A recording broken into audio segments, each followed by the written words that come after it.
is a big infrastructure boost by Modi government. The cost of ongoing tunnel project is about 40,000 crore. So rupees 1 crore investment in about 74 tunnels, which will give access to hilly and remote region. 74 tunnels to come up is what is expected, and it is expected to be completed by next few years. Let's go straight across to Nazir on this. Nazir, major infrastructure boost there, 74 new tunnels planned. Zedmore Tunnel is among the significant infrastructure marvels which are opened in J&K besides several others. Yeah, exactly. And now all eyes are on this Zojila Tunnel when that would be completed. I was talking to the officials of the Zojila Tunnel, who are a construction company, and they are saying by the year this end, they would be able to achieve the breakthrough. It's India's longest road tunnel, which is more than 13 kilometers long, and it's expected to be completed by the end of next year. And once that is completed, that is going to be a game changer for the Ladakh region. It will get round the year connectivity. So besides that, there are a large number of tunnels which have been either completed or they are in the advanced stage of completion in Jammu and Kashmir, whether it is Srinagar-Jammu National Highway, or there would be a Mughal road, there would be, this tunnel. There are at least 4 corridors between the valley and the Jammu which are being executed. So huge infra push when it comes to building roads, and also we're waiting for the inauguration of the railway, which will finally connect Kashmir with the rest of the country. So the trial runs have already been completed. It is expected that the Prime Minister may inaugurate it anytime later this month. So this tunnel you were talking about, Zojila Tunnel, it is a huge tunnel. It will come up at a cost of 6,800 crores. Earlier, its cost was something like 12,000 crores. So it is something the government is trying to ensure that there is round the year connectivity for the Ladakh and the valley as well. Right. Thank you so much, Nazir, for joining us with those details. To get to know more on this, we have Bhavreen Kandhari, environmentalist, joining us. We also have Vaibhav Dange, public policy expert, joining us. Over to Vaibhav first. Vaibhav, take us through a very ambitious project there of 74 tunnels. We're talking about a price tag that's coming about of just this, recently launched tunnel of 6.5 kilometers, which has come at a cost of 2,700 crore rupees. And here we're talking about a total of 273 kilometers in length. As far as these 74 new tunnels are concerned, this is of course part of that. What lessons have we learned from the past in order to ensure the safety and the implementation of, the state-of-the-art technology when it comes to these tunnels? Absolutely. In fact, the entire Himalayan region is expecting more than 74 tunnels, spanning, as you said, for more than 275 kilometers of length. These tunnels mostly in Jammu Kashmir and Himachal Pradesh, and even in the eastern part of India, Himalayan region of the eastern part of India. In fact, the recently opened Zedmore Tunnel is an state-of-art tunnel which has been built, which has not only opened up the opportunity for connectivity with this region, but it has also built a lot of capabilities within Indian engineering capabilities. For example, this is the first tunnel which has used modern technology, which has used entire mud that has been dug out of the tunnel for aggregate, sand, and other. So it's a recycle of the entire material, which also has its own positive impact on the environment. And looking at the fragile region in the Himalayan terrain and the need of our connectivity in the Himalayan terrain, tunnels are the only possible technological solutions which will solve this challenge of connectivity 24/7. We have seen post Kargil there has been tremendous amount of money spent on storages and connectivity for our strategic purposes. And with this 24/7 connectivity coming from whether it is Zedmore Tunnel, Zojila Tunnel, between Jammu, Srinagar and Ladakh, there are 33 tunnels planned. Out of these, I think 17 are completed and around 18 are under construction. So this entire range of tunnels that are being built, whether it starts with Chenani Nashri, Ramban Manihal, then Zedmoth, then Zojila. On the Himalayan side, after the Atal tunnel, there is Barchala tunnel being planned. There are tunnels planned at Tangtangla. Then further, down so the entire Lahul Spiti area. So looking at fragile statistic, terrain there, tunnel is the only engineering solution which can ensure there is a 24/7, 365-day connectivity, not only for people of the Ladakh and people of that difficult region, but also for our strategic needs. And therefore, it also saves a lot of Right. resources for a country in storages, defense purposes, providing connectivity. For example, Zedmoth alone, that Gagangir, 6 months, entire population comes down towards Srinagar, for a livelihood. With this tunnel happening, this population need not come down to Srinagar. They can stay in Gagangir, Sonmarg, and they can earn their livelihood there. So, these are social and other impacts that has happened. With number of tunnels, so All much right. number of tunnels happening, lot of capability within also is being developed, which will also is helping ensure that environment friendly construction happens in this entire region, because that is also another Right. important. For that, let's go to Bhavreen Kandari, who will perhaps take us through the environmental impact. Of course, sir, you spoke about how it will help remote and hilly regions. Bhavreen, what are the potential ecological risks of constructing tunnels in several of these regions, especially sensitive regions? What kind of environmental impact assessment should be carried out for this massive project? Absolutely. It's very, very important to keep in mind the sensitive mountain zones and these various, areas, as much as, of course, Vaibhav has much more knowledge and he named a lot of areas. And he also says that it requires careful consideration, of various environmental impacts. But obviously, that doesn't happen. I mean, I'd like to even point out, from before, like when we try to bring in community in the front and say that it's benefiting them, and then you lose the complete towns, like in Uttarakhand, what happened to Joshimath, etc. So those are the kind of decisions that need to be checked, and because there is, without any, adequate environmental safeguards, the short-term benefits of these projects, could be outweighed by, these long-last negative effects on both, nature and communities. And that is what needs to be measured along with, the various studies and the harmful effects. We are talking about mining and extensive excavation of, soil, etc. So that is, itself speaks, even in a smaller areas, when you are doing construction, there's huge amount of devastation. Now, these processes are huge. There's a huge amount of pollution. There's huge amount of deforestation. There's huge amount of water gets polluted. So all these various levels of pollution need to be studied. The road building, the hydropower projects, it could be tunnels, everything, anything that is being done. So, in fact, Weber mentioned the Zojila tunnel, and something that is very evident, its impact on the very fragile terrain there on the Zojila Pass, and that was a big worry and concern for the residents there, etc. But of course, at that time also, the community was brought in the front and said that this will help the community, but really it doesn't, when people have to leave their homes and dump everything and start a new life somewhere in a small room that just has no value. And of course, the human life and the wildlife and the deforestation, like I said, they have that you cannot put a value to that. So therefore, Right. all the various assessment and has to be, with it has to be strong. It has to be done very, very humanly, very very differently than because these are the eco-sensitive zones. And of course, these infrastructure projects are meant or intended to improve connectivity and various such economic development and those kind of models. But nothing precedes human life there, or communities that really pay the real price of these disasters post all this interference with nature.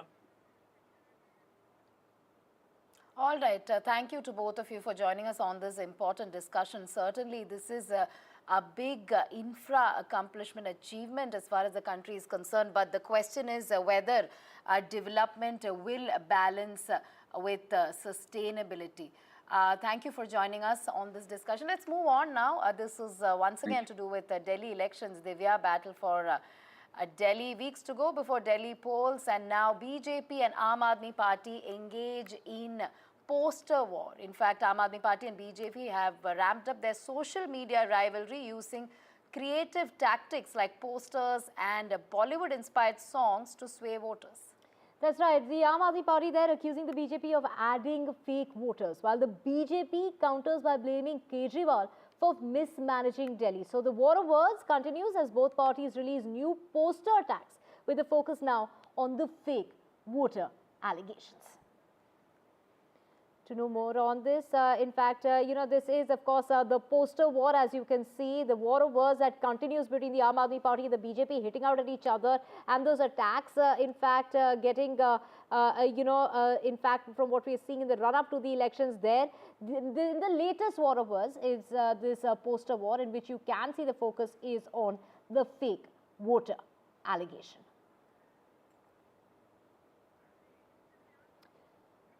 Moving on to some international news, an impeached South Korean president Yoon Suk Yeol has been arrested. An anti-graft agency investigating his 3rd of December 2024 martial law attempt. And do remember, Radhika, this is the second attempt. In the first attempt, they weren't allowed to, in fact, get inside his residence. And now in the second attempt, they have managed to arrest the former president. That's right. Dramatic scenes are playing out in South Korea. In fact, investigators are taking drastic steps to reach the residence of impeached president. A report saying they used ladders to scale the walls of his compound and then detain him. 저는 오늘 이들이 경호 보안 구역을 소방 장비를 동원해서 침입해 들어오는 것을 보고 불미스러운 유혈 사태를 막기 위해서 일단 불법 수사이긴 하지만 공수처 출석에 응하기로 했습니다. 그러나 제가 이 공수처의 수사를 인정하는 것은 아닙니다.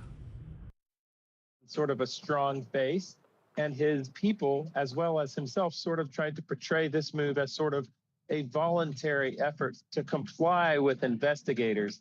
However, the truth is that there were around 1,000 police officers mobilized for this effort today.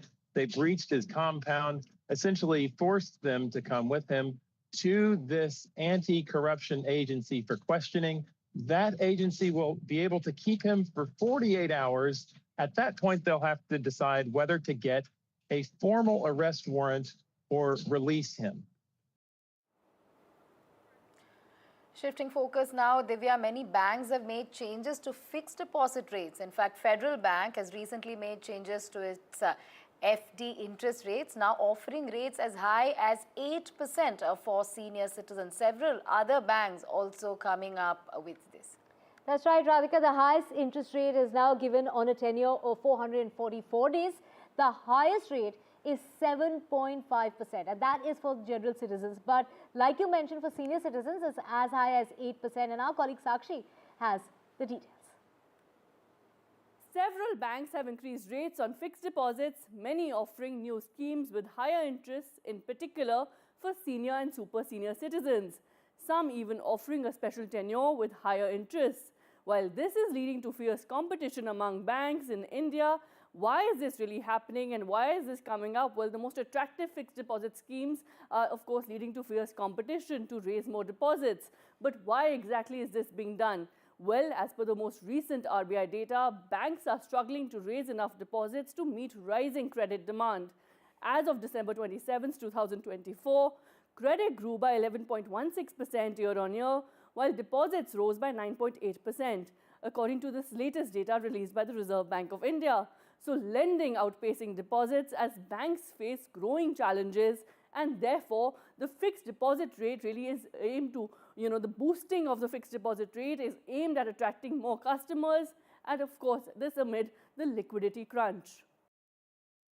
And let's get you some international news. After months of back and forth and several rounds of failed talks, the mediator Qatar, who has revealed that Israel and Hamas are at their closest point yet to a ceasefire and hostage release deal, Radhika. That's right. Some positive development expected. Reports indicating that Hamas has accepted a draft agreement for a ceasefire in the Gaza Strip and the release of dozens of hostages.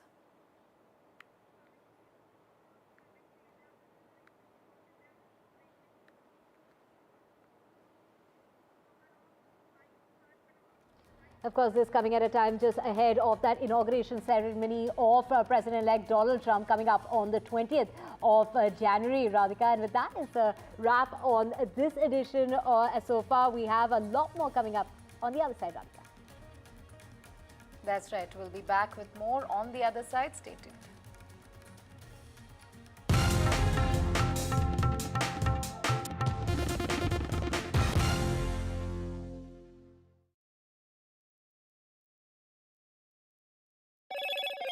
Hello, Moto. Motorola Edge 50 Pro, world's first AI-powered pro-grade camera.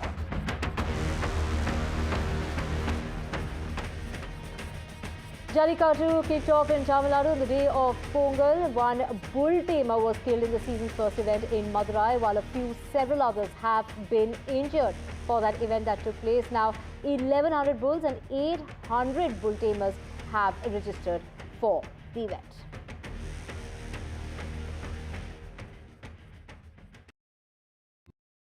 In today's interconnected world, India's voice is more crucial than ever. When India speaks, the world listens.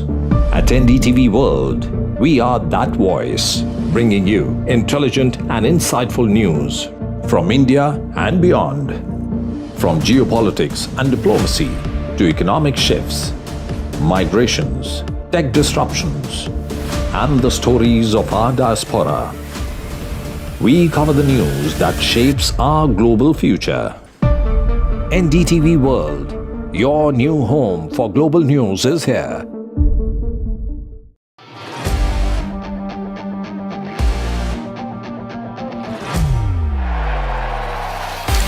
All set for Trump 2.0.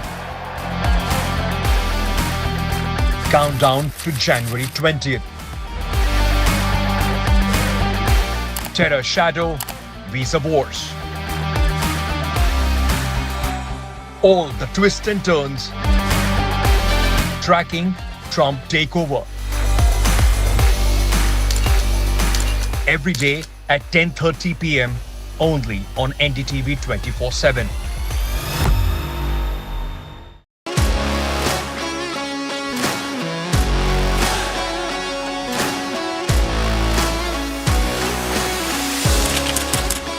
We are able to maintain the democratic fabric and the democratic system. I want to do something that can make a difference. लगातार जनता की आवाज को सरकार तक पहुंचाने का काम मैं करता हूं. I was a student up until very recently. I really want to work and do something for my people because they have given me this opportunity. They have elected me. सोचा नहीं था कि राज्यसभा सांसद बनूंगी.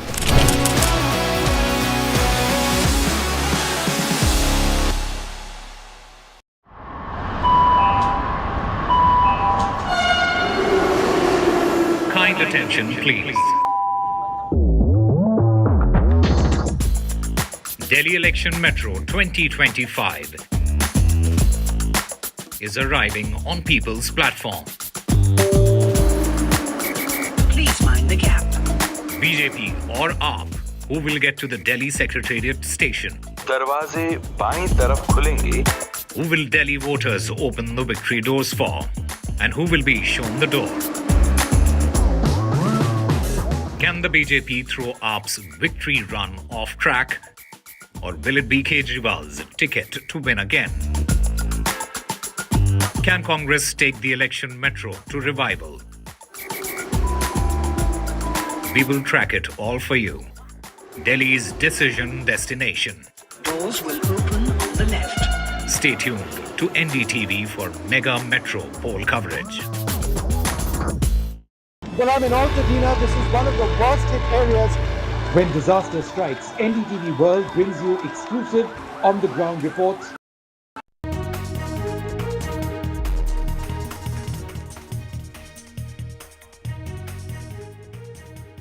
It's 10 a.m. You are watching NDTV 24/7. I'm Parmeshwar Bava. We've got an action-packed bulletin lined up for you from news from across the country and around the world. Let's begin with the headlines we're tracking at the moment. Prime Minister Modi will commission 3 key naval combatants at the Naval Dockyard in Mumbai in a short while from now.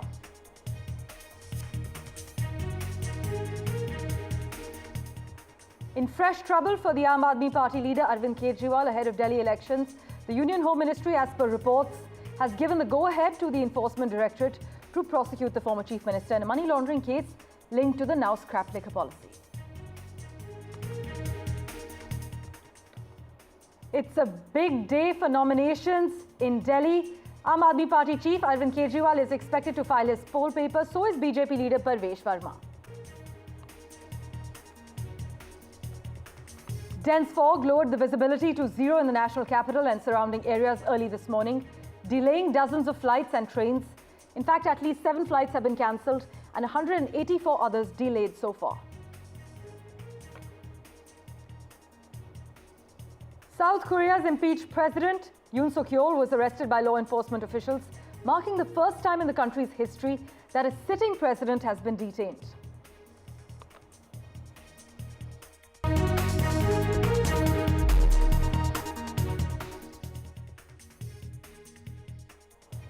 Well, our big focus, Prime Minister Modi is set to commission 3 frontline naval combatants today at Mumbai's Naval Dockyard. In fact, this will happen in a short while from now. And these inductions aim to bolster India's maritime capabilities and underscore the nation's commitment to self-reliance in defense manufacturing. In fact, Prime Minister Modi took to X ahead of the event and said commissioning of 2 made-in-India warships and a submarine today would strengthen our efforts towards being a global leader in defense and augment our quest towards self-reliance. By the way, later in the day, the Prime Minister will inaugurate the Sri Radha Madan Mohanji Temple, an ISKCON project in Kharghar in Navi Mumbai. This spans about 9 acres and this temple is poised to become Asia's 2nd largest ISKCON temple. But regarding the 3 naval combatants, take a look at the details. This January, be a part of history as the Indian Navy commissions the destroyer Surat, stealth frigate Nilgiri and submarine Vakshir together at Naval Dockyard Mumbai in a landmark ceremony presided over by the Honorable Prime Minister. Built by Mazgon Dock shipbuilders, each a tribute to Atmanirbhar Bharat with unique operational capabilities. Nilgiri is a revolutionary design with a flush forecastle, signal suppression techniques and a super rapid gun mount with smart ammunition. Surat, with her size and strength, is a floating fortress.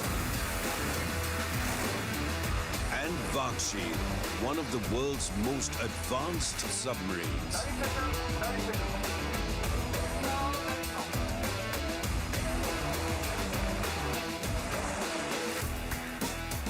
Together, they embody a credible, cohesive, future-ready, and above all, combat-ready force.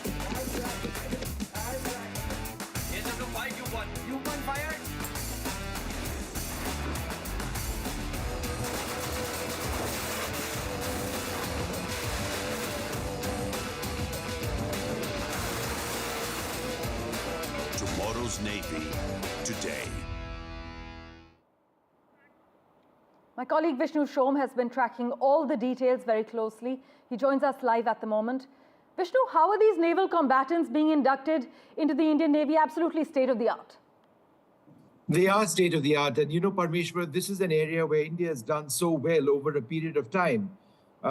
If you look at the INS Surat, which is the last of its class of the Project 15 Bravo destroyers for the Indian Navy, these are easily among the most advanced in the world, 75% indigenous manufacture, They've got state-of-the-art BrahMos missiles. They've integrated Israeli sensors with Indian sensors. They've got a US helicopter, Ukrainian propulsion. But despite this, the integration is entirely Indian. The design is Indian.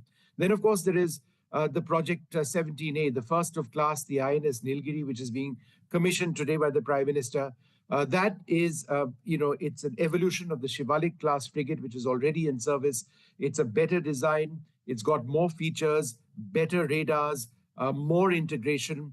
And it's learned on what we have over the last 10 odd years with the Shivalik class frigates. Now, these are all made in India, designed to India, to Indian specifications for the Indian Navy to operate in Indian waters. So very different from an import, which sort of is something that you pick up. And of course, there's a submarine, Vakshi, that you see on your screen right now. That's also, it's a French design, but made at Mazgaon docks. The final, the sixth of the 6 Kalvari class submarines, which have been built in India. Again, a huge force enhancer for the Navy. Also, as we've been discussing, the induction of the destroyer, the frigate and the submarine come at a time when China is expanding exponentially and is enhancing its presence in the Indian Ocean.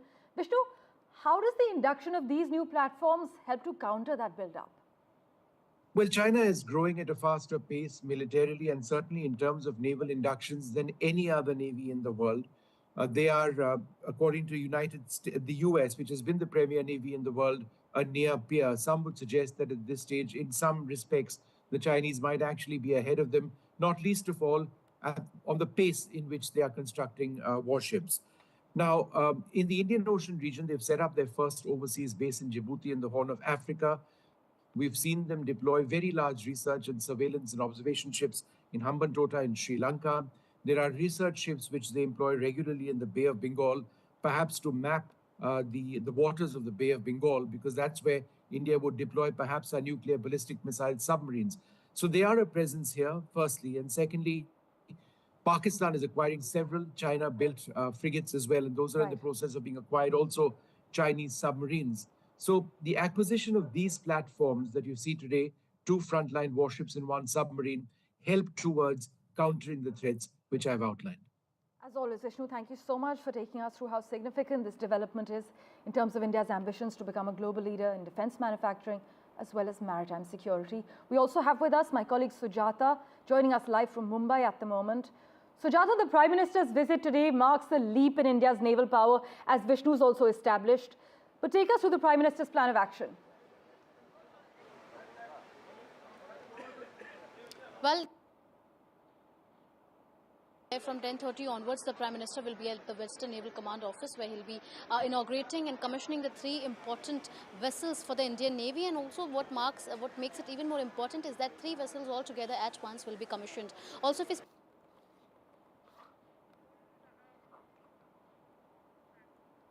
Right, we seem to have some trouble with that line with my colleague Sujata, who was joining us live from Mumbai. Vishnu Shom is still with us, joining us with the finer details. Vishnu, how does the commissioning of these advanced warships position India in the global arms market?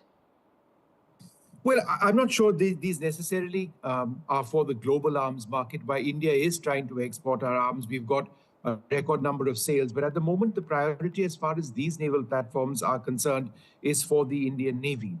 In the past, it's taken India sometimes up to a decade to put out or to commission a single ship. The fact that you have on a particular day got 2 major warships and 1 submarine commissioning simultaneously is absolutely huge.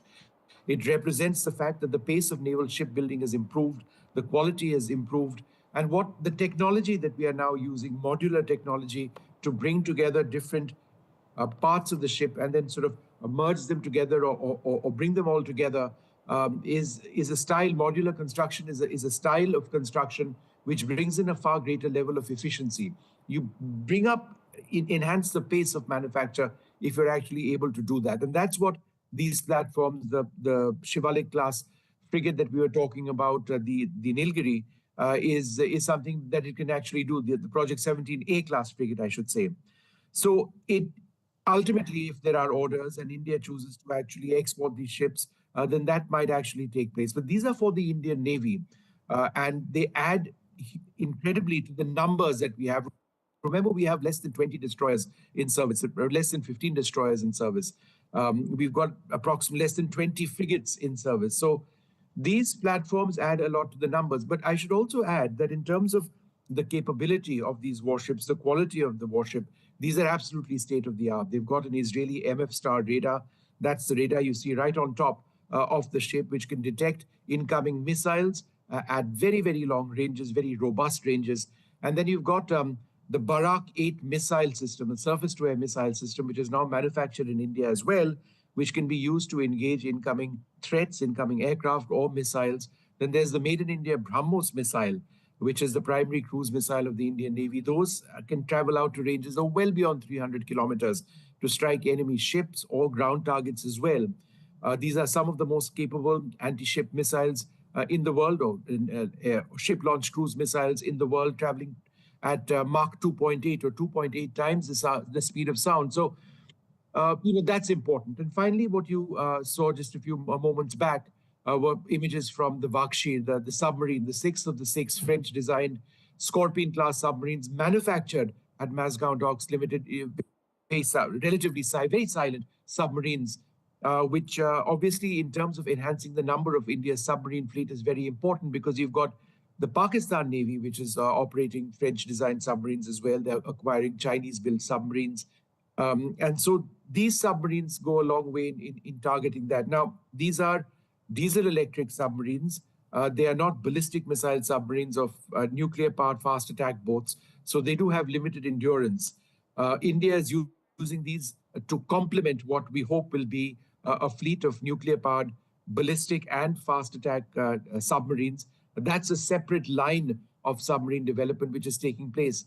But this submarine has decent range. It's certainly something which can take on threats from Pakistan, and they can certainly sail further afield as well. Vishnu, as always, thank you so much for joining us with all the details. Well, in other news, as per reports, in fresh trouble from Aam Aadmi Party leader Arvind Kejriwal ahead of the Delhi election, the Union Home Ministry has given the go-ahead to the Enforcement Directorate to prosecute the former Chief Minister in a money laundering case linked to the now-scrapped liquor policy. The Home Ministry, sources have informed us, has also okayed the agency's prosecution push in the case against senior AAP leader and former Deputy Chief Minister Manish Sisodia. Now, this comes months after a Supreme Court ruling in November, which actually said that the Enforcement Directorate would need prior sanction, like the Central Bureau of Investigation, to prosecute public servants. Now, while the central agency has said that Mr Kejriwal was the mastermind of alleged irregularities in the Delhi liquor policy case, the framing of charges was pending in a Delhi court since it did not have the clearance. The fresh development has now removed that very obstacle.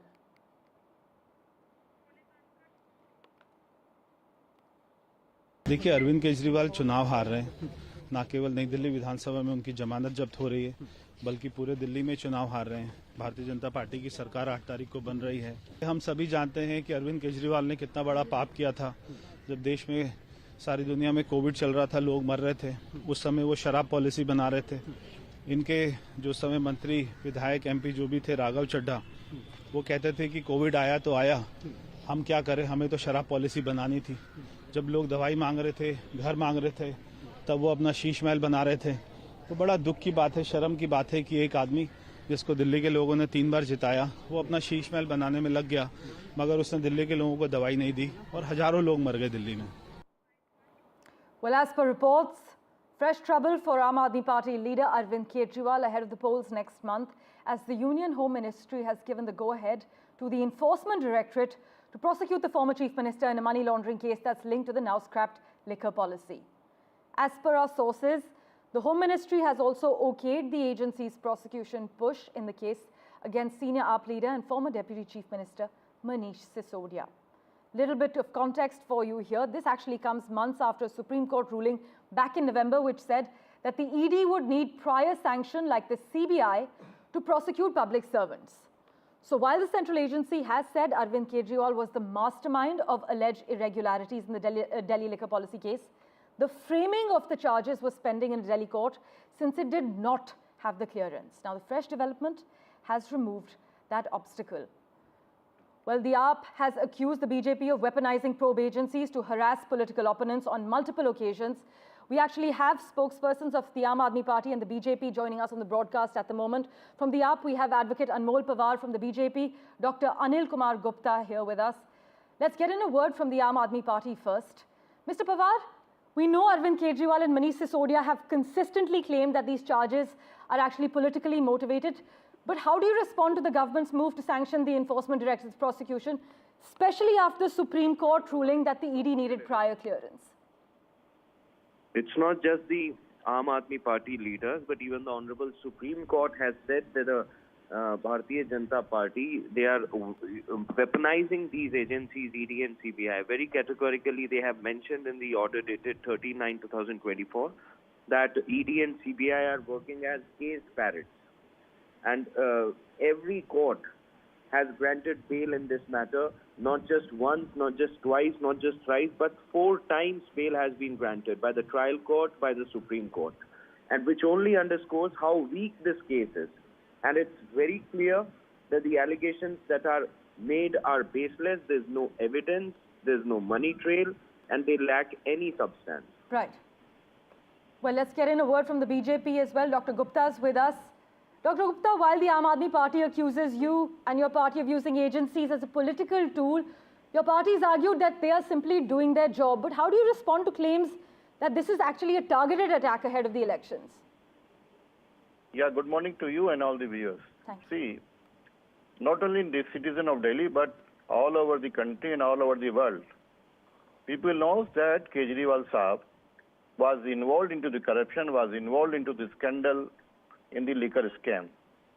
Even, you remember when there was a case in the High Court told the ED, who refused you to arrest the Kejriwal Saab. And not only he did the corruption, he misused his positions, he used this money in the Goa elections, and in fact, during the Corona times, he used this money to build his Sheesh Mahal. So it is a proven fact, and already the case is there in the court, and he has been given the conditional bail. And I think in the due course of the time, he will be proved guilty. And I think whatever the Union Home Ministry recommendation is there, we welcome that. Right. Yeah. Mr. Panwar, with charges of money laundering hanging over your leaders, how much would you say this hurts the Aam Aadmi Party's image as a party that claims to be clean and transparent in its politics?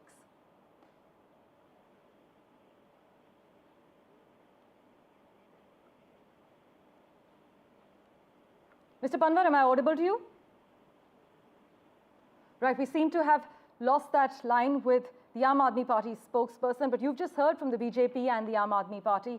We will, of course, get you regular updates as and when we hear of the next developments. Meanwhile, it's a big day of nominations as far as Battleground Delhi is concerned. The Aam Aadmi Party chief, Arvind Kejriwal, is expected to file his nomination papers. So is BJP's Parvesh Verma. Tanushka has all the details for us. In fact, she's going to be joining us in a few moments from now.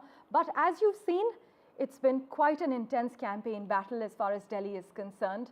We've had the BJP swinging allegations regarding the Aam Aadmi Party. What they call is the Aam Aadmi Party Sheesh Mahal. There have been allegations and accusations of corruption slinging back and forth from all opposition parties. But in Delhi, it is a triangular contest between the BJP, the Congress, and the Aam Aadmi Party, which has been in power for a decade. In fact, the latest development we can share with you as far as Battleground Delhi is concerned. As per reports, in fresh trouble for Arvind Kejriwal ahead of the polls next month, the Union Home Ministry has given the go-ahead to the Enforcement Directorate to prosecute the former Chief Minister in a money laundering case that's actually linked to the now-scrapped liquor policy. By the way, Tanushka and Ishika have been tracking all the latest developments for us. They join us live at the moment. Let's get in a word from Tanushka at the moment. Tanushka, where are you? And take us through the key issues that are now being raked up ahead of the elections next month. Right, Parmeshwar, I am currently at the Valmiki Mandir here at Mandir Marg, wherein Arvind Kejriwal will shortly arrive to seek blessings at this temple before filing in for his nominations. After coming here at Valmiki Mandir, we were expecting him any moment to arrive here. He's going to go to Hanuman Mandir after this again to seek blessings, after which he will finally go in to file his nomination today. The other, political heavyweights from the Aam Aadmi Party that are expected to file in their nominations today are Manish Sisodia, Satyendra Jain. So, and also we must also note that this particular, candidate here, Arvind Kejriwal, filing his nomination for the New Delhi constituency, he's facing a very important political battle by sons of former Chief Minister Sandeep Dixit from the Congress and Parvesh Verma from the BJP have been fielded against the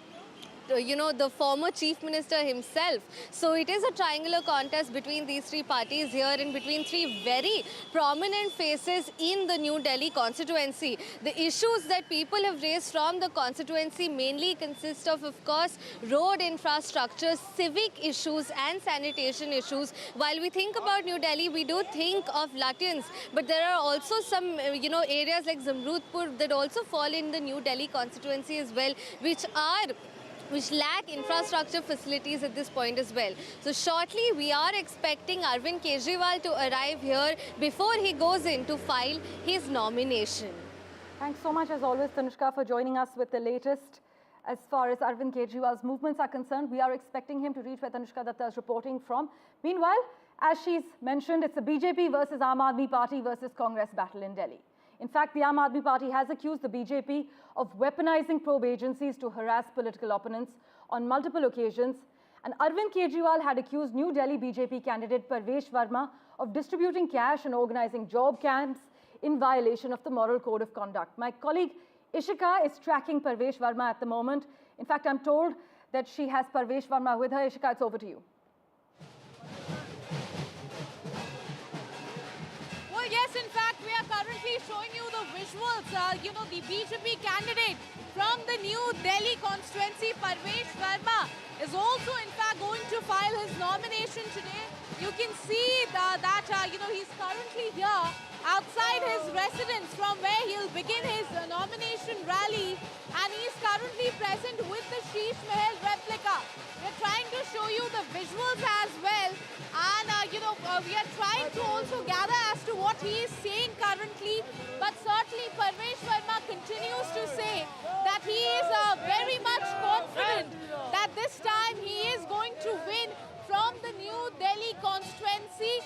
And in fact, he's also here, saying that this time Arvind Kejriwal is going to lose. But certainly very interesting visuals that we continue to show you. You can see that even today, Parvesh Verma can be seen with the Sheesh Mahal replica as well. We will try to go towards, in fact, Parvesh Verma as well. We'll try to go and talk to him as well. But we continue to show you the visuals and also, the kind of show of strength that he is showing ahead of his nomination rally. The supporters of him, that have gathered here at the moment. You can see here a chaos-like situation is certainly what has happened here. So certainly now, Parvesh Verma saying that he is currently very, very confident, of winning the election this time. And you can see him heading towards what, filing for his nomination here. And certainly the Sheesh Mahal Rao, as you can see, continues to be the highlight. Even today, Parvesh Verma was seen with the Sheesh Mahal replica that the BJP has made. And in fact, attacking Arvind Kejriwal over it. And today also, on this day, the BJP continues to attack. And in fact, it is now Parvesh Verma who's attacking Arvind Kejriwal over this. So certainly a very tough battle. A neck-to-neck fight is what we are witnessing here. You can see the crowd that has gathered here to support Parvesh Verma as well. Over to you. Thanks so much, Ishika, for joining us with that update. It is a big day of nominations as far as Delhi is concerned. Arvind Kejriwal is expected to file his nomination papers today, and so is BJP's Parvesh Verma. In fact, Tanushka is still with us at the moment. Tanushka, it's a tough battle between Arvind Kejriwal, Parvesh Verma and Sandeep Dixit, as you were mentioning. Right, exactly. That is the battle here in the New Delhi constituency, and the convoy of Arvind Kejriwal is coming in at this point. We're giving you live visuals here. Arvind Kejriwal is here. This is exactly his car. He's seated at the front seat here. He's come in to file his nomination. Before that, he's come in to seek blessings at the Valmiki Mandir here. So Arvind Kejriwal has arrived at Valmiki Mandir here and he's going into the mandir right now. This is his, let me ask my camera person to pan and show you his convoy here. He's getting off at Valmiki Mandir before filing in his nomination from the New Delhi constituency here. As you can see, this is the former Chief Minister. Sir, how do you feel about your constituency? You know, how do you feel about your candidature at this point? No, we will win. I think the people are with us. We have done good work. My wife is there. Yes, ma'am. Ma'am, how do you feel as well about your my sister is there. So here we have Arvind Kejriwal with his entire family speaking to us at NDTV. His sister as well. And he's gone ahead at this point. He's going in.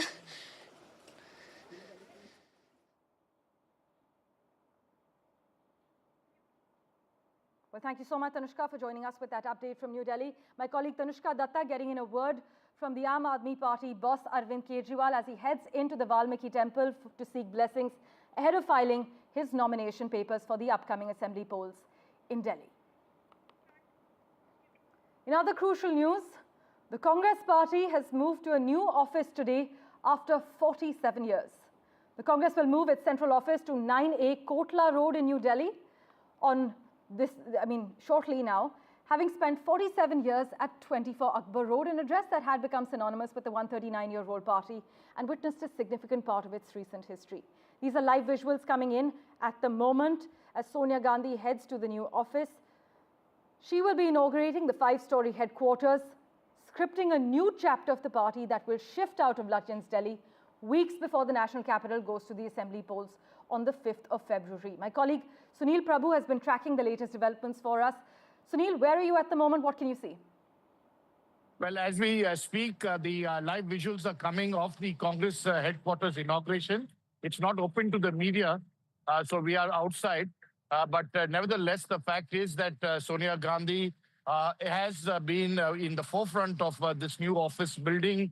It's taken nearly over 15 years to complete. But finally, the Congress has got a new address in the capital, its own place. There's been a long history of the Congress headquarters, first by the late Prime Minister Rajiv Gandhi, when it was all set to be inaugurated, the Jawar Bhavan. That subsequently got changed and shifted. It became the office of the RGF. And now, of course, the Congress finally getting its headquarters in Kotla.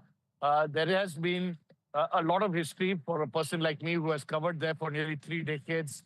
It's interesting to see how the Congress party will evolve. It's not the best of times for the Congress party, and we'll wait and see whether the Congress, with its new address, is able to reap new benefits, because it's just not a change of address. It needs a change of a mindset. It needs a change of working with the people at the grassroots level, which the Congress is struggling to do so. Right. In fact, the Congress had earlier planned to inaugurate this new building on the 28th of December, but it had to be deferred due to the demise of former Prime Minister Manmohan Singh. But Sunil, we're hearing for this inaugural ceremony that's going on, about 400 party leaders have been invited from across the country? That's right. All leaders have been present. It's a closed door, not open to the media, as I said, but definitely an important building. It's been designed, the architect is Hafiz Contractor, done by L&T. There was a lot of delay because of COVID and the subsequent passing away of the treasurer of the Congress party, Mr. Ahmed Patel. There were a want of funds. It's cost nearly 200 crores of rupees, but it's a new beginning for the Congress party on an auspicious day. As always, Sunil, thanks so much for joining us with the latest update. Well, Congress functionaries, by the way, have said that Akbar Road's open and welcoming environment with little restriction for the media and party workers will be severely curtailed in this new office that is being inaugurated. And you must note that the BJP headquarters is now only a short distance away from this new Congress office. And as part of Uday Foundation's blanket donation drive, 60,000 blankets are needed to help save lives in this harsh winter. Blankets can be dropped off at this location flashing on your screens. It's actually Uday Foundation, D233, Sarvodaya Enclave, New Delhi. The pin code is 110017. The relevant phone numbers are flashing on your screen at the moment.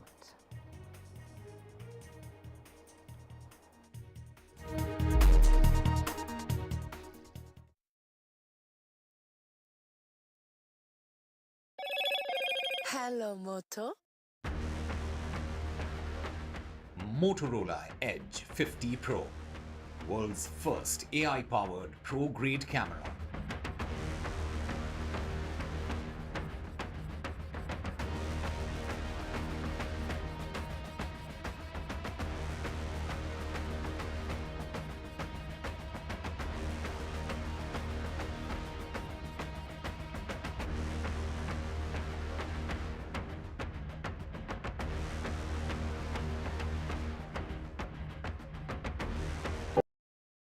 I've been reporting on all issues, big and small, from Andhra Pradesh, Telangana, rest of South India, bringing you all the action, all that you need to know, all that you want to know. The energy of Maximum City is infectious. I bring in that energy in our news coverage from financial capital Mumbai. Covering from the southernmost part of India over the last 23 years, I bring in-depth and 360-degree coverage from the Dravidian heartland. The land of Mishti is also known for its bitter politics. I have seen much water flow under the Howrah Bridge, covering Bengal in all its vivid colors.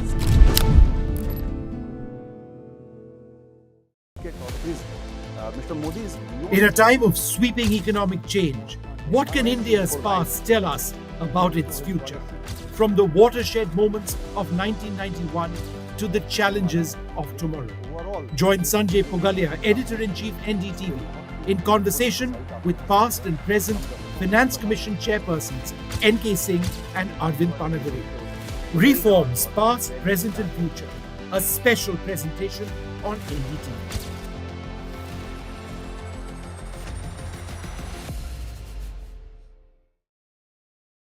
In today's interconnected world, India's voice is more crucial than ever. When India speaks, the world listens. At NDTV World, we are that voice, bringing you intelligent and insightful news from India and beyond. From geopolitics and diplomacy to economic shifts, migrations, tech disruptions, and the stories of our diaspora. We cover the news that shapes our global future. NDTV World, your new home for global news is here.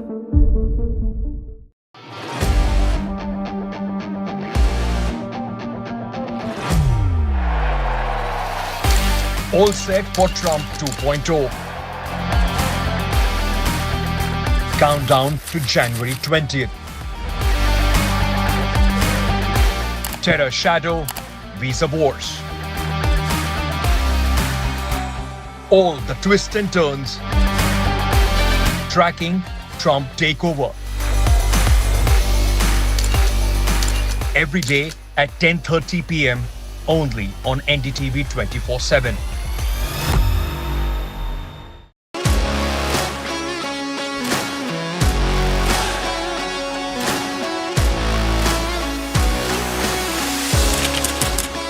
We are able to maintain the democratic fabric and the democratic system. I want to do something that can make a difference. लगातार जनता की आवाज को सरकार तक पहुंचाने का काम मैं करता हूं. I was a student up until very recently. I really want to work and do something for my people because they have given me this opportunity. They have elected me. सोचा नहीं था कि राज्यसभा सांसद बनूंगी.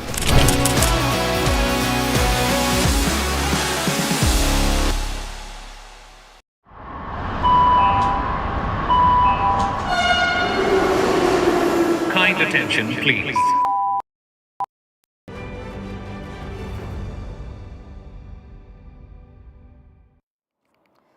Well, let's get you the latest from Delhi, where a three-way contest is on the cards between the ruling Aam Aadmi Party, the BJP and the Congress.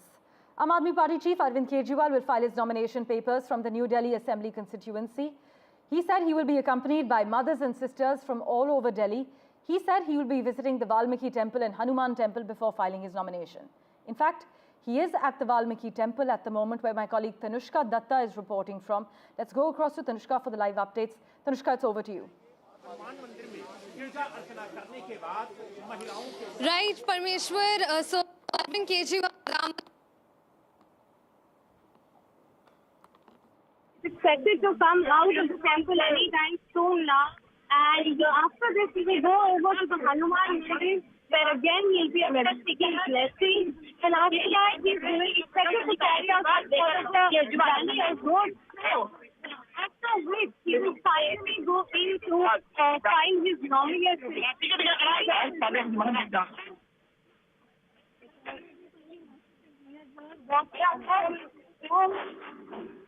Valmiki Mandir goes and the New Delhi Constitution Arvind Kejriwal is going to talk to media right now, trying to get his visual is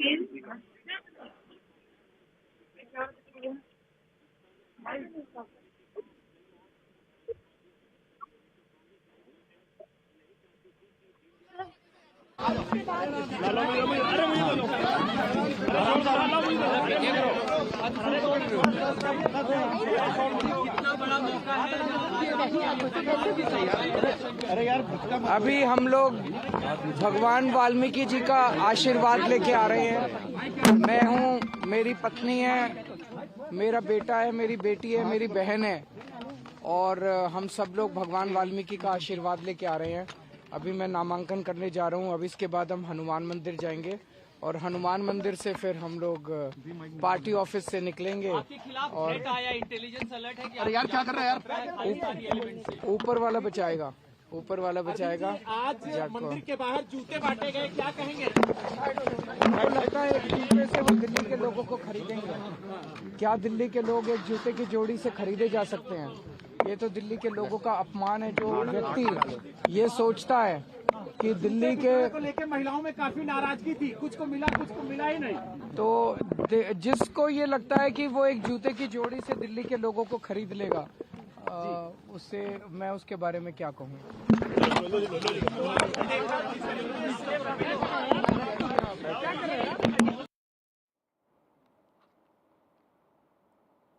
Well, you've just heard the Aam Aadmi Party boss Arvind Kejriwal saying him and his family have prayed at the Valmiki temple.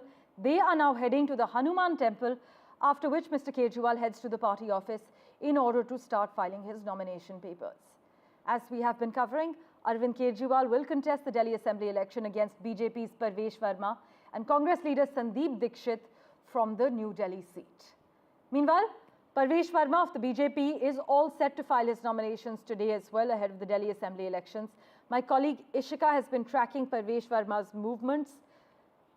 We will just check if we have Ishika with us. Right, as we reconnect with both our reporters, Tanushka Datta and Ishika Verma, who are on the ground, out and about, tracking both Mr Kejriwal and Mr Verma, I'd just like to bring you up to date. A three-way contest is on the cards in Delhi, as we have been covering, between the ruling Aam Aadmi Party, the BJP, as well as the Congress. Aam Aadmi Party chief Arvind Kejriwal will file his nomination papers from the New Delhi Assembly constituency in a short while from now. In fact, this afternoon, he said he will be seeking blessings at the Valmiki temple, something that he has just wrapped up, after which he heads to the Hanuman Mandir. Then the AAP boss will be heading to the party headquarters in order to kickstart the nomination process. He has said he was accompanied by his sister and his family. He has also been repeatedly hitting out at the BJP and their allegations and saying that the ruling party in the centre is using agencies in the centre to manipulate the Aam Aadmi Party's track record. Ishika Verma, meanwhile, is tracking the BJP and Parvesh Verma at the moment. Ishika, it's over to you. So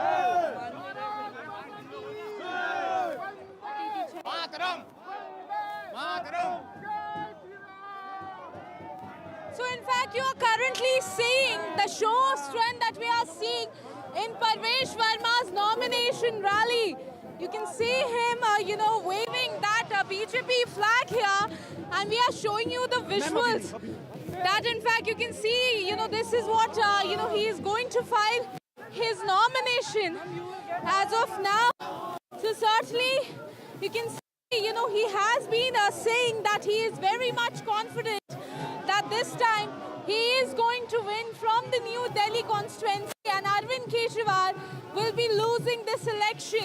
So certainly that is a big claim that he continues to make, and he says that all that governance failures of the Aam Aadmi Party, that is something that the people will consider while voting Arvind Kejriwal out of power here. So currently we're trying to show you the pictures that you can see at the moment here. Parvesh Verma with his wife and family going to file his nomination. Here we'll also try to talk to him. Sir, आज आप nomination file करें. So in fact currently he's saying that he will not be responding at the moment since he is leading this nomination rally. But certainly he continues to say that all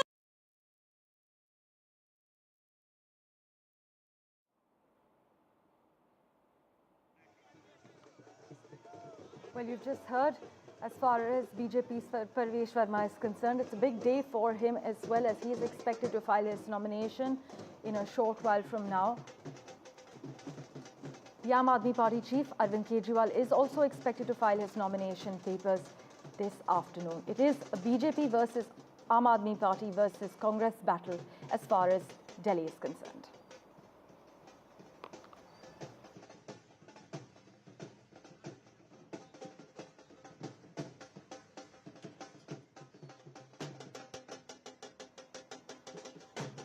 Right, Ishika still with us, tracking the BJP and Parvesh Verma's nomination rally. Ishika, just yesterday, the BJP president in Delhi launched a sharp attack on Rahul Gandhi and Arvind Kejriwal, accusing them of spreading lies, making false promises during these elections.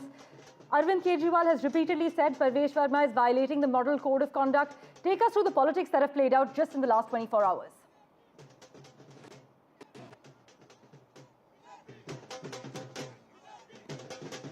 What's happening in the last 2 hours? The FIR being over complaint against Chief Minister Adarshi, and then she's saying that the moral code of conduct does not apply to Parvesh Verma. We have seen how Parvesh Verma has been, on the target of the Aam Aadmi Party, rather Aam Aadmi Party leaders from the Aam Aadmi Party Supremo Arvind Kejriwal, has been from day one hitting out at Parvesh Verma.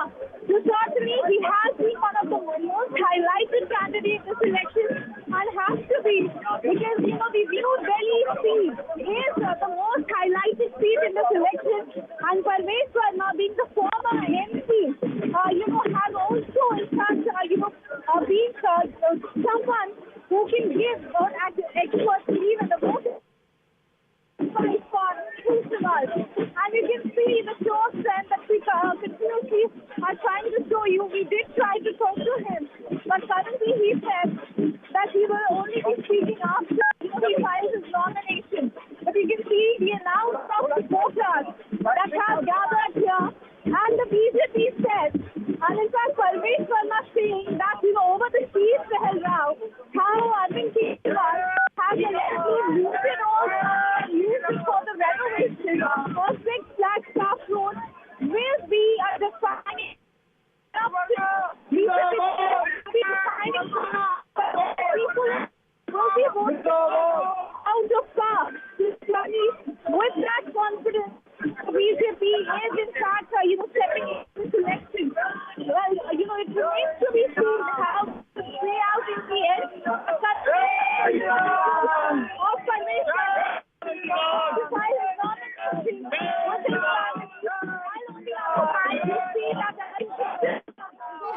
trouble with your audio line at the moment. I understand you are in a crowd of people, so it's completely understandable.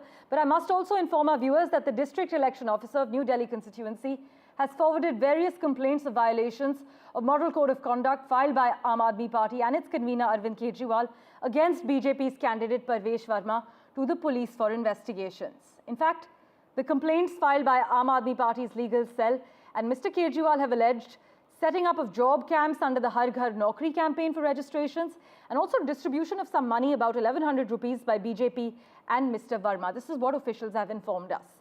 But the election officers in separate reports said that flying squads formed to check the code of conduct violations did not find any camps or pamphlets as alleged by the Aam Aadmi Party. The New Delhi District Election Officer, in an action taken report submitted to the Chief Electoral Officer, has said that police authorities were asked to investigate the facts of the allegations of job camps as well as the distribution of cash and take action as per Representation of People's Act. Live visuals coming in as BJP's Parvesh Verma holds a nomination rally before filing his nomination papers for the upcoming assembly polls. Listen in to what the BJP candidate has to say.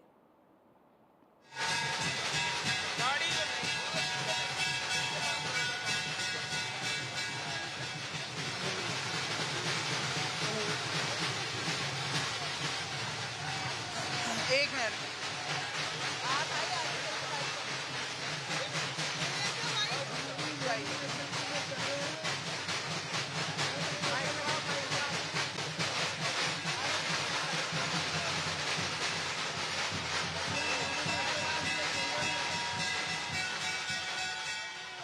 Minute वालों को भैया आगे साथ चलूंगा।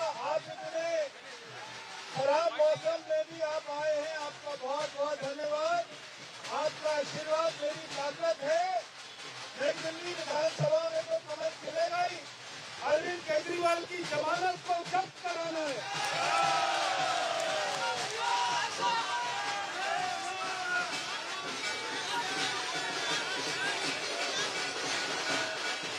अरविंद केजरीवाल की जमानत जब्त होने वाली है। नई दिल्ली में भारी बहुमत से हार रहे हैं वो, इसलिए बौखला गए हैं, झूठ बोलना शुरू कर दिया है, मगर दिल्ली की जनता उनके झूठ को पहचानती है।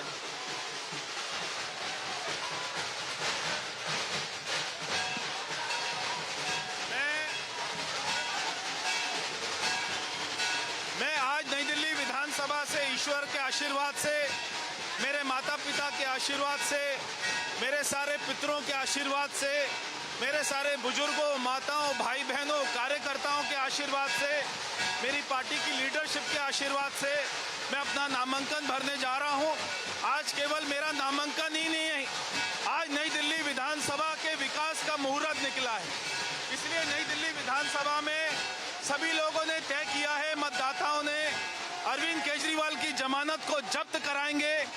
वो यहाँ पर फाइट में भी नहीं है, तीसरे नंबर पर जाएगा, क्योंकि यहाँ के गरीब लोगों के साथ में उसने धोखा किया है, यहाँ के झुग्गी बस्ती वालों के साथ में उसने कोई काम नहीं किया है। सभी कार्यकर्ता मेरे साथ में, सारी जनता मेरे साथ में चल रही है।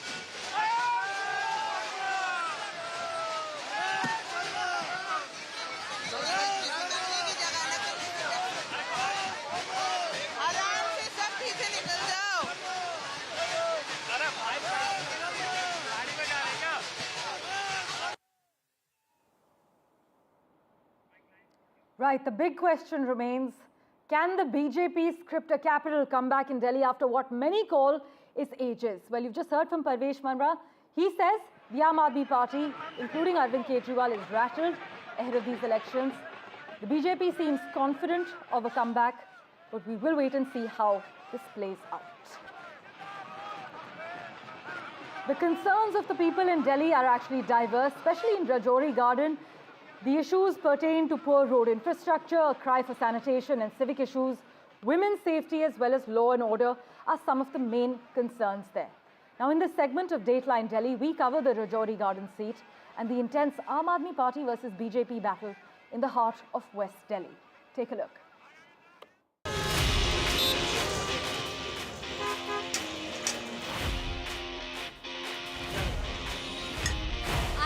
hustling and bustling market of Rajouri Garden in West Delhi, enjoying some chur-chur naan out here. And this is election season that we're talking about. And this main market in Rajouri Garden is a place where you can shop till you drop and also enjoy lip-smacking food while at it. The Rajouri Garden constituency holds of strategic importance for both the parties, Aam Aadmi Party as well as the BJP. This seat out here is a mix of rural and urban voters from different economic backgrounds. We are here to understand the pulse of the people. Let's get going. Part of the West Delhi parliamentary constituency, Rajouri Garden is famous for its garment shops and street food. It is also infamous for its narrow gullies and garbage-ridden roads. जो daily की जो activities जो लोग basic सफर कर रहे हैं वो तो कोई देख नहीं रहा. Pollution, no one is seeing after pollution. Pollution वैसे का वैसे ही है. बारिश आ जाएगी, again there will be water logging. जो नया आएगा हम उससे पूछते हैं आप हमारे लिए क्या करोगे. आप ये मत बताओ कि आप दूसरी पार्टी क्या कर रही है. आप ये बताओ आप पे एजेंडा क्या है हमारे लिए. डर्टी पॉलिटिक्स जो चल रही है ना, उसमें वो सारा छिप जाता है. जो आजकल पब्लिसिटी हो रही है, टीवी पे आ रहा है, सब कुछ आ रहा है, सड़कों पे कर रहे हैं, तो वो कोई मायने नहीं रखता ये चीज़ें. दूसरा, सफाई दिल्ली में बिल्कुल भी थर्ड क्लास से भी नीचे है.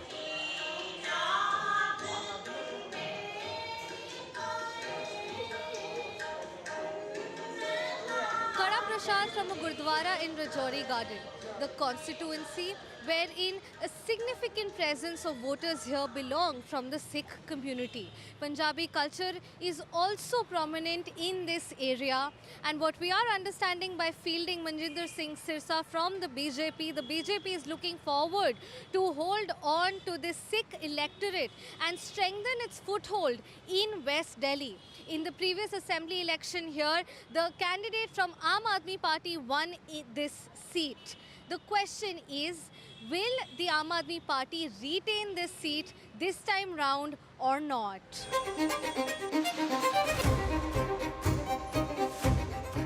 I think they have worked upon in government hospital, government schools, because I have been to some government schools to give lectures. So I have seen betterment in government schools. Hospitals as well, they have good medicine centers, doctors. I think hospital and schools में तो काफ़ी अच्छा better हुआ है. Yeah.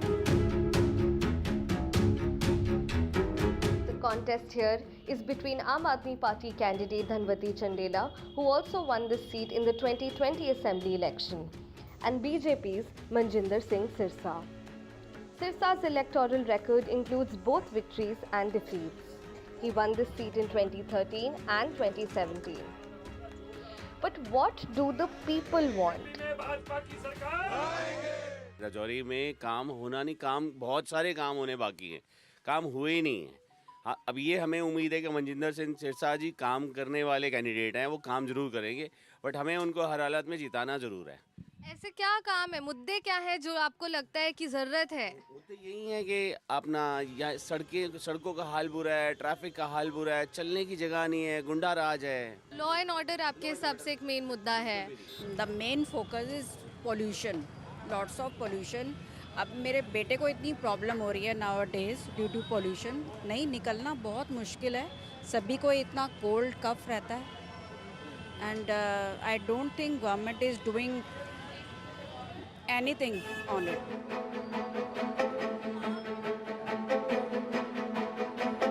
Much like the diverse hotspots, the people here also have diverse concerns.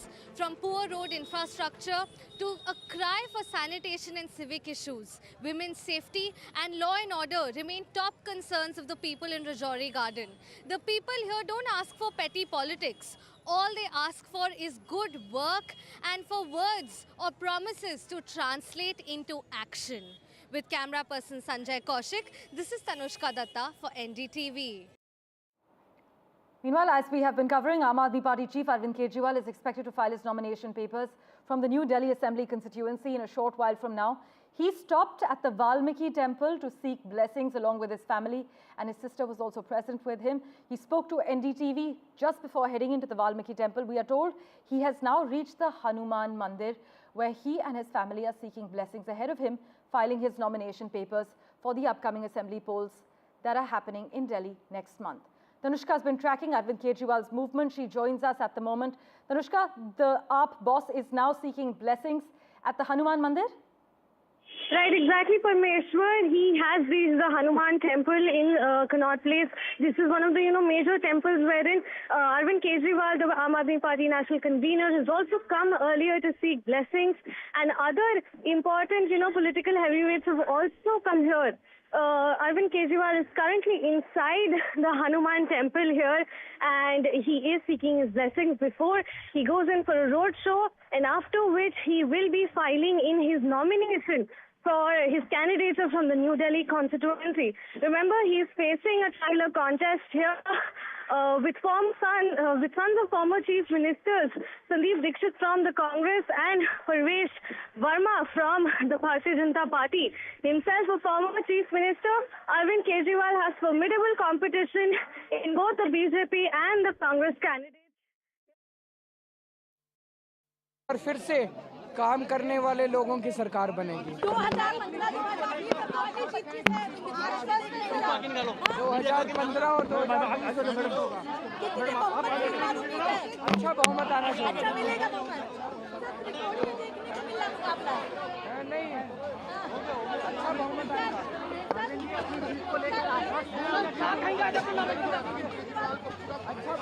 अच्छा बहुमत आएगा।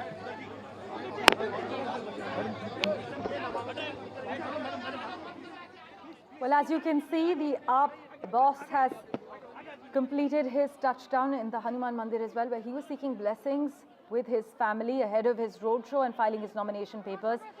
The BJP's Parvesh Verma, in his roadshow ahead of him filing his nomination papers, says the Aam Aadmi Party is rattled. But Arvind Kejriwal, speaking to the media very briefly right now, has said that he remains confident of victory next month in the upcoming polls. As always, news and updates continue right here on NDTV 24/7. My colleague Osama Shab joins you in a moment. Don't go anywhere.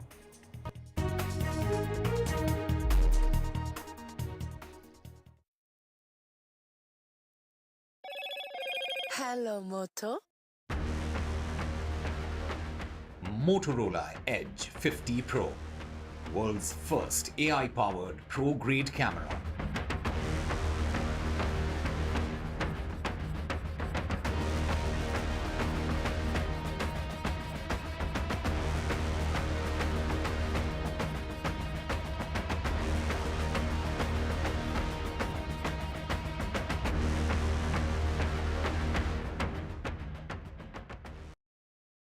Well, I'm in Altadena. This is one of the worst hit areas. When disaster strikes, NDTV World brings you exclusive on-the-ground reports straight from the heart of the action. A neighborhood in Los Angeles that has been devastated by fire.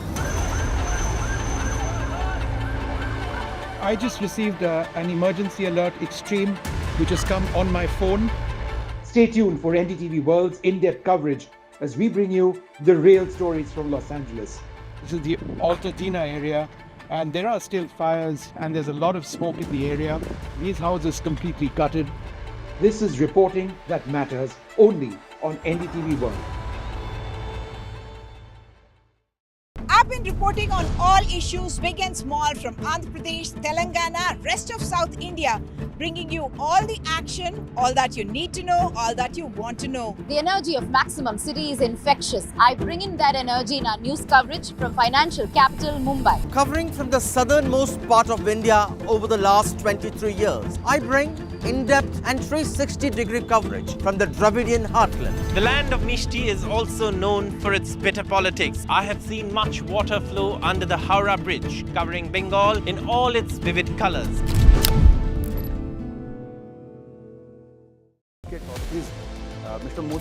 In a time of sweeping economic change, what can India's past tell us about its future? From the watershed moments of 1991 to the challenges of tomorrow. Join Sanjay Pugalia, Editor-in-Chief NDTV, in conversation with past and present Finance Commission chairpersons N.K. Singh and Arvind Panagari. Reforms past, present and future. A special presentation on NDTV.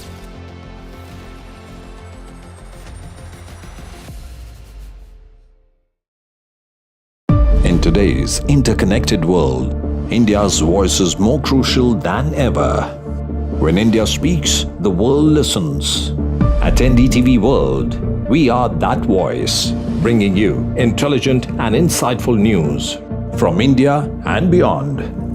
From geopolitics and diplomacy to economic shifts, migrations, tech disruptions, and the stories of our diaspora.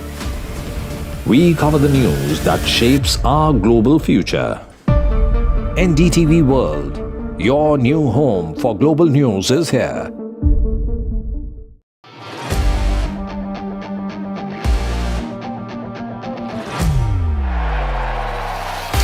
All set for Trump 2.0. Countdown to January 20th. Terror shadow, visa wars. All the twists and turns. Tracking Trump takeover. Every day at 10:30 p.m. only on NDTV 24/7.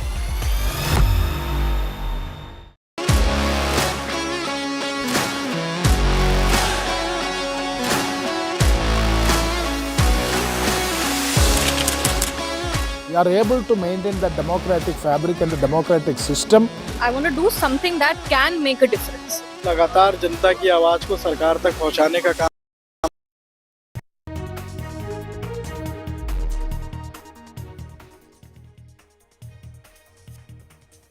Hello and welcome. You're watching NDTV 24/7. I'm Osama Shab. The battle for Delhi, it is heating up. The big guns are set to file their nominations. Arvind Kejriwal is going to be filing his nominations in just a short while from now, while his opponent, Parvesh Verma, is also going to file his poll papers. We'll get you all the details, but first, let's take a look at the headlines. As Delhi is set to decide, the big guns are set to file their nominations. Aam Aadmi Party chief Arvind Kejriwal, he is set to file his poll papers, while a BJP leader, Parvesh Verma, is also set to file his nomination in just a short while. In fresh trouble for the Aam Aadmi Party leader Arvind Kejriwal ahead of the Delhi election, the Union Home Ministry has given the go-ahead to the Enforcement Directorate to prosecute the former Chief Minister in a money laundering case linked to the now scrapped liquor policy case. A new office for the Congress in Delhi by the name of Indira Gandhi Bhavan, the Congress, now set to move to the new office after 47 years.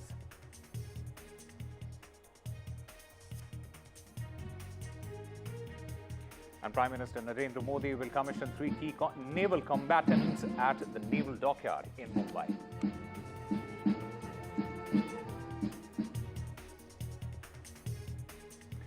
As dense fog engulfed Delhi and the National Capital Region, the departure of 167 flights were delayed in Delhi.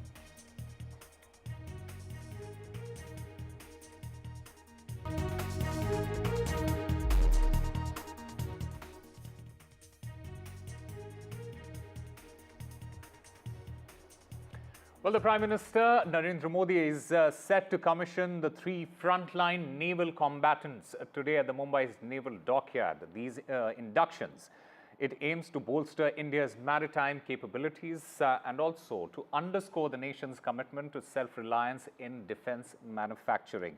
The Prime Minister, he in fact took to his social media platform X ahead of the event and said that the commissioning of the 2 made-in-India warships and a submarine on January 15th would strengthen our efforts towards being a global leader in defense and augment our quest towards self-reliance. Now, the Prime Minister, these are live shots that you're watching at the moment on your screens. The Prime Minister, he will be inaugurating the Sri Radha Madan Mohanji Temple, an ISKCON project in Kharghar in Navi Mumbai. And spanning 9 acres, this temple is poised to become Asia's 2nd largest ISKCON temple.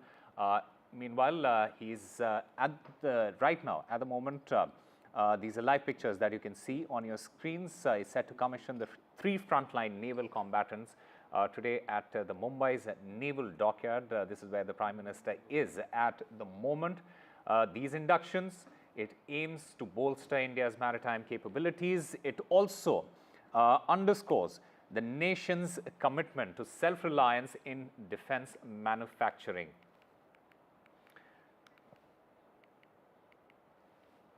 Meanwhile, my colleague Vishnu Shom joins us to get us more on this. Vishnu, the big question here is how these naval combatants that are being inducted into the Navy, these are absolutely state-of-the-art, as you have been mentioning earlier as well. Yeah, these are absolutely state-of-the-art, and I think it's wonderful that when one talks about Make in India or Atmanirbharta as it's known now, these are actual examples of how, when we want to get things done in the defense sector, we can actually do it. The two warships, the Nilgiri and the Surat, have been built to an Indian design. They've been designed by Indian naval designers. They've been constructed at Mazgaon docks. The Surat, which is the larger of the two ships, has a 75% indigenous content, and that's gone up over the course of the ships of the same class which have been inducted. So it's the final ship of the Project 15 Bravo class, or the Visakhapatnam class as it's known. And the frigate, which is slightly smaller, is the INS Nilgiri, which is being commissioned today. You can see the Nilgiri on your screen right now. That is the first ship of a new class, which is the Project 17A class, which is a follow-up of the Navy's Shivalik class frigates, which have done exceedingly well. The ships themselves are very well integrated. They've got sensors from different parts of the world, Israeli sensors, Israeli missiles, Indian missiles, Indian systems putting it all together, Ukrainian engines in the case of the Surat. But it's the integration which is something which is quite impressive. A large number of the components which I spoke to you about, for example, the surface-to-air missile suite, which is based on the Israeli Barak 8 missile, is now manufactured in India. The BrahMos anti-ship or anti-ground target cruise missile, which is a missile which flies at just under 3 times the speed of sound, is manufactured entirely in India. It was originally of a Russian design, but we've modified it substantially over the years. So this is a huge addition to the Indian Navy, and it takes many, many years usually for a single ship to be commissioned, to be built and commissioned. Several years, sometimes in the case of the Indian Navy, it's taken up to a decade. But to have 2 warships and 1 submarine commissioned on the same day is a huge, huge feat indeed.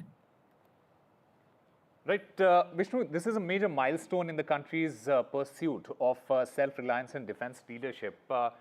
Just give us a sense of how are these combatants, significantly enhance India's naval capabilities? Well, let me try and spell that out in very simple terms. If you look at both the Surat and the Nilgiri, they've got a radar right on the top, which is, you can see it in fact now, the big round arrays. That's called the MF Star radar. That's an Israeli ELTA radar, which is now being co-developed here in India, as I understand it, but certainly an Israeli design over there. The MF Star enables these warships to detect incoming anti-ship missiles, missiles which may be targeting the ship, sometimes supersonic missiles of this class at very high, very robust ranges. So ranges, some would suggest well over 250, 300 kilometers. Then once you have been able to track them, a different set of radars actually acquire them and lock onto them. And then the surface-to-air missiles, which are the Barak 8 missile, which is known as the MR-SAM missile in Indian Naval Service, are actually fired. And this can be done entirely automatically. From detection to locking on to the launching of missiles, it can all happen automatically. And these missiles, among the most advanced surface-to-air missiles in the world, can in fact knock out these missiles in a very, very quick period of time, incoming missiles. And of course, there is the BrahMos missile, which I've spoken about. The BrahMos can engage targets well above 300 kilometers in range. It can take on enemy ships. It can hit targets on the ground. It's widely considered to be among the finest, if not the finest, anti-ship or ship-launched cruise missile in the world. It's very difficult to intercept because of the maneuvers that it makes in the final few moments of its flight before it hits its target. These are just a couple of examples of why these platforms are absolutely state-of-the-art, but I should add a word of caution. India doesn't have enough warships, just as we don't have enough fighter aircraft. And therefore, in the context of our primary rival, which is increasingly China, we need many more of these. That means getting an enormous addition to our defense budget as a percentage of our GDP, placing these orders and ensuring that these actually come through. Because at the rate at which China is manufacturing and commissioning warships, it's unprecedented in recent history. And therefore, the threat remains to us. So these are very valuable assets, but we need many more. And that's what the Navy says. Absolutely. Vishnu, in fact, having said that, can you elaborate on the features and capabilities of each of the three naval combatants here? That is the INS Surat, INS Nilgiri, and INS Vakshir. So I did just do that, but let me just tell you a little bit about the submarine.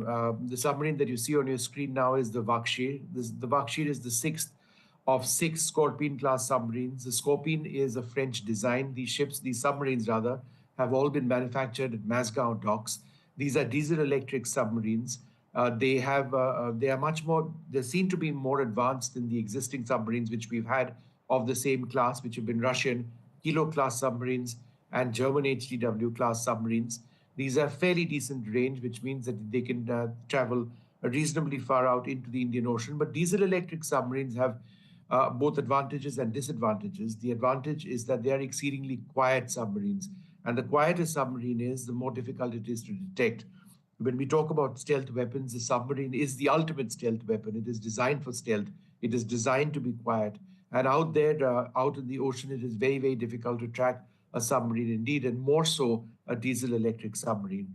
The disadvantage of a diesel-electric submarine is that it needs to come to the surface, or almost come to the surface, to snorkel. In other words, to ensure that there's an exchange of gases which takes place, so that there is fresh air which comes in, and that the exhaust plumes of the diesel engines can actually be emitted. And that's a time when a diesel-electric submarine is quite vulnerable to detection from aircraft or from other ships, and that's when it can be attacked.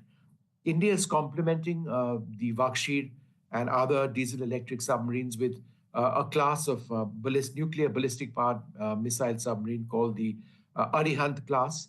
There are also plans to build nuclear-powered fast attack submarines. These have typically unlimited endurance. The endurance, the nuclear reactor means that you can always remain underwater, whereby it's much more difficult to detect a submarine. You only come up when you run out of supplies and you need, and for example, food for the crew. But typically they can run on for a very long period of time. So the Surat and the Nilgiri the Surat is a destroyer, the Nilgiri is a frigate. The Surat is the final ship of the Vishakhapatnam class. The Vishakhapatnam class itself is an upgrade or an enhanced version of the Kolkata class destroyers. And the Nilgiri class is interesting because it's a new class of frigate. It's called the Project 17A frigate, but it is a follow-up design with significant modifications of the Shivalik class indigenous destroyer. So, when I started tracking Indian Navy warships and indigenous manufacture, it was back in 1996. And then, and since then we've seen an evolution take place, and that's been really impressive. I mean, impressive by any global standard. The only problem has been the pace of manufacture. That's been exceedingly slow. As I mentioned, in some cases, it's taken 10 years for a ship. But in terms of the technology, from the Delhi class to the Kolkata class to the Vishakhapatnam class, or from the Shivalik class to the Nilgiri class, the ship that's being commissioned now, one of the two, it's been very impressive in terms of the capabilities which have come on board. Osama. Right. Vishnu, stay with us. We'll take a very short break. But before we take the break, as part of the Uday Foundation's blanket donation drive, 60,000 blankets, they are needed. Help save lives in this harsh winter. Blankets can be dropped off at the location, Uday Foundation, Sarvodaya Enclave in New Delhi, 70.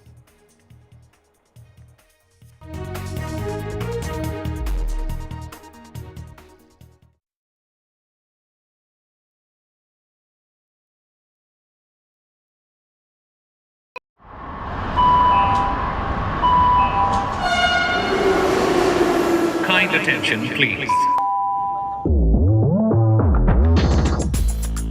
Delhi Election Metro 2025 is arriving on People's Platform. Please mind the gap. BJP or AAP, who will get to the Delhi Secretariat station? दरवाजे बाईं तरफ खुलेंगे. Who will Delhi voters open the victory doors for? And who will be shown the door?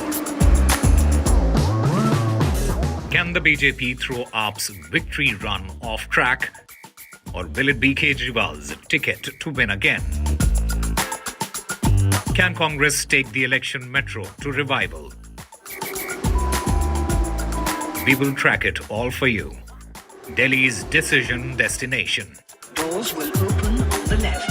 Stay tuned to NDTV for mega metro poll coverage. Well, I'm in Altadena. This is one of the worst hit areas. When disaster strikes, NDTV World brings you exclusive on-the-ground reports straight from the heart of the action.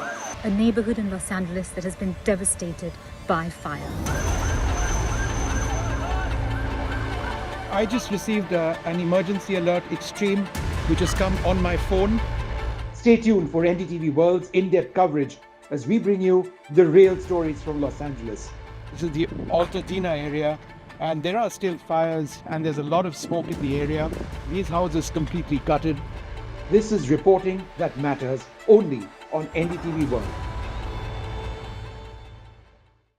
I've been reporting on all issues big and small from Andhra Pradesh, Telangana, rest of South India, bringing you all the action, all that you need to know, all that you want to know. The energy of Maximum City is infectious. I bring in that energy in our news coverage.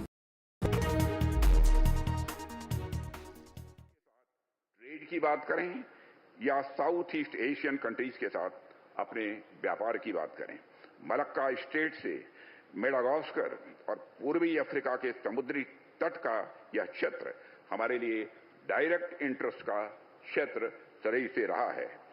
आज भी volume के अनुसार भारत के trade का 95% हिस्सा इसी reason से जुड़ा हुआ है.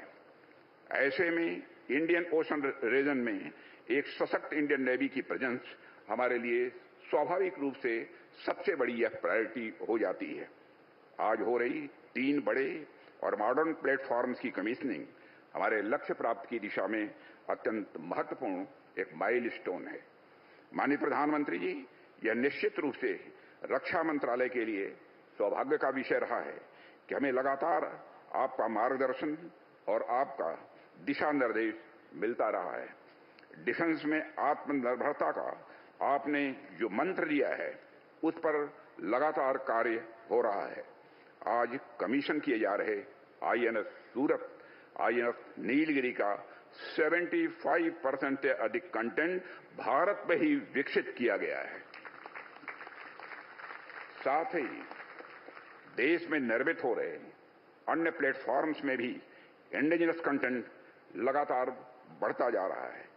इसी प्रकार हमें एक और क्षेत्र में आपका दिशा निर्देश प्राप्त हो रहा है और वह है डिफेंस सेक्टर में रैपिड मॉडर्नाइजेशन का. आज के 3 बड़े प्लेटफॉर्म्स पूरी तरह से state of the art equipment तथा सिस्टम से पूरी तरह लैस हैं और किसी भी परिस्थिति से निपटने में पूरी तरह से यह सक्षम भी हैं. हम आज अपने मॉडर्नाइजेशन की मुहिम को तेजी से आगे बढ़ा रहे हैं. एक ओर तो हम इन बड़े प्लेटफॉर्म्स को देश में ही प्रोड्यूस कर रहे हैं, तो दूसरी ओर हमारा ध्यान low cost and high impact system पर भी है जो कम समय में हमारी सेनाओं को और अधिक पोटेंट बना सके. इस प्रकार अपनी फोर्सेस के रैपिड मॉडर्नाइजेशन के क्रम में हम एक ऐसा बैलेंस्ड मिक्स ला रहे हैं. हम आशा करते हैं कि आपका मार्गदर्शन हमें आगे भी इसी प्रकार लगातार मिलता रहेगा. हमने रक्षा मंत्रालय में 2025 को ईयर ऑफ रिफॉर्म्स घोषित किया है. इसके अंतर्गत हमने रक्षा मंत्रालय तथा तीनों सेनाओं में जो भी जरूरी रिफॉर्म्स हैं उनके ऊपर कार्य करने का संकल्प लिया है. मुझे विश्वास है कि इस साल के अंत तक हम रक्षा क्षेत्र में कई रिफॉर्म्स को लागू कर चुके होंगे जो भारत के रक्षा क्षेत्र को नई ऊंचाइयों तक पहुंचाने में सहायक सिद्ध होंगे. मैं इस अवसर पर मझगांव डॉक लिमिटेड के हमारे सभी इंजीनियर्स, मशीनिस्ट, कॉन्ट्रैक्टर्स, वर्कर्स एवं इन प्रोजेक्ट से जुड़े सभी लोगों का विशेष आभार व्यक्त करता हूं. आपका कठिन परिश्रम आपका समर्पण आज रंग ला रहा है। आप सभी के बिना इसकी कल्पना भी नहीं की जा सकती थी। आपने अपनी लगन से भारतीय नौसेना की ताकत में वृद्धि की है और देश को आपके ऊपर गर्व है। एक बार फिर से माननीय प्रधानमंत्री जी का हृदय से धन्यवाद व्यक्त करता हूं कि आप हमारे बीच आए और हम सबको आपका सानिध्य प्रदान हुआ। अंत में शं नो वरुण यानी वरुण देव की कृपा सदैव हम पर बनी रहे, इसी कामना के साथ मैं अपना निवेदन समाप्त करता हूं। आप सभी को बहुत बहुत धन्यवाद। जय Hind.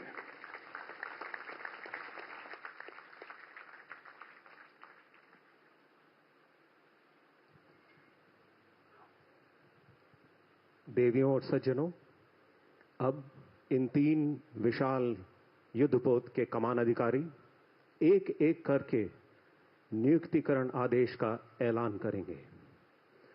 To read out the commissioning warrant of Wagshir, I now invite the commanding officer designate, Commander Vineet Sharma.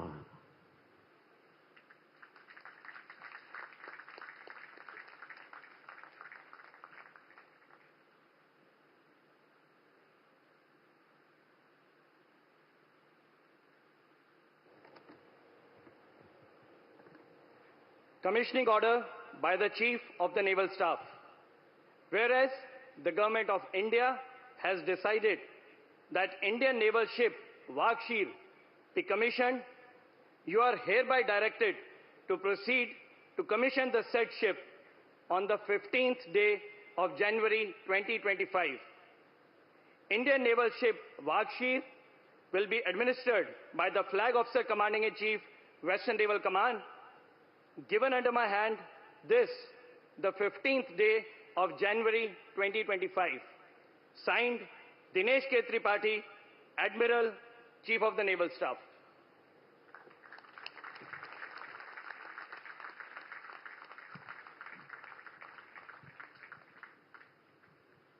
To read out the commissioning warrant of Nilgiri, I now invite the commanding officer designate, Captain Nitin Kapoor.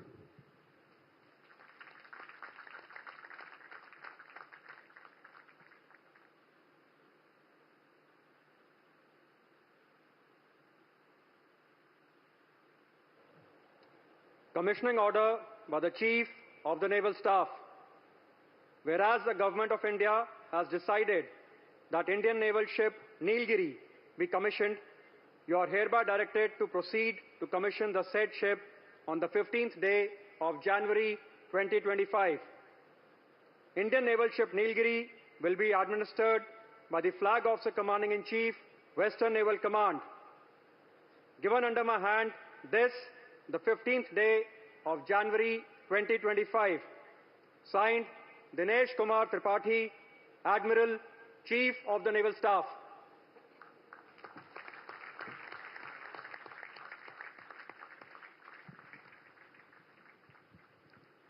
And finally, to read out the commissioning warrant of Surat, I now invite the commanding officer designate, Captain Sandeep Shori.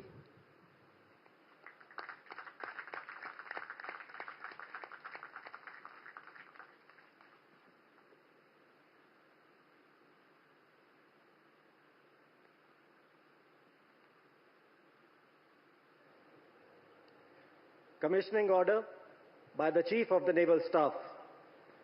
Whereas the Government of India has decided that Indian naval ship Surat be commissioned, you are hereby directed to proceed to commission the said ship on the 15th day of January 2025. Indian naval ship Surat will be administered by the Flag Officer Commanding-in-Chief, Western Naval Command. Given under my hand this, the 15th day of January 2025. Signed, Dinesh Kumar Tripathi, Admiral, Chief of the Naval Staff.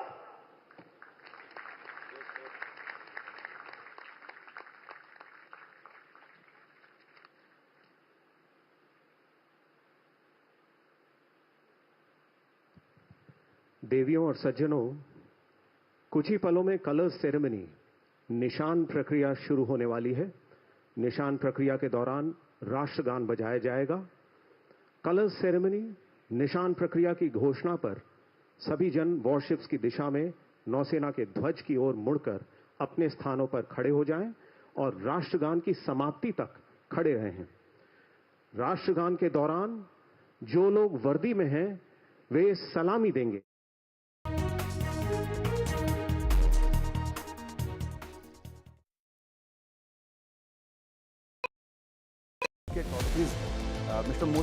In a time of sweeping economic change, what can India's past tell us about its future?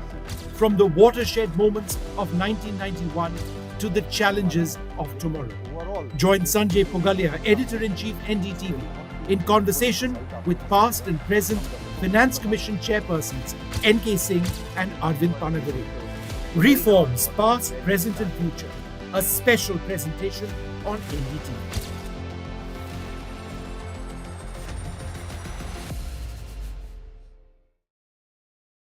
In today's interconnected world, India's voice is more crucial than ever. When India speaks, the world listens. At NDTV World, we are that voice, bringing you intelligent and insightful news from India and beyond.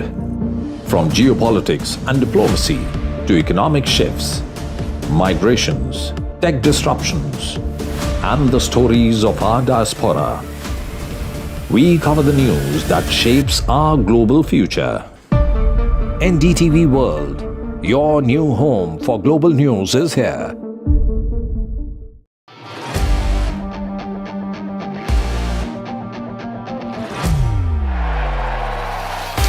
All set for Trump 2.0. Countdown to January 20th. Terror shadow, visa wars. All the twists and turns. Tracking Trump takeover. Every day at 10:30 p.m. only on NDTV 24/7.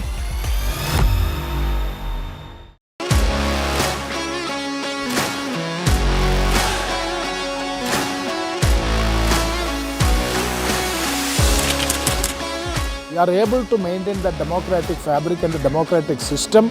I want to do something that can make a difference. लगातार जनता की आवाज को सरकार तक पहुंचाने का काम मैं करता हूं। I was a student up until very recently. I really want to work and do something for my people because they have given me this opportunity. They have elected me. सोचा नहीं था कि राज्यसभा सांसद बनूंगी।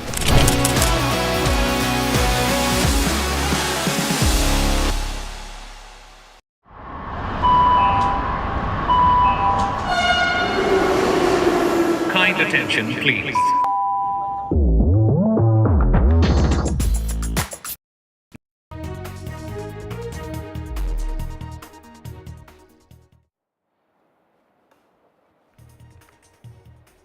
All right, welcome back. The three frontline naval combatants, they have been commissioned today in the presence of the Defence Minister Rajnath Singh, as well as the Prime Minister Narendra Modi at the Mumbai's naval dockyard.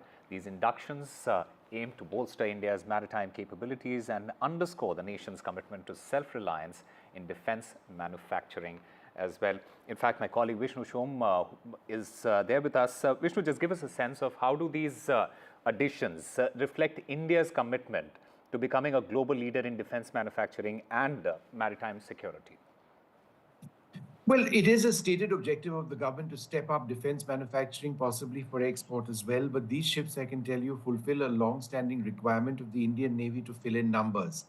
There is also the entire issue of capacity of our dockyards. We do have dockyards, Mazgaon docks, then we've got Garden Reach in Kolkata, we've got Larsen and Toubro facilities. But ultimately, we have to take a look at what is the available capacity in order for us to be taking on orders from outside. That said, when it comes to providing warships for other nations, that's not an area where we've done a great deal. In terms of manufacture and delivery, our defense manufacture and export has taken place in other areas. For example, BrahMos cruise missiles, which are some of the missiles that these ships are equipped with. I think the big focus now is to step up the capability of the Indian Navy through the induction of these platforms for the Indian Navy. The point I was mentioning earlier on is that India has been extremely slow in the process of manufacture. But there has been an improvement lately with the modular fashion of construction or style of construction having been adopted by the Indian Navy. For example, the INS Shivalik, the INS Nilgiri, which is being commissioned today, has been built in a modular style. In other words, different parts of the ship are constructed independently, and then the entire platform is put together. This results in a greater speed of manufacture, besides a greater efficiency of manufacture as well. And so with techniques like this now becoming more refined and available to Indian shipyards, the Prime Minister about to speak, let's just listen in. CP Radhakrishnan जी, महाराष्ट्र के लोकप्रिय मुख्यमंत्री देवेंद्र फडणवीस जी, मंत्रिपरिषद के मेरे वरिष्ठ साथी श्रीमान राजनाथ सिंह जी, संजय सेठ जी, महाराष्ट्र के मुख्यमंत्री, उनके साथ आज हमारे दोनों उप मुख्यमंत्री भी हैं, उप मुख्यमंत्री श्रीमान एकनाथ शिंदे जी, Ajit Pawar ji, CDS, CNS, navy के सभी साथी, मझगांव डॉकयार्ड में काम करने वाले सभी साथी, अन्य अतिथिगण, देवी और सज्जनों, 15 जनवरी के दिन को आर्मी डे के रूप में भी मनाया जाता है। देश की रक्षा के लिए अपना जीवन समर्पित करने वाले प्रत्येक जाबाज को मैं नमन करता हूं। मां भारती की रक्षा में जुटे हर वीर वीरांगना को मैं आज के दिन बधाई देता हूं। साथियों, आज भारत की समुद्री विरासत नेवी के गौरवशाली इतिहास और आत्मनिर्भर भारत अभियान के लिए भी बहुत बड़ा दिन है। छत्रपति शिवाजी महाराज ने भारत में नौसेना को नया सामर्थ्य दिया था, नया विजन दिया था।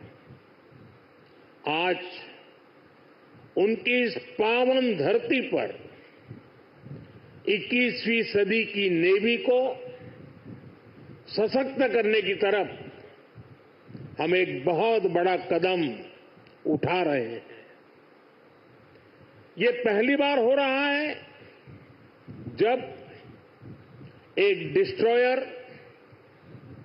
एक फ्रिगेट और एक सबमरीन, तीनों को एक साथ कमीशन किया जा रहा है। और सबसे गर्व की बात कि ये तीनों frontline platforms made in India है। मैं भारतीय नौसेना को, इनके निर्माण कार्य से जुड़े सभी साथियों को, इंजीनियर्स को, श्रमिकों को और पूरे देश को बधाई देता हूं। साथियों, आज का एक कार्यक्रम हमारी गौरवशाली धरोहर को भविष्य की आकांक्षाओं से जोड़ता है। लंबी समुद्री यात्राएं,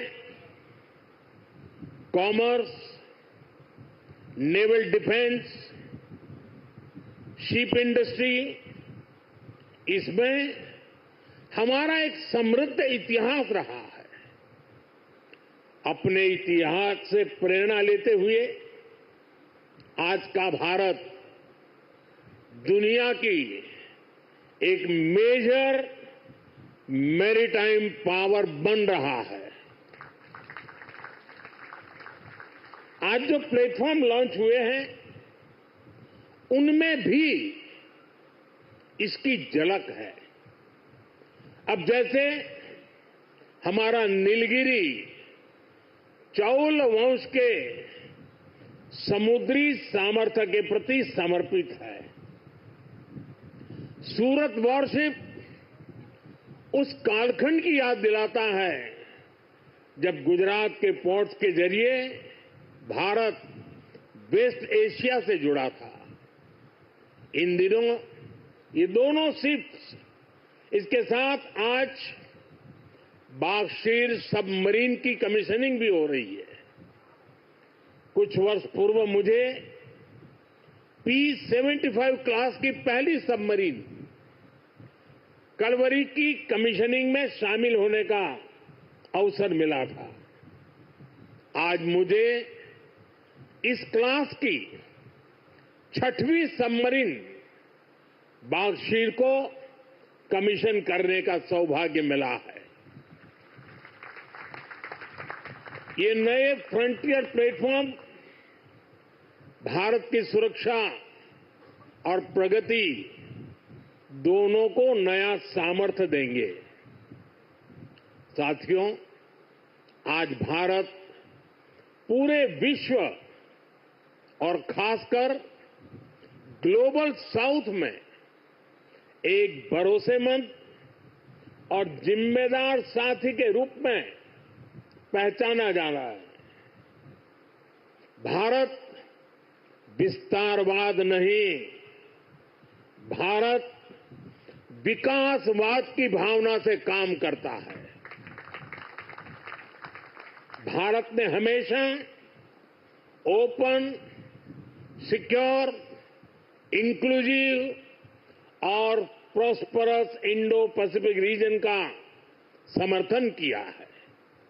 इसलिए जब समुद्र से सटे देशों के विकास की बात आई तो भारत ने मंत्र दिया सागर। सागर का मतलब है security and growth for all in the region. हम सागर के विजन के साथ आगे बढ़े। जब भारत के सामने G20 की प्रेसिडेंसी संभालने का दायित्व आया तो दुनिया को हमने मंत्र दिया one earth, one family, one future. जब दुनिया कोरोना से लड़ते हुए पस्त पड़ रही थी तब भारत ने विजन दिया वन अर्थ, वन हेल्थ। हम पूरे विश्व को अपना परिवार मानकर चलते हैं। हम सबका साथ, सबका विकास उस सिद्धांत पर विश्वास करने वाले लोग हैं और इसलिए इस पूरे क्षेत्र की रक्षा सुरक्षा भी भारत अपना दायित्व समझता है। साथियों, ग्लोबल सिक्योरिटी, इकोनॉमिक्स और जियो पॉलिटिकल डायनेमिक्स को दिशा देने में भारत जैसे मैरीटाइम नेशन की भूमिका बहुत बड़ी होने वाली है। आर्थिक प्रगति और एनर्जी सिक्योरिटी के लिए ये जरूरी है कि ट्रेडिशनल वाटर्स को प्रोटेक्ट किया जाए, टेरिटोरियल वाटर्स को प्रोटेक्ट किया जाए, फ्रीडम ऑफ नेविगेशन को इंश्योर किया जाए और ट्रेड की सप्लाई लाइन और सी रूट्स सुरक्षित हो। हमें आतंकवाद, हथियारों और ड्रग्स की तस्करी में इस पूरे क्षेत्र को बचाकर रखना है। इसलिए आज जरूरी है कि समुद्र को सेफ और प्रॉस्परस बनाने में हम ग्लोबल पार्टनर बने। हम लॉजिस्टिक की एफिशिएंसी बढ़ा दें, और शिपिंग इंडस्ट्री के लिए काम करें। हम रेयर मिनरल्स, फिश स्टॉक जैसे ओशन रिसोर्सेज का दुरुपयोग रोकने में और इसे मैनेज करने की कैपेसिटी डेवलप करें। हम न्यू शिपिंग रूट्स और सी लेन्स पर अब कम्युनिकेशन को खोजने में इन्वेस्ट करें। मुझे खुशी है कि आज भारत इस दिशा में लगातार कदम उठा रहा है। भारत पूरे इंडियन ओशन रीजन में फर्स्ट रिस्पॉन्डर भी बनकर उभरा है। बीते कुछ महीनों में ही हमारी नौसेना ने सैकड़ों जानें बचाई हैं। हजारों करोड़ रुपए के नेशनल और इंटरनेशनल कार्गो की सुरक्षा की है। इससे दुनिया का भारत पर भरोसा बढ़ा है, आप सबके कारण बढ़ा है और इसलिए मैं आज आप सबका भी अभिनंदन करता हूं। भारतीय नौसेना, कोस्ट गार्ड, उन पर यह लगातार भरोसा बढ़ता जा रहा है। आज आप ही देख रहे हैं, आसियान हो, ऑस्ट्रेलिया हो, गल्फ हो, अफ्रीका के देश हो, सबके साथ आज भारत का आर्थिक सहयोग लगातार मजबूत हो रहा है। संबंधों की इस मजबूती में इंडियन ओशन रीजन में भारत की उपस्थिति, भारत का सामर्थ्य एक बहुत बड़ा आधार है और इसलिए आज का ये आयोजन सैन्य दृष्टि के साथ ही आर्थिक दृष्टि से भी उतना ही अहम है। साथियों, 21वीं सदी के भारत का सैन्य सामर्थ्य भी अधिक सक्षम हो, आधुनिक हो, ये देश की प्राथमिकताओं में से एक है। जल हो, थल हो, नभ हो, डीप सी हो या फिर असीम अंतरिक्ष, हर जगह भारत अपने हितों को सुरक्षित कर रहा है। इसके लिए निरंतर रिफॉर्म्स किए जा रहे हैं। चीफ ऑफ डिफेंस स्टाफ का गठन ऐसा ही एक रिफॉर्म है। हमारी सेनाएं और अधिक एफिशिएंट हो, इसके लिए थिएटर कमांड की दिशा में भी भारत आगे बढ़ रहा है।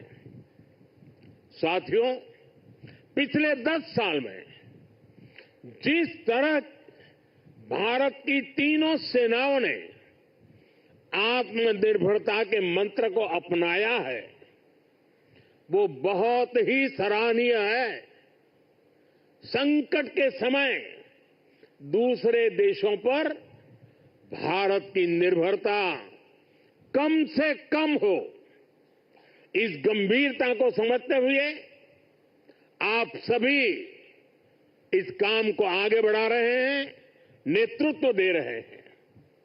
हमारी सेनाओं ने 5000 से ज्यादा ऐसे साजो सामान और उपकरणों की लिस्ट तैयार की है जो अब वो विदेशों से नहीं मंगाएगी।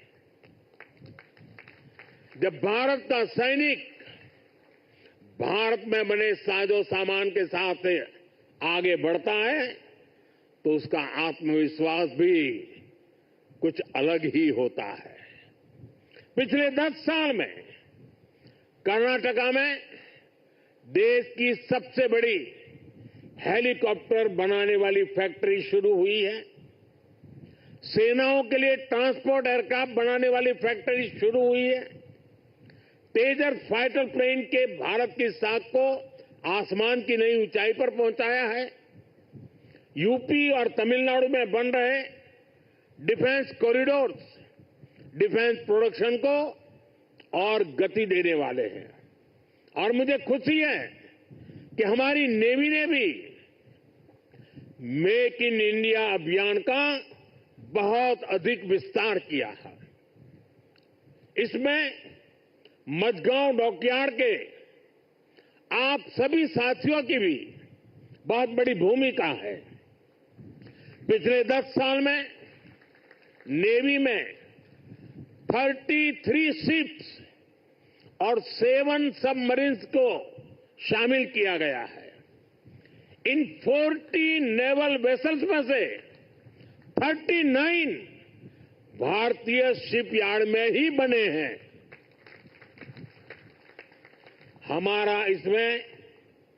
हमारा भव्य विराट आईएनएस विक्रांत एयरक्राफ्ट कैरियर और आईएनएस अरिहंत और आईएनएस अरिघात जैसी न्यूक्लियर सबमरीन भी शामिल है। मेक इन इंडिया उसको ऐसी गति देने के लिए मैं देश की तीनों सेनाओं को हृदय से बहुत बहुत बधाई देता हूं। आज भारत का डिफेंस प्रोडक्शन 1.25 लाख करोड़ रुपए से ज्यादा हो चुका है। हम 100 से ज्यादा देशों को डिफेंस इक्विपमेंट एक्सपोर्ट कर रहे हैं। मुझे विश्वास है आपके सहयोग से आज भारत तेजी से अपने डिफेंस सेक्टर का कायाकल्प करके दिखाएगा। साथियों, मेक इन इंडिया से भारत की सेनाओं का सामर्थ्य बढ़ने के साथ ही आर्थिक प्रगति के नए द्वार भी खुल रहे हैं। जैसे एक उदाहरण शिप बिल्डिंग इकोसिस्टम का है। आप में से बहुत से लोगों को पता होगा, एक्सपर्ट भी कहते हैं शिप बिल्डिंग में जितना इन्वेस्ट किया जाए उसका 2 गुना पॉजिटिव इंपैक्ट इकोनॉमी पर पड़ता है। यानी अगर हम शिप बिल्डिंग में 1 रुपये लगाते हैं तो इकोनॉमी में 1 रुपया 82 पैसे के आसपास सर्कुलेशन होता है। अब सोचिए, अभी देश में 60 बड़े शिप्स अंडर कंस्ट्रक्शन है। इनकी वैल्यू 1.5 लाख करोड़ रुपए के आसपास है। यानी इतना पैसा लगाने से करीब 3 लाख करोड़ रुपए का सर्कुलेशन हमारी इकोनॉमी में होगा। और रोजगार के मामले में तो इसका 6 गुना मल्टीप्लायर इफेक्ट होता है।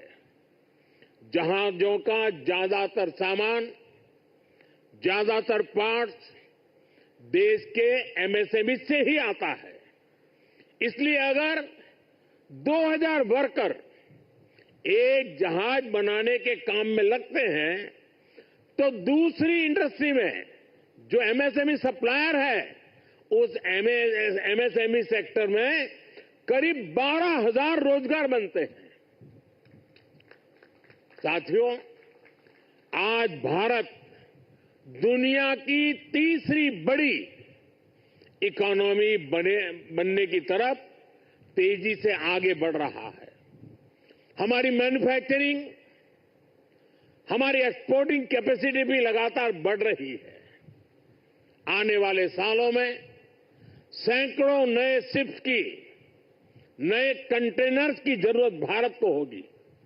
इसलिए पोर्ट लेड डेवलपमेंट का मॉडल हमारी इकोनॉमी को गति देने वाला है, रोजगार के हजारों नए मौके बनाने वाला है। साथियों, इस क्षेत्र में कैसे रोजगार बढ़ रहा है, इसका एक उदाहरण सी फेरर्स की संख्या भी है। 2014 में भारत में सी फेरर्स की संख्या 1.25 लाख से भी कम थी। आज ये 2 गुने से भी अधिक बढ़कर लगभग 3 लाख तक पहुंच चुकी है। आज भारत सी फेयरर्स की संख्या में विश्व में टॉप 5 में आ गया है। साथियों, हमारी सरकार का तीसरा कार्यकाल अनेक बड़े निर्णयों के साथ शुरू हुआ है। तेज गति से हमने नई नीतियां बनाई हैं, देश की जरूरतों को देखते हुए नए कार्य शुरू किए हैं। देश के हर कोने, हर सेक्टर का विकास हो, इस लक्ष्य के साथ हम चल रहे हैं। पोर्ट सेक्टर का विस्तार भी इसका ही हिस्सा है।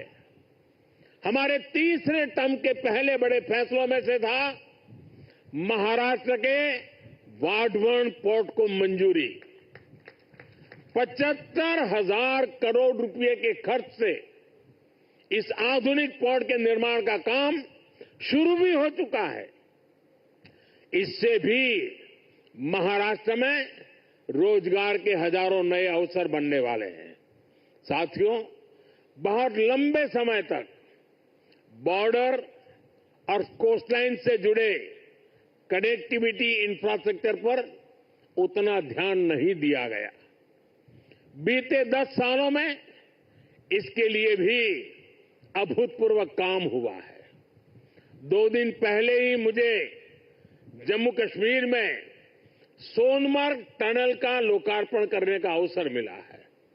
इससे करगिल, लद्दाख जैसे हमारे सीमावर्ती इलाकों तक पहुंचना, उसमें बहुत आसानी होगी, सुलभ होगी।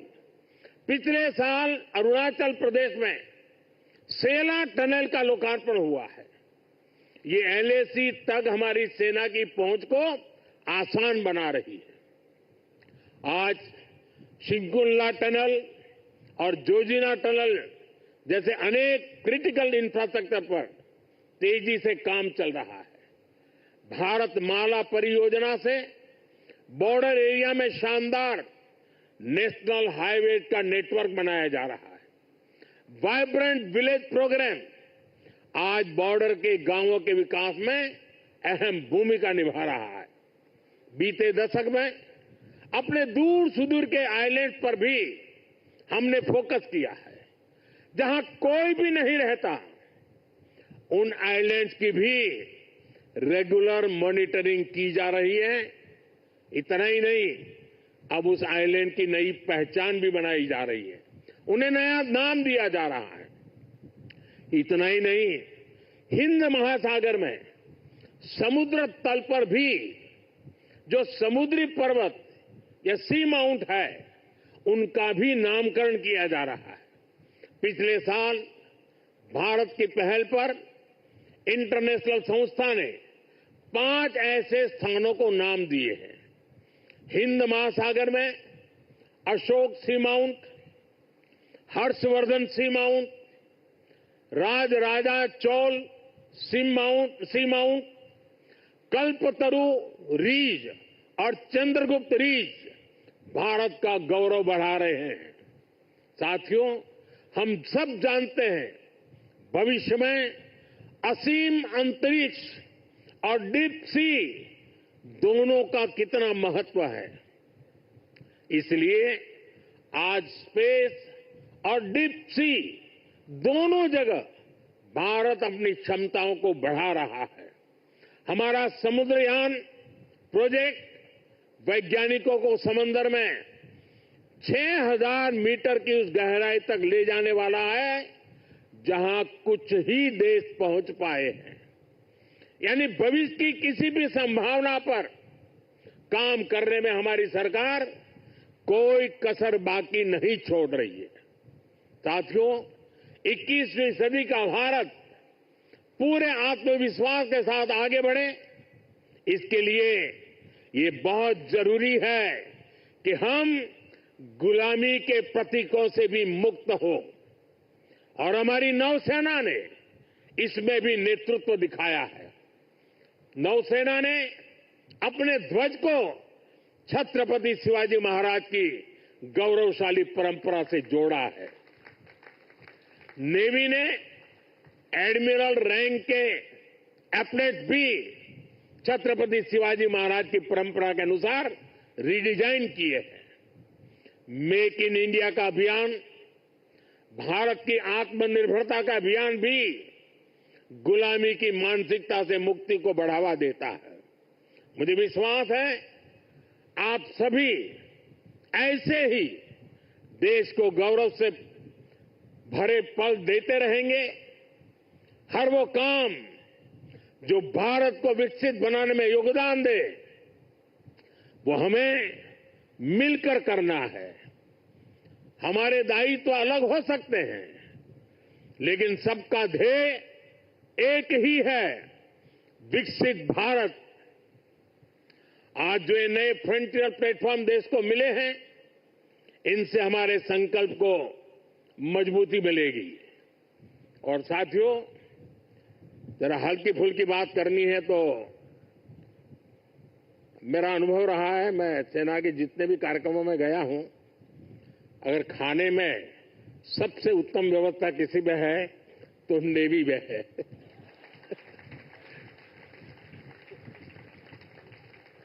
विविधताओं से भरपूर।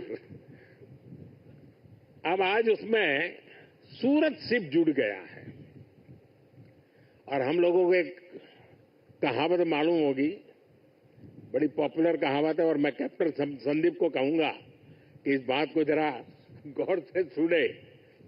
वो कहावत है, सूरत का जमण और काशी का मरण।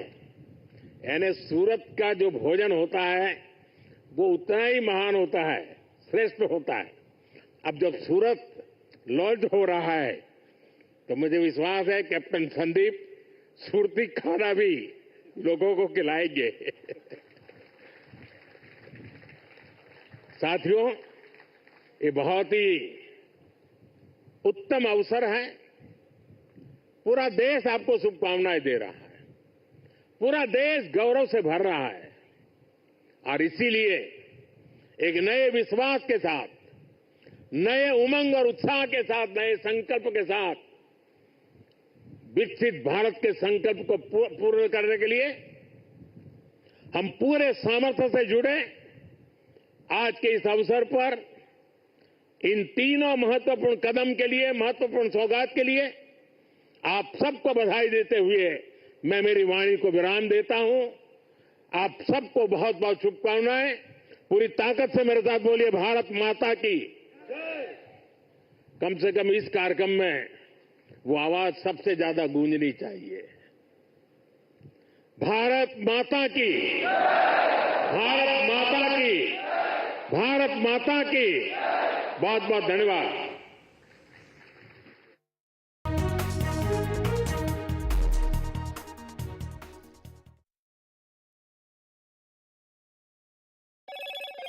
Hello, Moto.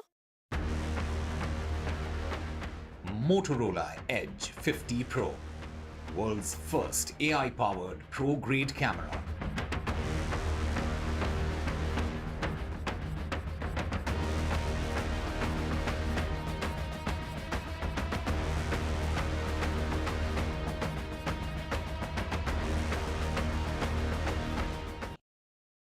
Well, I'm in Altadena. This is one of the worst hit areas.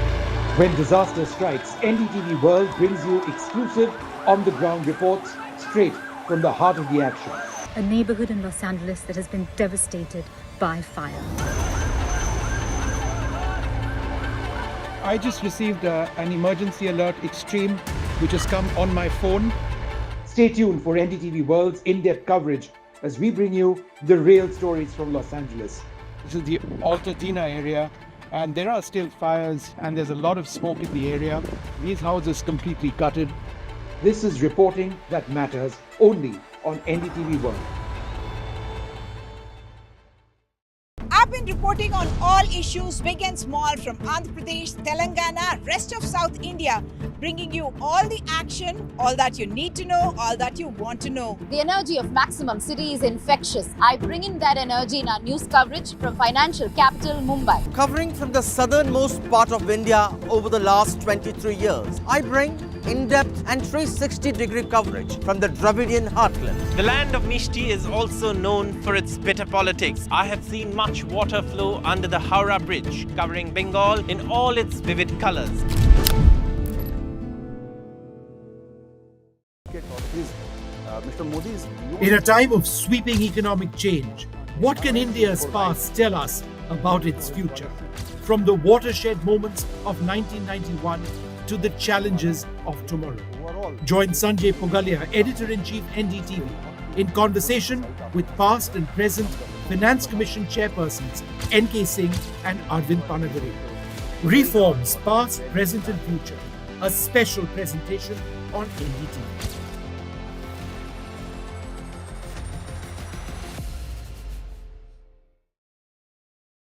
In today's interconnected world, India's voice is more crucial than ever.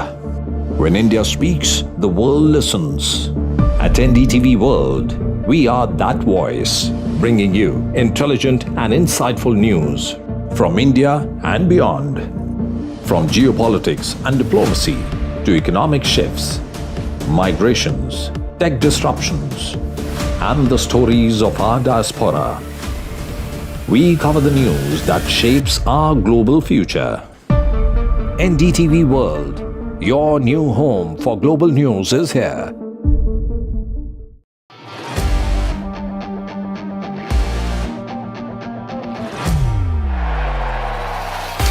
All set for Trump 2.0.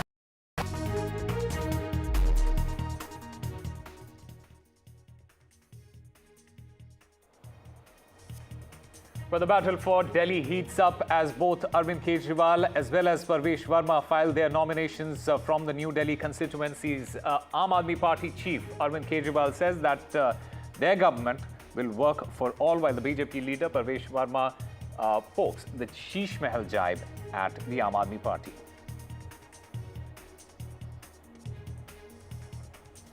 In fresh trouble for the Aam Aadmi Party leader Arvind Kejriwal ahead of the Delhi election, the Union Home Ministry has given the go-ahead to the Enforcement Directorate to prosecute the former Chief Minister in a money laundering case linked to the now scrapped liquor policy. Arvind Kejriwal says that he will continue his fight. New office for the Congress in Delhi named the Indira Gandhi Bhavan. The Congress moves to new office after 47 years.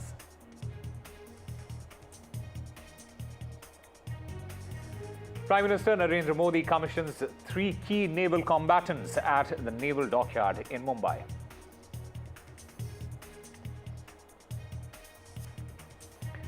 As dense fog engulfs Delhi and the national capital region, departure of 167 flights have been delayed.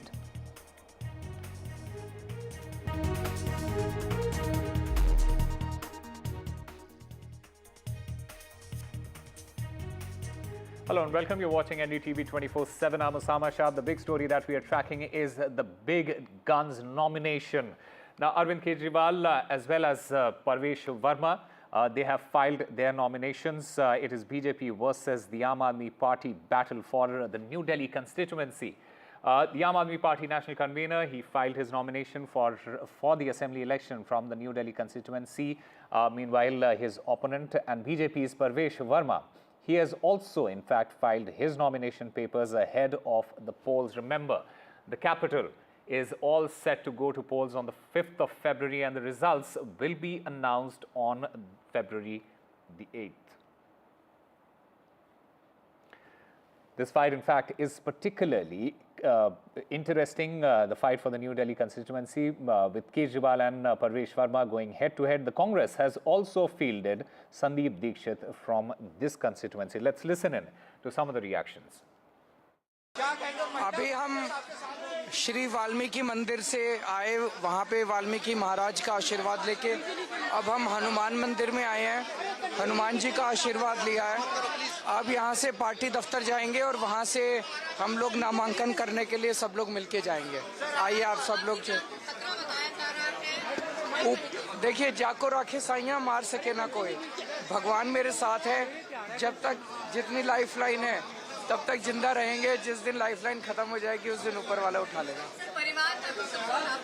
हाँ, आज मेरी पत्नी है, मेरा बेटा है, मेरी बेटी है, मेरी बहन है, सब लोग साथ गए जा रहे हैं। Thank you. All right. The former Chief Minister of Delhi, Arvind Kejriwal, there speaking to the media after filing his nominations. It is a three-way battle for Delhi, New Delhi constituency.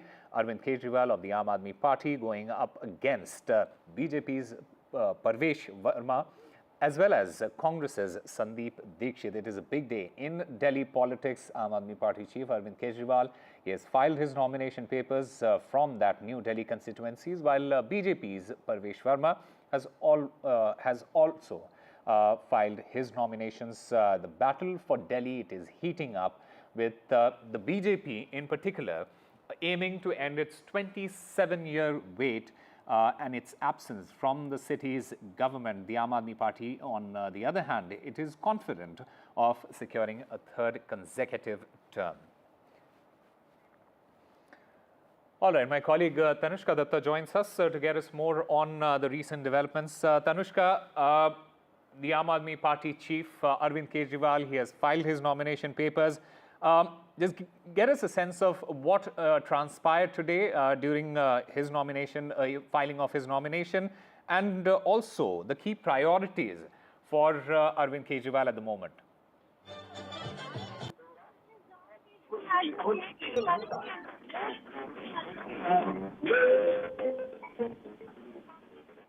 Is holding here from his party office. Arvind Kejriwal, Aam Aadmi Party national convener, first went to the Valmiki Mandir in the morning with his family, with his wife and his sister, and thereafter he went.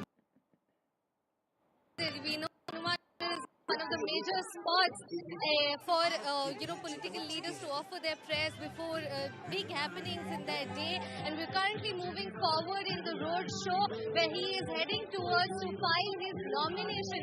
Remember, Arvind Kejriwal is fighting the Delhi Assembly elections from the New Delhi constituency seat, and this is a triangular contest between the BJP, the Congress and the Aam Aadmi Party. Arvind Kejriwal has up against him sons of two former chief ministers, Sandeep Dikshit from Congress and BJP's Parvesh Verma, and he is himself a former chief minister as well.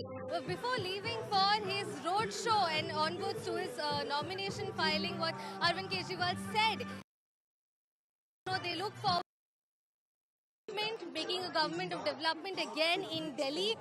He urged the voters that he's been here in 2015, in 2020 assembly elections also, and he seeks people's blessings. He urged out to the people of Delhi to bring in the Aam Aadmi Party again if they want good governance, if they want work to be done on civic issues, and of course highlighting again his women's scheme, the Mahila Samman Yojana, the 2100 rupees that his party has promised to offer to women if they're elected into these elections. As you can also see in this road show, a lot of women here are present. So the road show is essentially being, rallied at this point by Arvind Kejriwal and his women supporters, which is also a big marcation of his women's scheme at this point.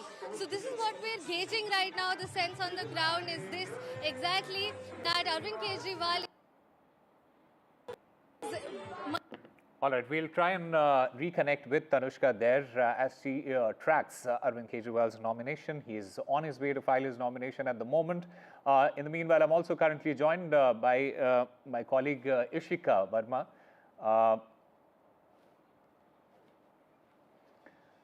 Ishika, Parvesh Verma, he has already filed his nomination for the crucial elections that are going to take place in just a couple of days from now. This is very significant because the BJP, it is aiming to end its 27-year absence from the city's government.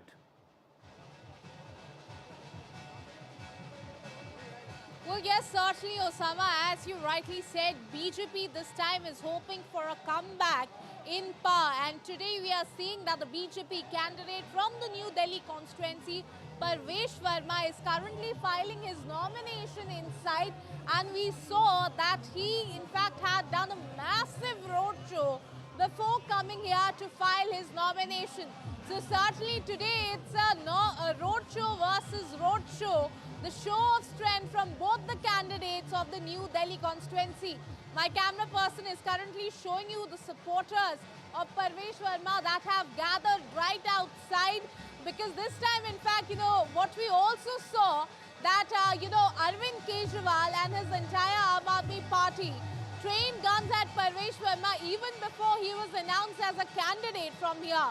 And they have continuously attacked him over, in fact, the alleged freebie distribution and, in fact, cash for votes rough, and certainly also went to the Election Commission to complain against him. So how all of that will be impacting this election, especially in the New Delhi constituency, remains to be seen. But today, certainly, both the leaders, be it Parvesh Verma or be it Arvind Kejriwal, both of them trying to show their show of strength. And that is why we are seeing both of them holding a Padyatra.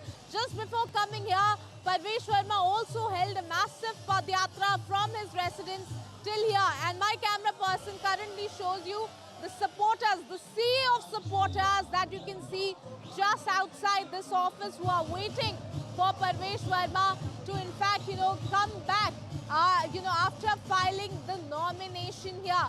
So certainly, we'll also try to gather the excitement. क्या लगता है इस बार परवेश वर्मा जीत जाएंगे? जीतेंगे क्यों नहीं जीतेंगे?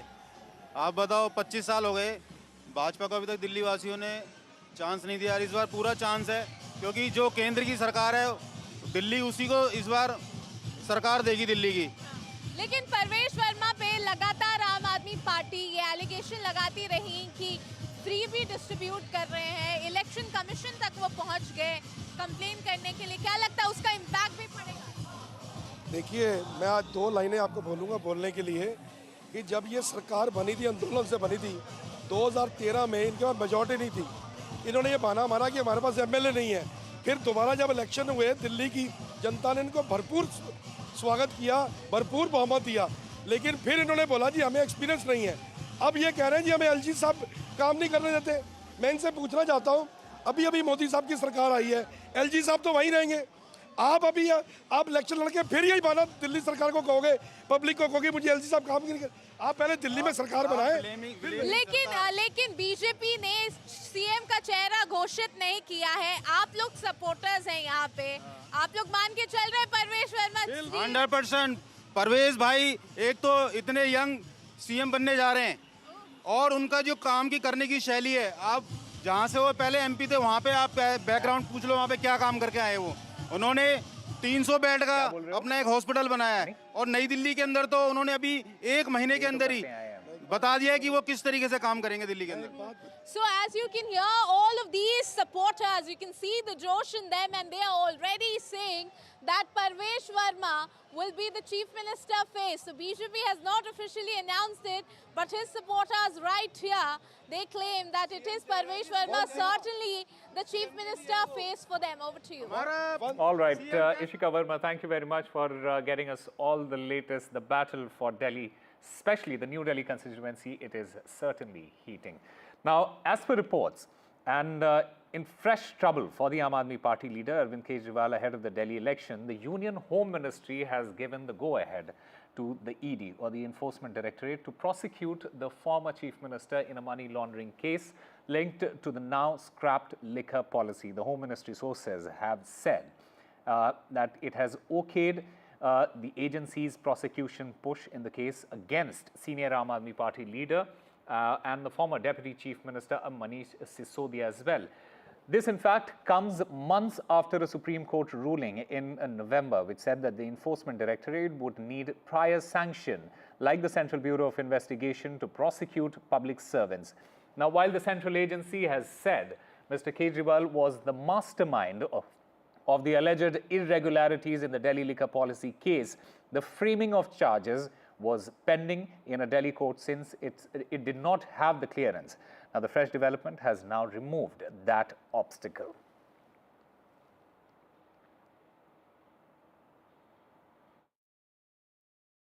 देखिए, अरविंद केजरीवाल चुनाव हार रहे हैं। ना केवल नई दिल्ली विधानसभा में उनकी जमानत जब्त हो रही है, बल्कि पूरे दिल्ली में चुनाव हार रहे हैं। भारतीय जनता पार्टी की सरकार 8 तारीख को बन रही है। हम सभी जानते हैं कि अरविंद केजरीवाल ने कितना बड़ा पाप किया था। जब देश में, सारी दुनिया में कोविड चल रहा था, लोग मर रहे थे, उस समय वो शराब पॉलिसी बना रहे थे।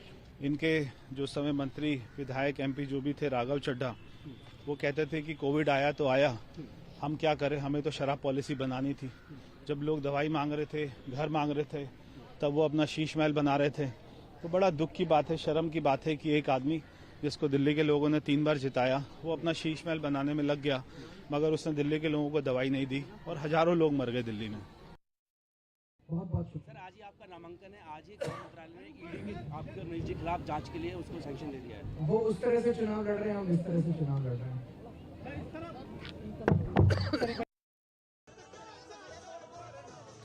Fresh trouble seems to be brewing for the Aam Aadmi Party national convener Arvind Kejriwal, as well as the former Deputy Chief Minister Manish Sisodia. The Union Home Ministry has now given the go-ahead to the Enforcement Directorate in order to prosecute the former Chief Minister in the money laundering case, now linked to the now scrapped liquor policy. And my colleague Aishwarya Jain joins us to get us more on this. Aishwarya, just give us a sense of the latest development in this particular case, and how much trouble is Arvind Kejriwal and Manish Sisodia are in at the moment? Well, politically, there would be trouble for Arvind Kejriwal and Manish Sisodia if Aam Aadmi Party wins the Delhi elections. And as Aam Aadmi Party has stated that Arvind Kejriwal will be the Chief Minister of Delhi, certainly it is the Supreme Court rulings and also the bail conditions that Arvind Kejriwal is currently out on, that he cannot sign any official files, he cannot go to the Chief Minister's office. And if now there would be the trials that will begin and the Enforcement Directorate goes ahead to frame the charges against Arvind Kejriwal and Manish Sisodia, then certainly it would be more and more trouble. Remember, it was the Supreme Court order that stated that it would be Enforcement Directorate who should first get the sanctions from the Home Ministry as far as any public prosecutor, any public servant is concerned. And now the Union Home Ministry has authorized the Enforcement Directorate to pursue prosecution against former Delhi Chief Minister Arvind Kejriwal and his deputy Manish Sisodia for alleged irregularities in the now scrapped excise policy for 21-22. The decision will now follow the approvals of the Lieutenant Governor V.K. Saxena for the prosecution. Remember, in August 2024, the CBI was also authorized to prosecute Kejriwal in connection with the parallel corruption cases, and therefore the reason perhaps the Enforcement Directorate was waiting for the Ministry of Home Affairs to give the approval for the sanctions. Now they have got it, so certainly it would be waiting for the Lieutenant Governor to finally get the approval, and now the Enforcement Directorate can go ahead to frame the charges and the trials can begin from here. Aishwarya, having said that, this development, it may also have significant implications for the Aam Aadmi Party ahead of the Delhi elections, isn't it? Well, certainly, as I mentioned, the Aam Aadmi Party has already declared its Chief Minister's space, that is Arvind Kejriwal. If Aam Aadmi Party comes into the power, then Arvind Kejriwal will be the Chief Minister. How he will work, if there would be trials that will be conducted against him and the charges will be framed against Enforcement Directorate. And therefore, the reason perhaps political fight has also begun, Osama.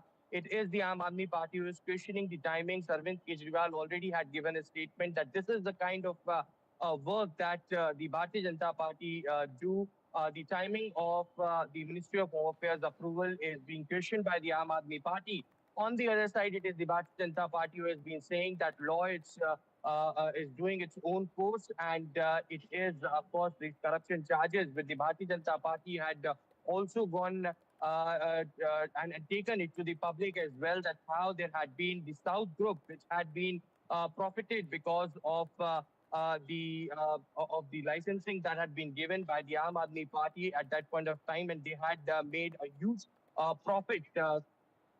Series of people were arrested, series of people had been under the trials, the charge sheets have been filed, but now this will be a fresh trouble if the Enforcement Directorate goes ahead to frame charges against Kejriwal, and how Aam Aadmi Party is going to respond on this is something that is very interesting to see.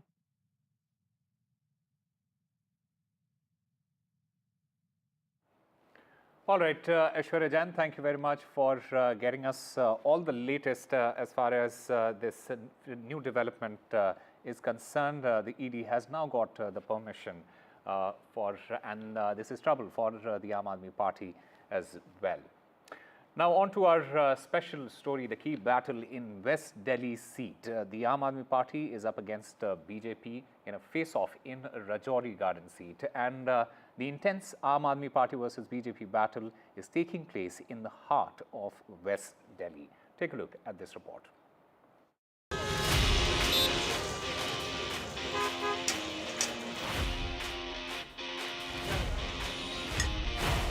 Hustling and bustling market of Rajouri Garden in West Delhi, enjoying some chur-chur naan out here. And this is election season that we're talking about. And this main market in Rajouri Garden is a place where you can shop till you drop and also enjoy lip-smacking food while at it. The Rajouri Garden constituency holds of strategic importance for both the parties, Aam Aadmi Party as well as the BJP. This seat out here is a mix of rural and urban voters from different economic backgrounds. We are here to understand the pulse of the people. Let's get going. Part of the West Delhi parliamentary constituency, Rajouri Garden is famous for its garment shops and street food. It is also infamous for its narrow gullies and garbage-ridden roads. Daily की जो activities और लोग basic सफ़र कर रहे हैं वो तो कोई देख नहीं रहा. Pollution, no one is seeing after pollution. Pollution वैसे का वैसे ही है. बारिश आ जाएगी, again there will be water logging. जो नया आएगा हम उससे पूछते हैं आप हमारे लिए क्या करोगे. आप ये मत बताओ कि आप दूसरी पार्टी क्या कर रही है, आप ये बताओ आप पे एजेंडा क्या है हमारे लिए. डर्टी पॉलिटिक्स जो चल रही है ना, उसमें वो सारा छिप जाता है. जो आजकल पब्लिसिटी हो रही है, टीवी पे आ रहा है, सब कुछ आ रहा है, सड़कों पे कर रहे हैं, तो वो कोई मायने नहीं रखता ये चीज़ें.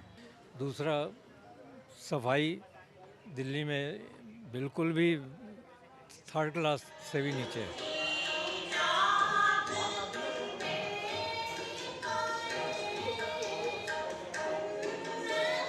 Kara Prashad from a Gurdwara in Rajouri Garden, the constituency wherein a significant presence of voters here belong from the Sikh community.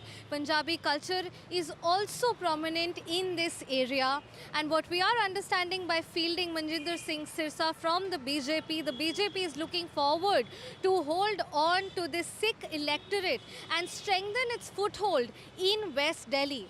In the previous assembly election here, the candidate from Aam Aadmi Party won this seat. The question is, will the Aam Aadmi Party retain this seat this time round or not?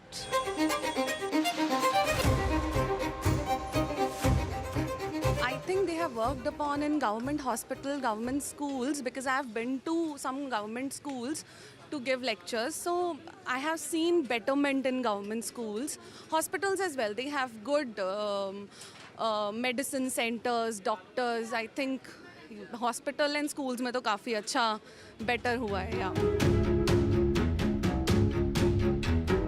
The contest here is between Aam Aadmi Party candidate Dhanwati Chandela, who also won this seat in the 2020 assembly election, and BJP's Manjinder Singh Sirsa.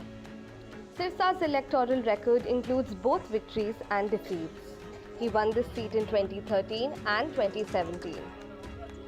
But what do the people want? Rajouri में काम होना नहीं, काम बहुत सारे काम होने बाकी हैं, काम हुए ही नहीं हैं. अब ये हमें उम्मीद है कि मनजिंदर सिंह सिरसा जी काम करने वाले कैंडिडेट हैं, वो काम जरूर करेंगे, बट हमें उनको हर हालत में जिताना जरूर है.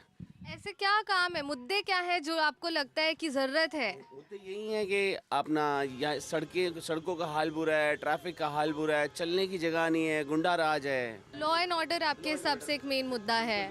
The main focus is pollution, lots of pollution. अब मेरे बेटे को इतनी प्रॉब्लम हो रही है nowadays due to pollution. नहीं निकलना बहुत मुश्किल है, सभी को इतना कोल्ड कफ रहता है. And I don't think government is doing anything on it.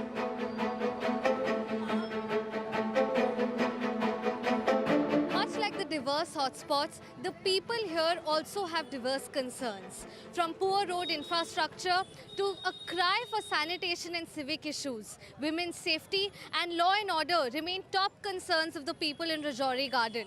The people here don't ask for petty politics. All they ask for is good work and for words or promises to translate into action.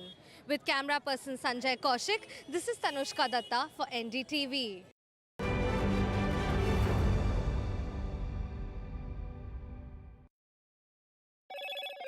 Hello, Moto. Motorola Edge 50 Pro, world's first AI-powered pro-grade camera.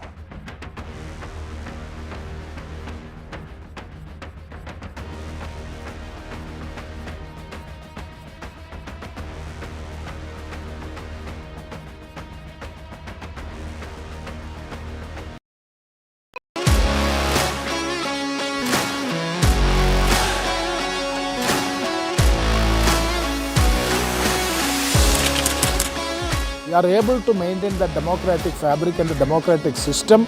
I want to do something that can make a difference. लगातार जनता की आवाज को सरकार तक पहुंचाने का काम मैं करता हूं. I was a student up until very recently. I really want to work and do something for my people because they have given me this opportunity. They have elected me. सोचा नहीं था कि राज्यसभा सांसद बनूंगी.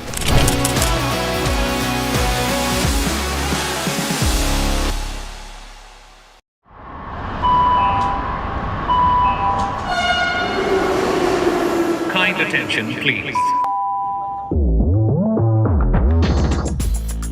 Delhi Election Metro 2025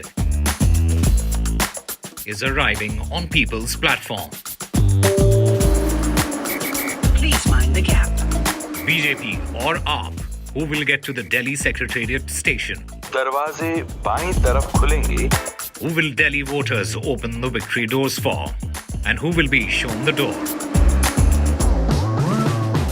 Can the BJP throw AAP's victory run off track? Or will it be Kejriwal's ticket to win again? Can Congress take the election metro to revival? We will track it all for you. Delhi's decision destination. Doors will open on the left. Stay tuned to NDTV for mega metro poll coverage. Well, I'm in Altadena. This is one of the worst hit areas. When disaster strikes, NDTV World brings you exclusive on-the-ground reports straight from the heart of the action. A neighborhood in Los Angeles that has been devastated by fire. I just received an emergency alert extreme, which has come on my phone. Stay tuned for NDTV World's in-depth coverage as we bring you the real stories from Los Angeles. This is the Altadena area, and there are still fires, and there's a lot of smoke in the area. These houses completely gutted. This is reporting that matters only on NDTV World. I've been reporting on all issues, big and small, from Andhra Pradesh, Telangana, rest of South India, bringing you all the action, all that you need to know, all that you want to know. The energy of Maximum City is infectious. I bring in that energy in our news coverage from financial capital Mumbai. Covering from the southernmost part of India over the last 23 years, I bring in-depth and 360-degree coverage from the Dravidian heartland. The land of Mishti is also known for its bitter politics. I have seen much water flow under the Howrah Bridge, covering Bengal in all its vivid colors.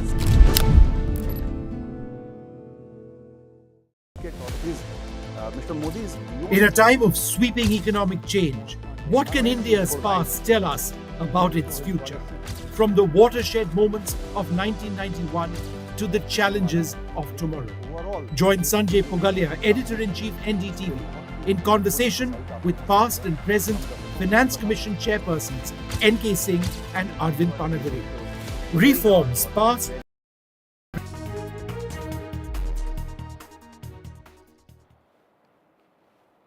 Welcome back. The Prime Minister Narendra Modi commissioned 3 frontline naval combatants today at the Mumbai's naval dockyard. These inductions aim to bolster India's maritime capabilities and underscore the nation's commitment to self-reliance in defense manufacturing. The Prime Minister, in fact, also highlighted that this is the first time that 3 different kinds of made-in-India combatants have been inducted into the Indian Navy. That in itself highlights its significance and the leap that India has taken in this space. Also spoke about slogan Sagar, that is security and growth for all in the region.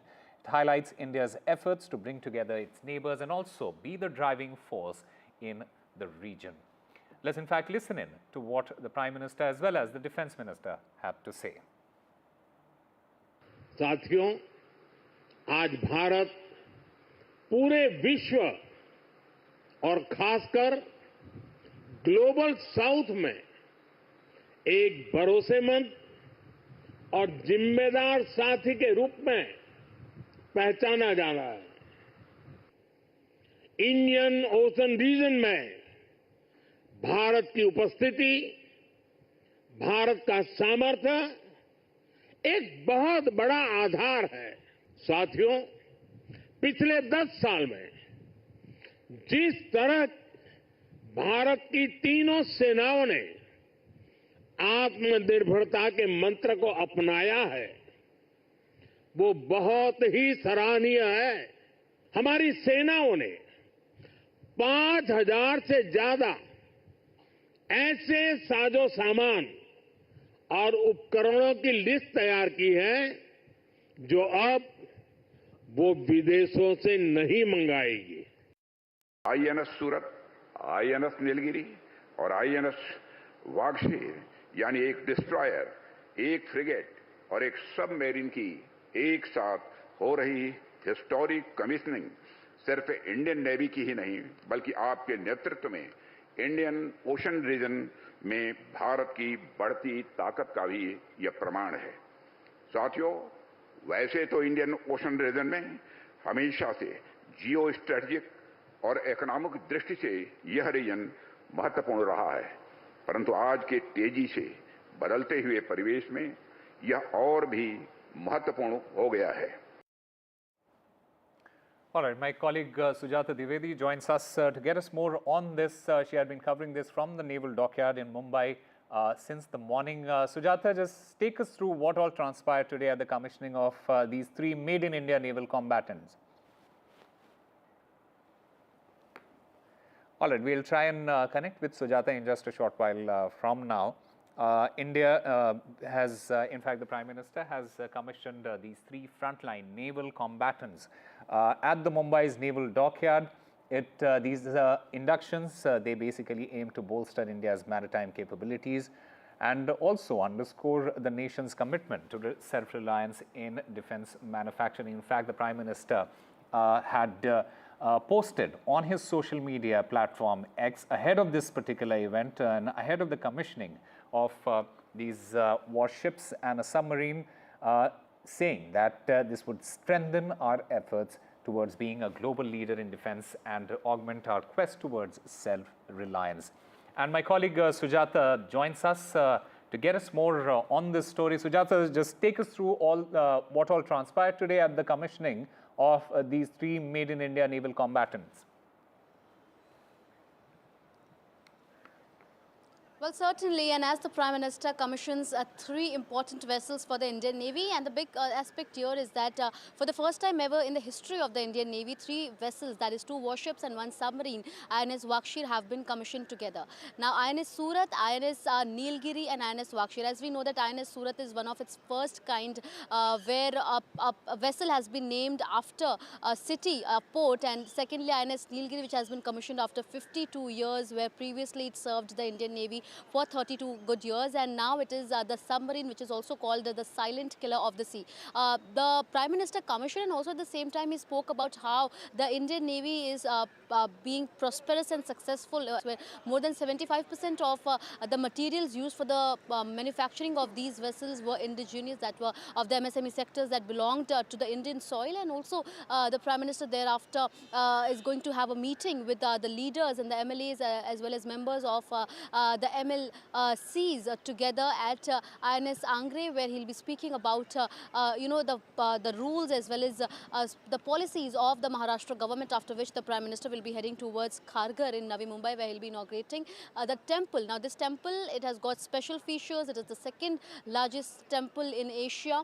Also at the same time, after 12 years of hard work and resilience, this temple has been formed with almost a total amount of 200 crores being spent on it, spread in 9 acres. So somewhere a big day for the Indian Navy as well as for the people of Navi Mumbai, where a big temple is going to be inaugurated, which belongs to ISKCON. And the inauguration has been done. The Prime Minister will shortly be meeting the leaders of the Mahayuti government, after which he'll be heading to Kharghar from the Sikra helipad. An important day, and the Prime Minister, like he addressed that India has always been a hub of self-growth, and how the Make in India program has been successfully being followed by the Indian Navy, where also during the formation of INS Surat, INS Wakshir and INS Nilgiri, it was ensured that all of the features of these vessels are made and formulated in a manner that it is able to sustain in the sea for a longer period of time, along with its formulations being,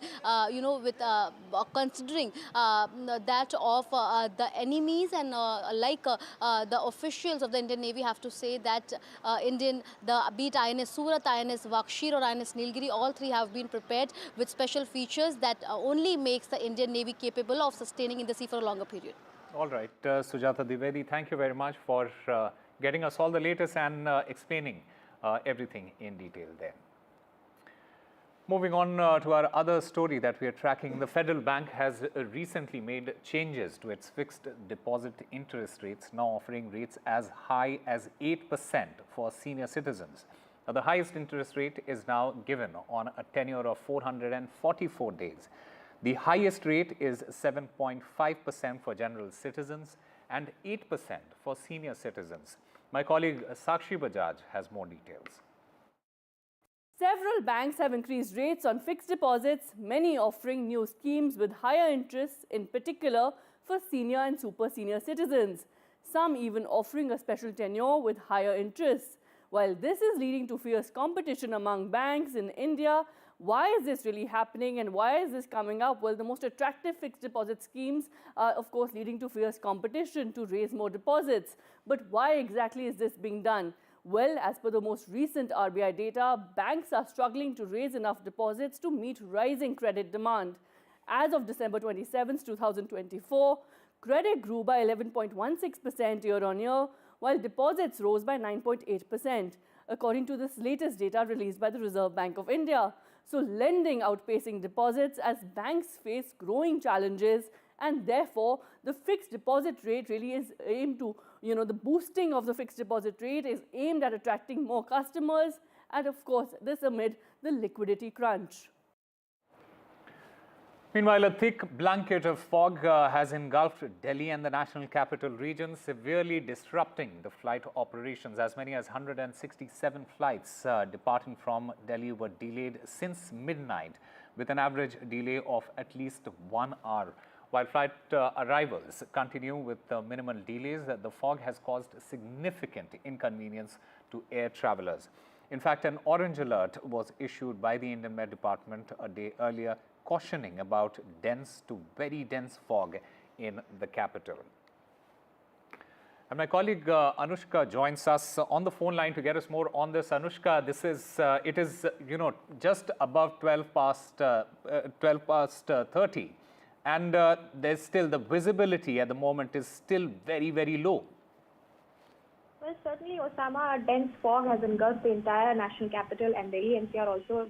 What we're talking about is that the IMD has in fact said that the visibility right now at the Safdarjung station has recorded around 100 meters, and not only just Delhi but also in surrounding areas. Early this morning, these flights have been delayed, trains have been delayed, at least 150 flights, above 150 flights have been delayed, and 184 flights are delayed so far. As many as 26 trains bound for Delhi are also running late, and the timings have been changed for 6 trains. Road traffic has also slowed down in Delhi and nearby cities due to reduced visibility. Also, the last update around 7:30 a.m. Delhi Airport had warned flyers to stay updated about their flights.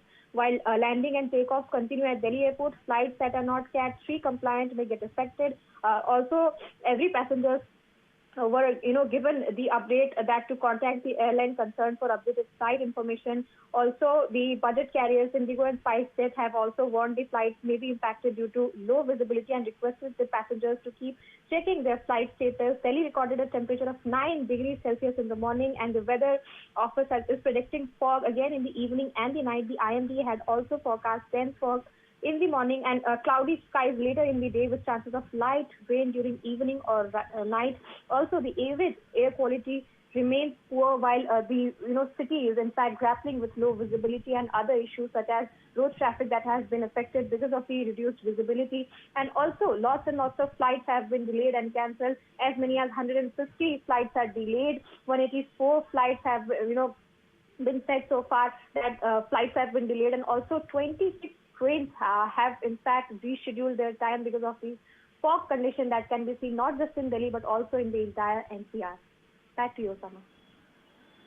All right, Anushka, thank you very much for getting us all the latest as far as the situation in Delhi and the National Capital Region is concerned, especially with respect to the fog situation. Multiple flights have been delayed, many have been cancelled, and the fog situation continues to remain as it was early in the morning at the moment.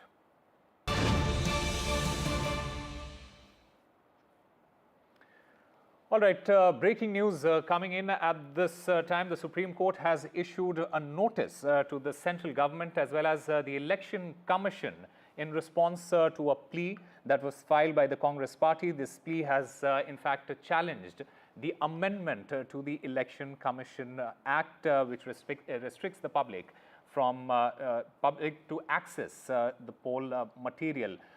In fact, the centre is set to respond before the 17th of March at the moment. In fact, my colleague Nupur Dogra joins us to get us more on this story. Nupur, what are the key points as far as this notice is concerned? Yes, in fact, the Supreme Court has today agreed to examine the petition filed by Congress leader Jairam Ramesh. Jairam Ramesh in his petition has challenged the recent amendments made by the centre in the 1961 election rules. So the court today briefly heard the submissions made by senior advocate Kapil Sibal and Abhishek Manu Singhvi appearing for Congress, that they have alleged that these new rules, these new amendments are actually they undermine the transparency and accountability of the electoral process. And he emphasized that the integrity of the electoral process is being rapidly eroded because of such amendments. And today, the Supreme Court said that it will examine the issue. It has just agreed to examine the issue, and it has issued notice to both Election Commission of India and Centre and sought their response to the pleas filed by the Congress leader Jairam Ramesh. The Supreme Court will again take up the matter on or after March 17. Until that time, Centre has the time to reply to these petitions filed by Congress against the new amendments made in the election rules.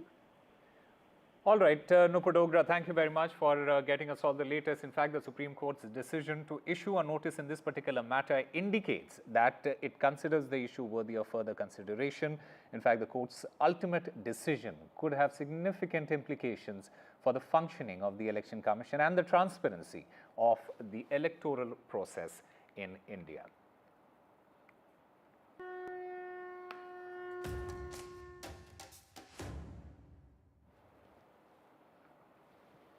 Well, Mahakumbh, the largest gathering of humanity in the world, and on Tuesday, 3.5 crore devotees made it to the first Amrit Snan to take a holy dip. 13 akhadas participated in the Amrit Snan's ritual. Akhadas, they were led the holy dip in the Triveni Sangam with Naga sadhus at the forefront. The event, occurring once in 144 years, saw particular participation from across India as well as abroad.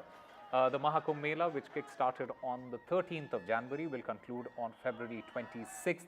The next key dates for holy bathing are the 29th of January, the 3rd of February, the 12th of February and the 26th of February. And modern technologies and AI tools are being used for crowd and traffic management with underwater monitoring and firefighting efforts also there.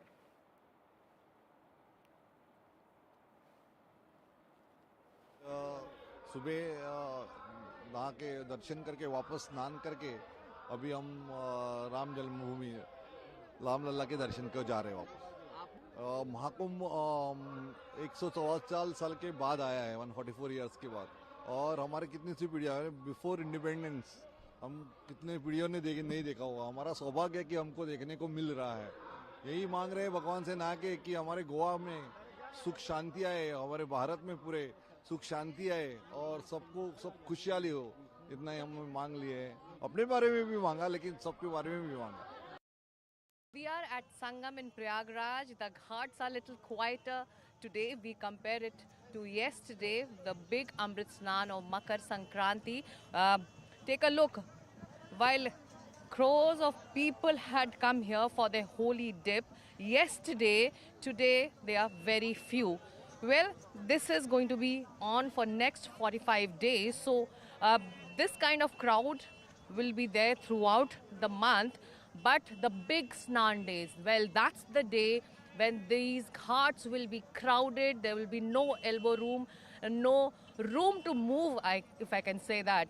The next big Amrit Snan is on the Mauni Amavasya Day, which falls on 29 January.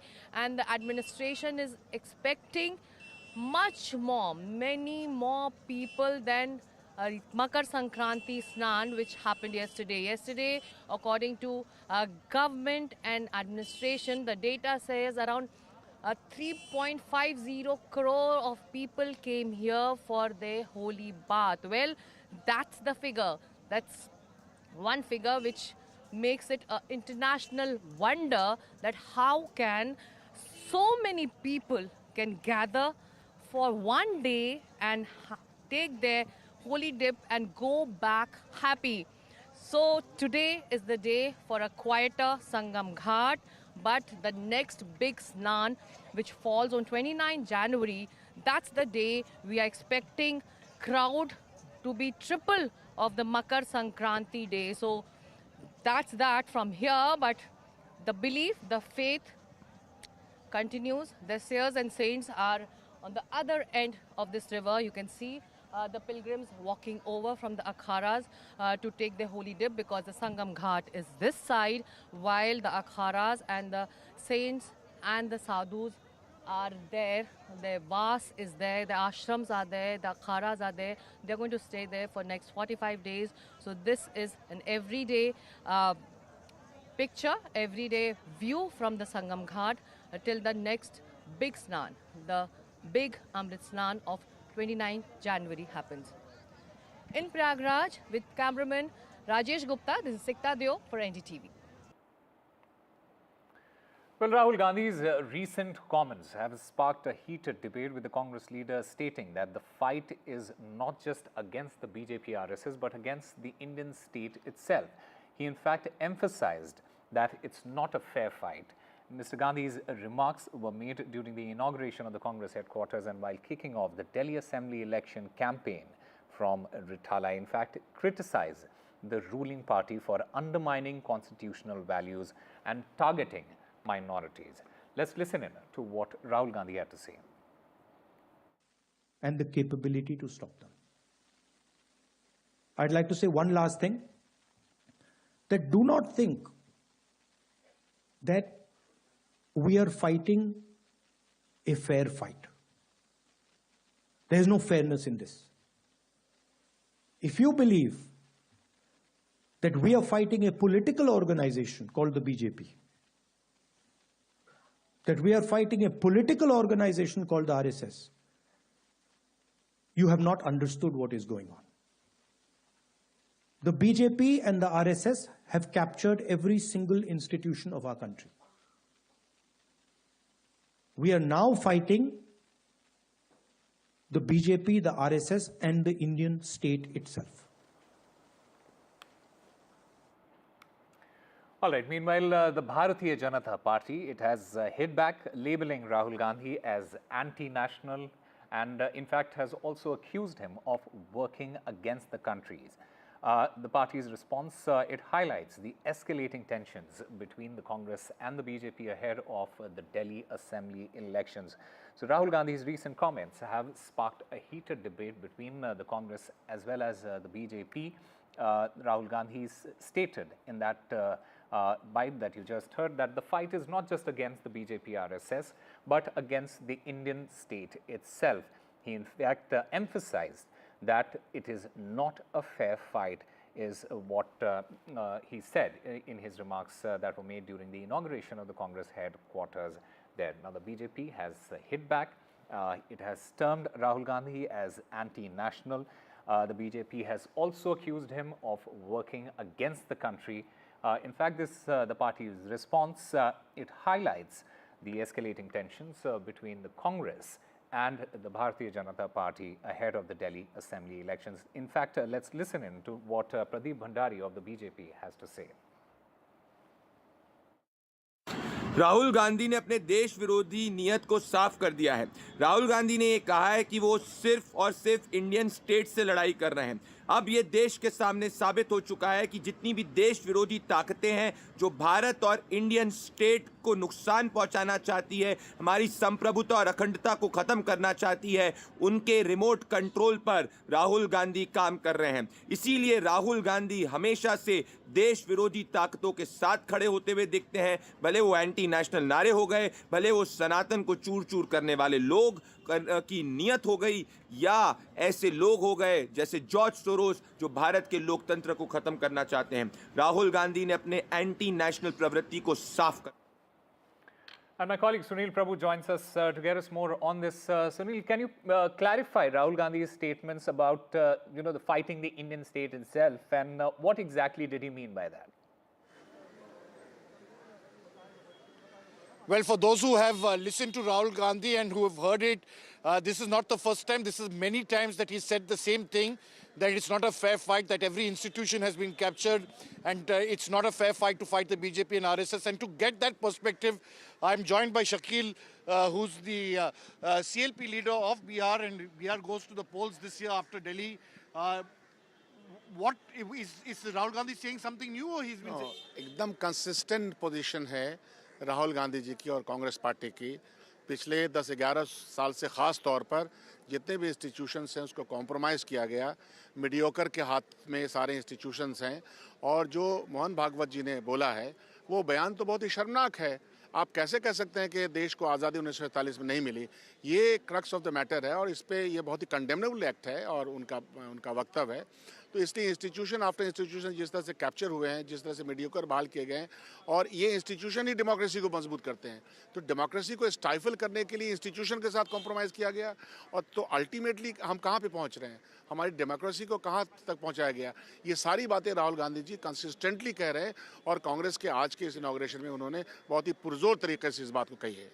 So here you have it from the CLP leader from Bihar, very categorical statement, saying very categorically, Osama, that this is clearly something that is unacceptable. What Rahul Gandhi has been saying consistently for the RSS chief, as they allege, for making that comment that India didn't gain freedom in 1947, but only at a later stage, is something that they can't accept and is something condemnable. Absolutely. Sunil, can you also elaborate on, we heard the BJP's Pradeep Bhandari there in that particular bite. Can you elaborate on BJP's characterization of Rahul Gandhi as anti-national? And what is the BJP also saying with respect to what Mr. Gandhi had said?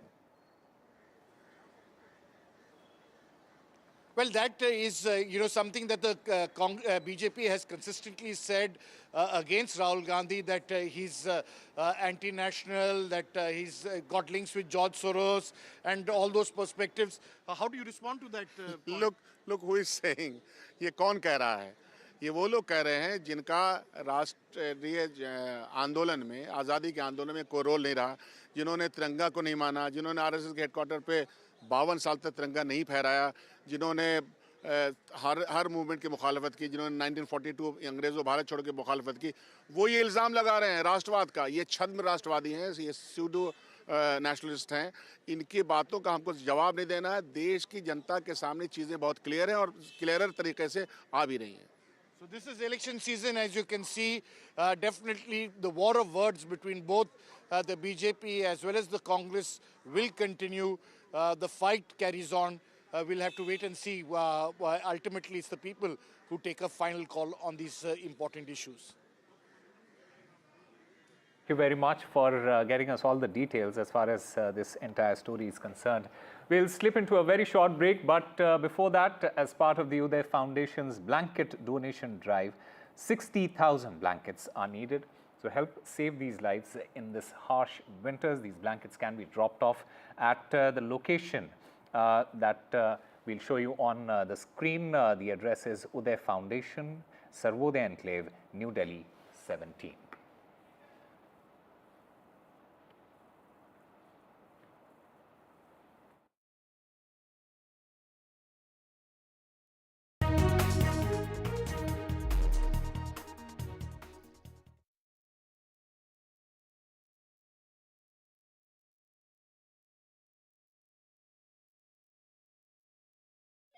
Hello, Moto. Motorola Edge 50 Pro, world's first AI-powered pro-grade camera. The battle for Delhi is heating up. Arvind Kejriwal and Parvesh Verma filed their nominations from the New Delhi constituency. Fresh trouble for Aam Aadmi Party leader Arvind Kejriwal. Ahead of the Delhi election, the Union Home Ministry gives the go-ahead to the Enforcement Directorate to prosecute the former Chief Minister. A new office named Indira Gandhi Bhavan for the Congress in Delhi. Congress moves to the new office after 47 years.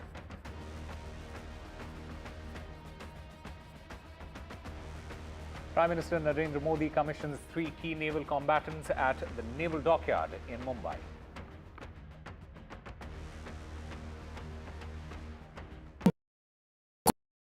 In today's interconnected world, India's voice is more crucial than ever.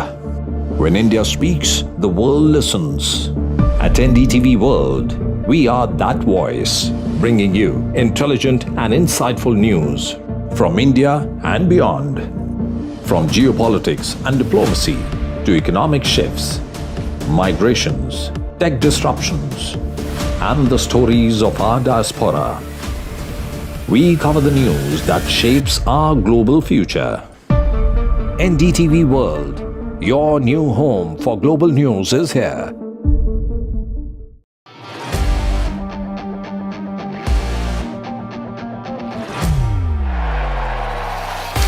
All set for Trump 2.0.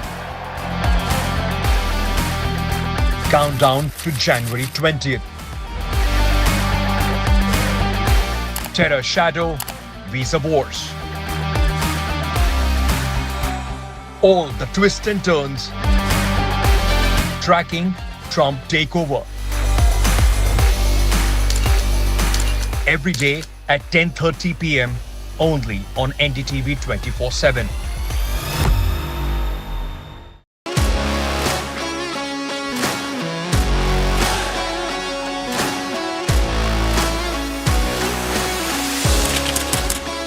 We are able to maintain the democratic fabric and the democratic system.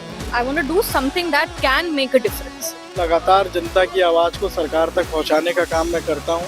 I was a student up until very recently. I really want to work and do something for my people because they have given me this opportunity. They have elected me. सोचा नहीं था कि राज्यसभा सांसद बनूंगी.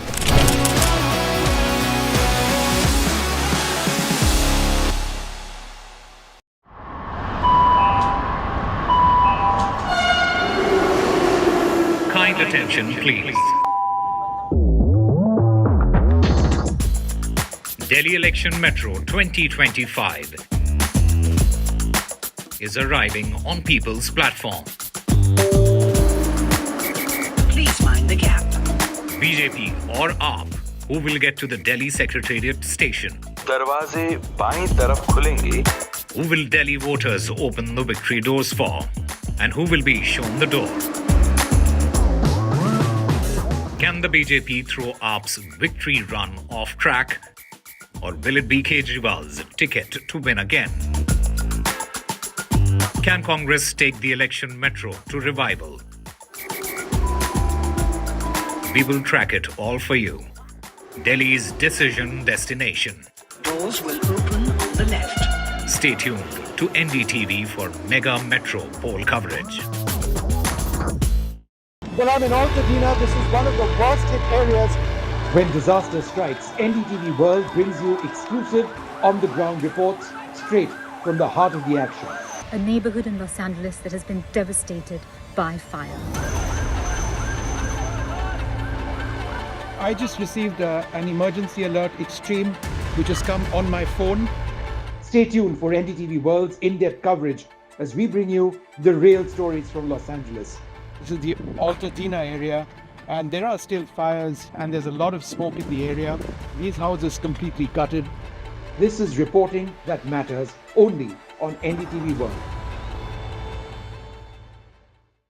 I've been reporting on all issues big and small from Andhra Pradesh, Telangana, rest of South India, bringing you all the action, all that you need to know, all that you want to know. The energy of Maximum City is infectious. I bring in that energy in our news coverage from financial capital Mumbai. Covering from the southernmost part of India over the last 23 years, I bring in-depth and 360-degree coverage from the Dravidian heartland. The land of Mishti is also known for its bitter politics. I have seen much water flow under the Howrah Bridge, covering Bengal in all its vivid colors.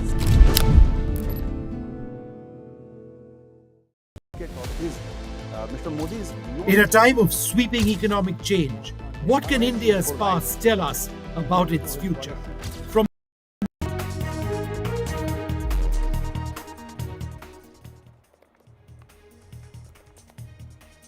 Hello and welcome. You're watching NDTV. I'm Aditi Bhardwaj, and let's take a look at the top stories that we're tracking here at this hour.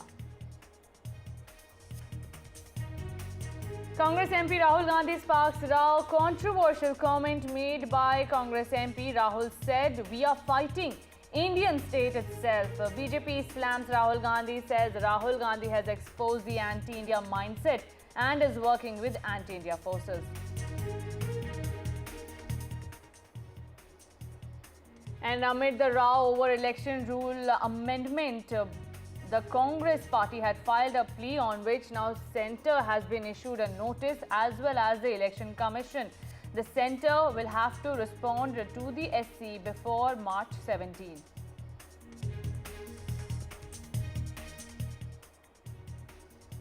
PM Modi dedicates 3 frontline naval combatants to nation. Commissioning of 3 frontline naval combatants underscores India's unwavering commitment to building a robust and self-reliant defense sector.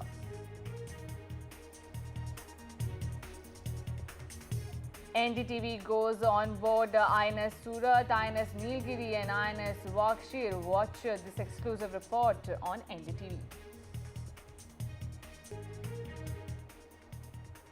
Battle for Delhi heats up. Big guns file their nominations. Arvind Kejriwal from the Aam Aadmi Party and from BJP Parvesh Verma filed nominations from New Delhi constituency.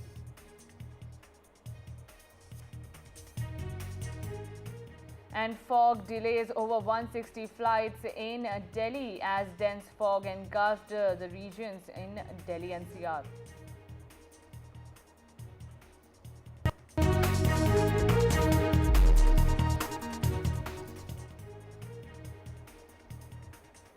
And viewers, the top focus here at NDTV right now is Congress MP Rahul Gandhi's comment at the opening of the new Congress office, where he said that the Congress is fighting not just the BJP, RSS, but the Indian state itself. This has sparked a massive row, and the BJP has come out all guns blazing against the Congress party. The BJP says that Rahul Gandhi has exposed the anti-India mindset of the Congress party, and Rahul is working with anti-India forces to break India. Listen in first what exactly Rahul Gandhi said, and following the BJP reaction coming over it. And the capability to stop them. I'd like to say one last thing, that do not think that we are fighting a fair fight. There is no fairness in this. If you believe that we are fighting a political organization called the BJP,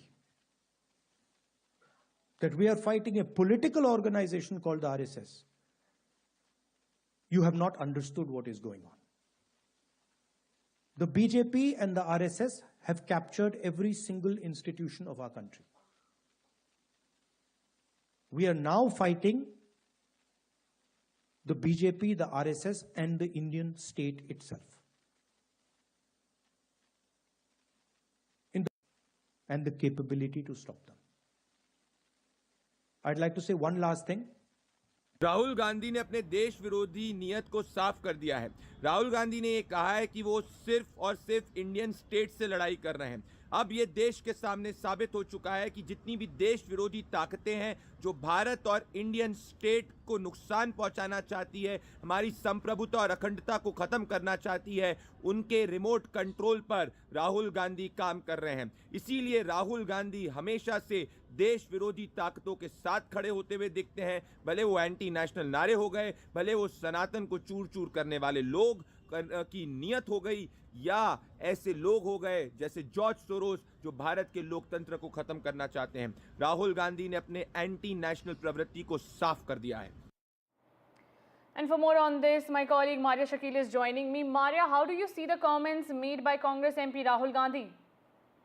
Very controversial, and if you look at the reactions which have come in from the BJP already, the BJP will be talking essentially about that aspect of Rahul Gandhi where he says that he is fighting the Indian state. So certainly this will be seen as him being seen as, talking about aspects of India which will be divisive in nature. Look, Rahul Gandhi was essentially speaking on the occasion which was to inaugurate the new Congress headquarters in Delhi. He said that the new Congress office is being inaugurated at a time when, RSS Supremo only yesterday had spoken about true independence after the Ram temple in Ayodhya was consecrated. That this is essentially his comment, RSS Supremo's comment, would have been seen as treason. And he would have been arrested had he been in another country. But now there is a bigger battle that is being fought by the Congress party, which is being led by Rahul Gandhi and others, who they say that it's certainly audacious for RSS Supremo to say so, is what Rahul Gandhi went on to say. But now if you look at the comments that are coming in from the BJP, they are going to make it certainly the talking point of the day in the run-up to elections of Delhi. But more so, it will be seen as Rahul Gandhi being divisive, Rahul Gandhi being projected, talking about an anti-India agenda. Right, Maria, this is not the first time that the BJP has called Congress party, anti-India party. Before this, we saw how George Soros' link has also played against the party. Tell us about that. Yes, this may not be the first time, but because the occasion was such that this was about an event to mark the inauguration of the new Congress headquarters in Delhi, Rahul Gandhi goes on to talk about what he says that he's fighting against the BJP and RSS. Perhaps he could have stopped at that, but he went on to say that he is fighting against India forces as well. So which certainly will be seen as Rahul Gandhi being funded, or as the BJP says, the Congress party has linkages to those who want to see a divided India, an India which is broken on multiple fronts through cultural disconnects, and also at the same time, a country which has divisions at multiple levels. So I think George Soros links apart. This is more of a statement which has come in from the former Congress chief and, of course, the leader of opposition in the Lok Sabha. The occasion was such. He could have perhaps stopped, as I said, made it about a fight against RSS ideology, and the BJP stopped at that. But Rahul Gandhi going ahead and going further and essentially saying that this is about fighting, the Indian state itself. Right. Maria, stay with me. We are also being joined by Sunil Prabhu. Sunil, we have seen the BJP reacting to Rahul Gandhi's statements. Are we hearing any reactions coming in from the Congress side? Of course, we have already got, and they have responded just a short while back. And I wish you play that tape again for what was responded. This is not something that is new that Rahul Gandhi has stated. This is something that Rahul Gandhi has been stating for a very, very long time, nearly a decade. And he's saying that this is not a fair fight, that every institution, when you say every institution, and he names those institutions out, I have been, in a way that, they have been compromised, that, and in that context, we are fighting the Indian state. So look at that in that perspective. What Rahul Gandhi has said is something that he's been saying for a long time. What is really upsetting the Congress, and for which I think the BJP as well as the RSS need to clarify, is that did India gain independence, is what the Congress is pointing out, in 1947, or was it only when the Ram temple was consecrated last year? So these are some things that, because that's an insult what they say to the freedom movement, and it's on that basis that they have really taken a shocking umbrage towards, because after all, when we talk about India's fight for freedom, at that time, the Indian state was with the British. It was the people who fought it. What was the greatness of Mahatma Gandhi and the non-violent movement? It was a people's fight against the entire thing. And that's what the Congress party is pointing out and saying that how can today somebody say that we didn't gain freedom in 1947? And it's in that backdrop that the Congress and the BJP are continuing with their war of words. It's election time. We'll have to wait and see how things play out in the next few days. Right, Sunil, stay with us. We also have Maria with us. Maria, so as Sunil says that this is not the first time that Rahul Gandhi has said something like this. He has been targeting the BJP and the RSS altogether, saying that they are fighting the Indian state. Yes, so BJP and RSS, Rahul Gandhi has often spoken about. Yes, Sunil is right. And this is an ideological battle which Rahul Gandhi has been talking about. So let's discuss what really was said by Mr. Mohan Bhagwat yesterday. He said he was speaking, in fact, in Indore on Monday.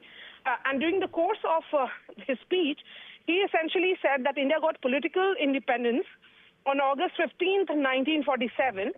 But when it came to getting the real, independence, it was perhaps later. So I think it was seen as controversial. We had seen several, Congress leaders speak about it, because this would be seen as an insult to the freedom movement. But then what we are seeing now is that Rahul Gandhi has made this about a frontal attack. But he could have, as I said, stopped at making it an ideological fight, stopping per se at, the BJP and the RSS against whom the Congress has been fighting a long battle, not just, in the recent times. It has been a long battle of ideology for decades now. But where it could go wrong against Rahul Gandhi in the battle of narrative is where he says that we are now fighting the BJP and the RSS and the Indian state itself. The Indian state is about multiple institutions.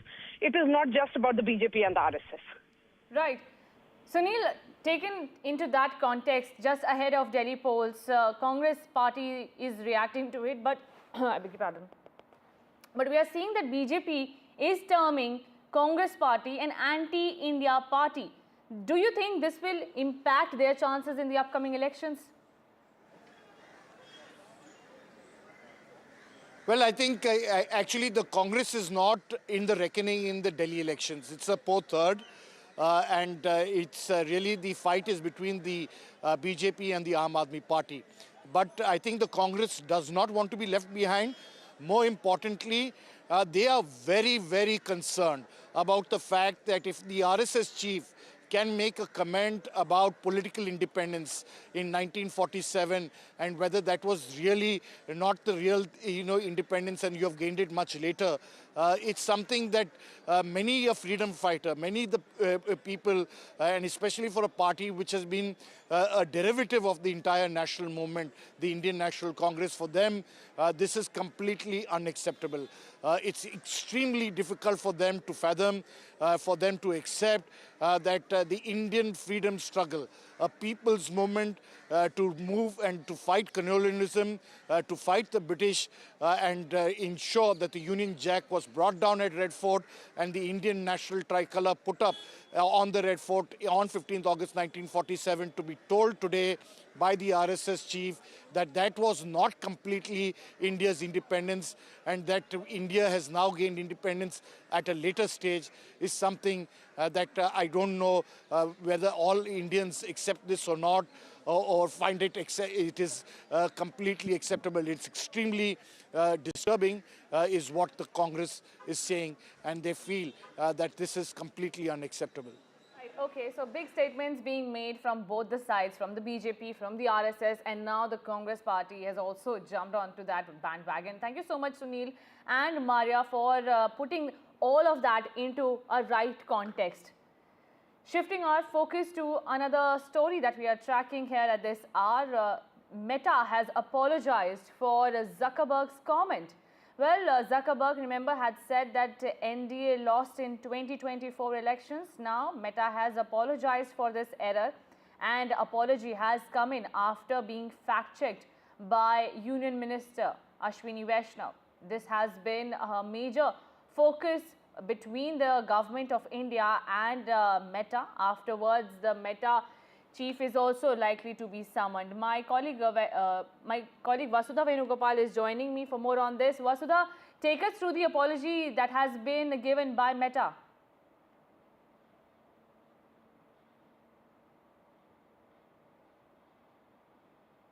Meta India, and is responsible for the policy that Meta India has. And Ashwini Vaishnaw, the IT minister, also the Andy minister, had put out a very strong tweet condemning Mark Zuckerberg, the founder of Facebook's remarks, saying that COVID, the fallout of COVID was that many incumbents lost power, and for some reason he also mentioned India. Well, we know that BJP, of course, had a reduced mandate, but Narendra Modi came back to power with a comfortable majority along with allies, which is why this statement of Zuckerberg did not go down well with the Indian government. And Nishikant Dubey, who's the head of the Standing Committee on IT Affairs, the Parliamentary Standing Committee, he also responded to the minister's post on X, saying that, he will be summoning Meta for this incorrect statement. And this, of course, was escalating, but now Meta, Shivnath Thukral, has responded to this. He has apologized profusely, and he has also said that, he's also basically called it an inadvertent word error. And this is a response to IT Minister Ashwini Vaishnaw pointing it out and calling out Meta founder Mark Zuckerberg's remarks, which were seen as not just incorrect, but also seen as an attempt to malign the victory of the Narendra Modi government in for its third term. Right. Thank you so much, Vasudha, for joining us with that update. And now moving on, the Supreme Court has issued a notice to the central government and the Election Commission in response to a plea filed by the Congress party. The plea challenges a recent amendment to the Election Commission Act which restricts public access to poll material. The Congress party had objected to it, saying that they do need to see the CCTV and other public material that should be made public for usage. But now the centre has to respond to the notice given by the top court by and before March 17. The plea challenges the amendment to the EC rule, and remember, this has been a contentious issue between the opposition and the government. The Supreme Court's decision to issue a notice in this matter indicates that it considers the issue worthy of further consideration. The court's ultimate decision could have significant implication for the functioning of the Election Commission and the transparency of the electoral process in India. Remember, the opposition has been stating that the elections that are conducted in India are not free and fair, and hence the opposition is not getting a fair chance in fighting against the BJP. But now The Election Commission has been given a notice, as well as the centre is also facing a notice from the Supreme Court of India, in which they have to respond to the plea filed by the Congress party. My colleague Nupur Dogra is also joining me. Nupur, take us through what happened exactly inside the courtroom. Yes, in a big development today, the Supreme Court has today agreed to examine the petition filed by Congress leader Jairam Ramesh. The petition basically alleges that this new amendment, that is the government made this amendment in the 1961 election rules to the rule number 93, where it said that electronic devices with inside the, it restricted the access to CCTV camera, webcast footage and video recordings of candidates inside the and during the election process in election booth. So basically, the Congress has challenged this new amendment by the centre, and this amendment, mind you, was made on recommendation of ECI. ECI had said that it would prevent misuse of electronic electronic material, that electronic records of the election process. The EC had said this, and it has also said that Centre had said that it is a step towards protecting the privacy of electoral candidates and voters. But in fact, the Congress has moved the Supreme Court, alleging that it is a step towards this would hamper the transparency of the electoral process. Today, the Supreme Court, the bench headed by Chief Justice of India Sanjeev Khanna, said issued notice to both Centre and ECI seeking their responses on the Congress's petition, and for now the court has agreed to examine the issue. The court has sought their responses by March 17, and the next hearing will take place on in week commencing March 17. So all in all, this is a big development in the case, as the Supreme Court has agreed to hear the issue, the petition moved by the Congress government. Over to you. Right. Thank you so much, Nupur Dogra, for joining us with that detail. And now moving on to India's Navy.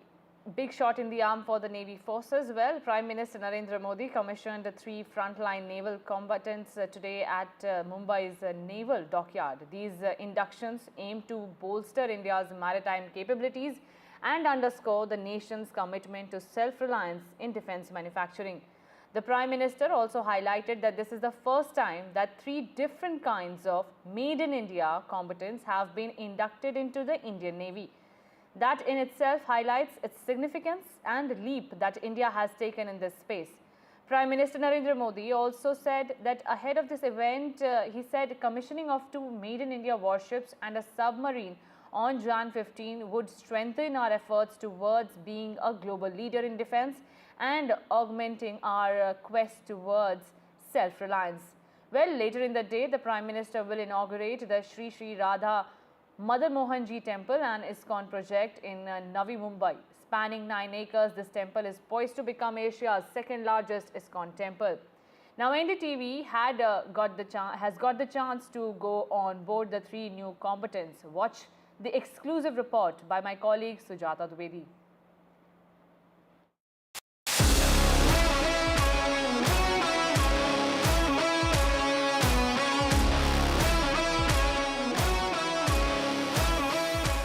The Indian Navy commissioned its final and 4th warship, that is INS Surat, of the 15B program where we are currently present.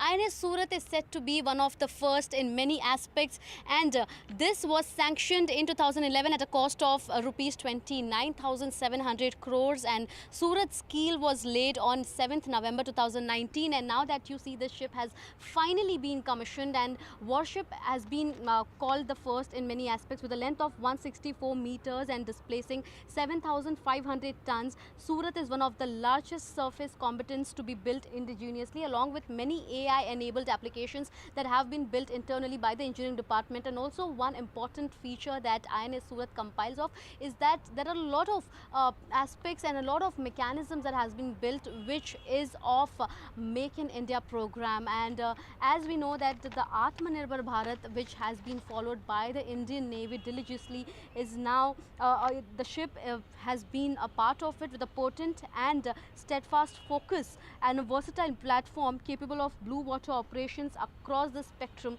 of the naval warfare in all dimensions, that is the air, surface, subsurface and electronic. I totally endorse what they say. So they say that we are the final ship of the P-15 Bravo class, and we all say that crew is together in saying that we are the latest and the best. Yeah, it's a very good feeling. It is with a great sense of pride. I stand here at the time in command of this wonderful warship. We have the best crew, we have the best equipment, best weapons, best sensors, best of everything.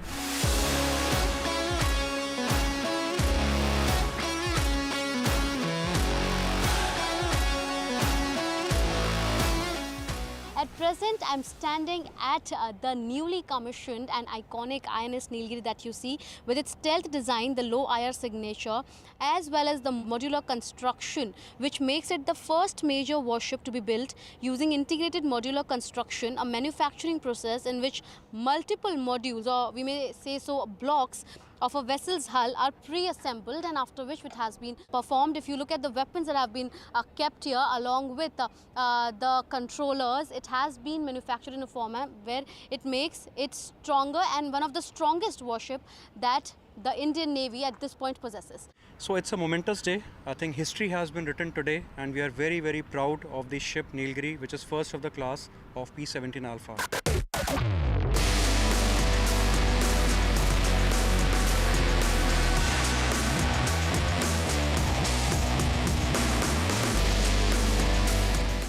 And the final submarine of the project P-75 of the Indian Maritime has finally been commissioned along with INS Nilgiri and INS Surat. At present, I am here at INS Wakshir, and you see that this is also called as the steel shark of India for the very right reasons.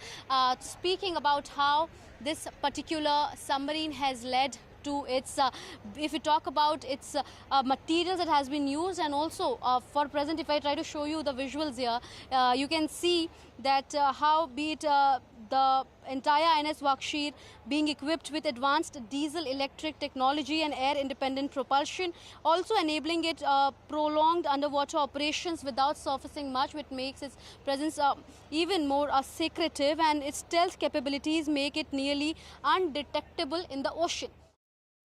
साथियों, आज भारत पूरे विश्व और खासकर global south में एक भरोसेमंद और जिम्मेदार साथी के रूप में पहचाना जा रहा है। इंडियन ओशन रीजन में भारत की उपस्थिति, भारत का सामर्थ्य एक बहुत बड़ा आधार है। साथियों, पिछले 10 साल में जिस तरह भारत की तीनों सेनाओं ने आत्मनिर्भरता के मंत्र को अपनाया है, वो बहुत ही सराहनीय है। हमारी सेनाओं ने 5000 से ज्यादा ऐसे साजो सामान और उपकरणों की लिस्ट तैयार की है जो अब वो विदेशों से नहीं मंगाएगी।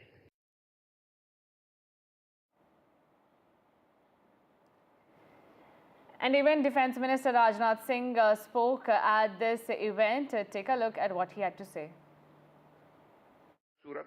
INS नीलगिरी और INS वागशीर यानी एक डिस्ट्रॉयर, एक फ्रिगेट और एक सबमरीन की एक साथ हो रही हिस्टोरिक कमीशनिंग सिर्फ इंडियन नेवी की ही नहीं, बल्कि आपके नेतृत्व में इंडियन ओशन रीजन में भारत की बढ़ती ताकत का भी यह प्रमाण है। साथियों, वैसे तो इंडियन ओशन रीजन में हमेशा से जियो स्ट्रेटेजिक और इकोनॉमिक दृष्टि से यह रीजन महत्वपूर्ण रहा है, परंतु आज के तेजी से बदलते हुए परिवेश में यह और भी महत्वपूर्ण हो गया है।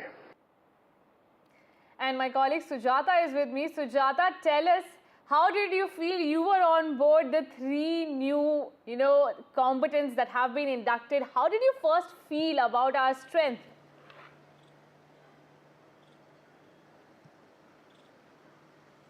Well, certainly, and like you said, as soon as I went there, while witnessing both the warships as well as the submarine, of course, once in a lifetime experience, because we also got an opportunity to go and have a look of the submarine from within, which was definitely exceptional, and the technology that has been used is somewhere it depicts and speaks volume about the growth by the Indian Navy exponentially, and also at the same time, like we saw INS Surat, which is one of the last of its series, and making it one of the best also, like the authorities as well as the captain, the commanding officer there said that though it is the last but the best of the series that has been made so far in a record period of 33 months, INS Surat has been constructed, along with making it the first of such warship which has been named after a particular port or a city, that is the city of Surat, which is often known for its trade. And similarly, here INS Surat, which is a destroyer, has been made for the security of the other,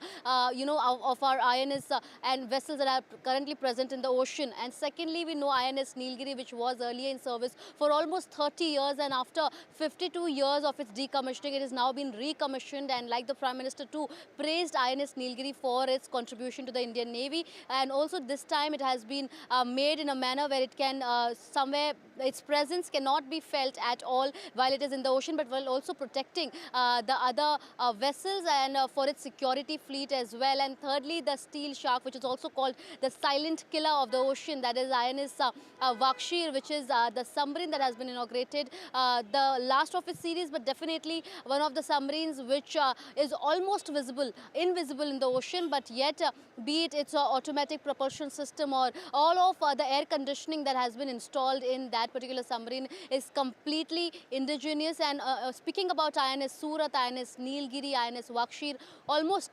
all of the materials used is 75% indigenous, which makes it a huge mark. And as we know, today it is the Army Day, and on such an occasion it was the Prime Minister as well as the other authorities, dignitaries present at the Western Naval Command Office, where they inaugurated and commissioned these 3 navals which will be now out there in the ocean, making it a proud moment for the Indian Navy, because like he spoke about the Make in India project, which has been of immense importance for the MSME sector and for the economy of India, and in a manner where using almost 75%, and especially the steel that has been used in 3 of these vessels are completely manufactured and brought in from India. So this makes it even better, and like the Prime Minister spoke about how it is not only ending here, but the Indian Navy too has prepared a list of 5,000 products that were earlier being imported, but now they will be completely manufactured in India. So a big moment for the Indian Navy. Over to you. Absolutely.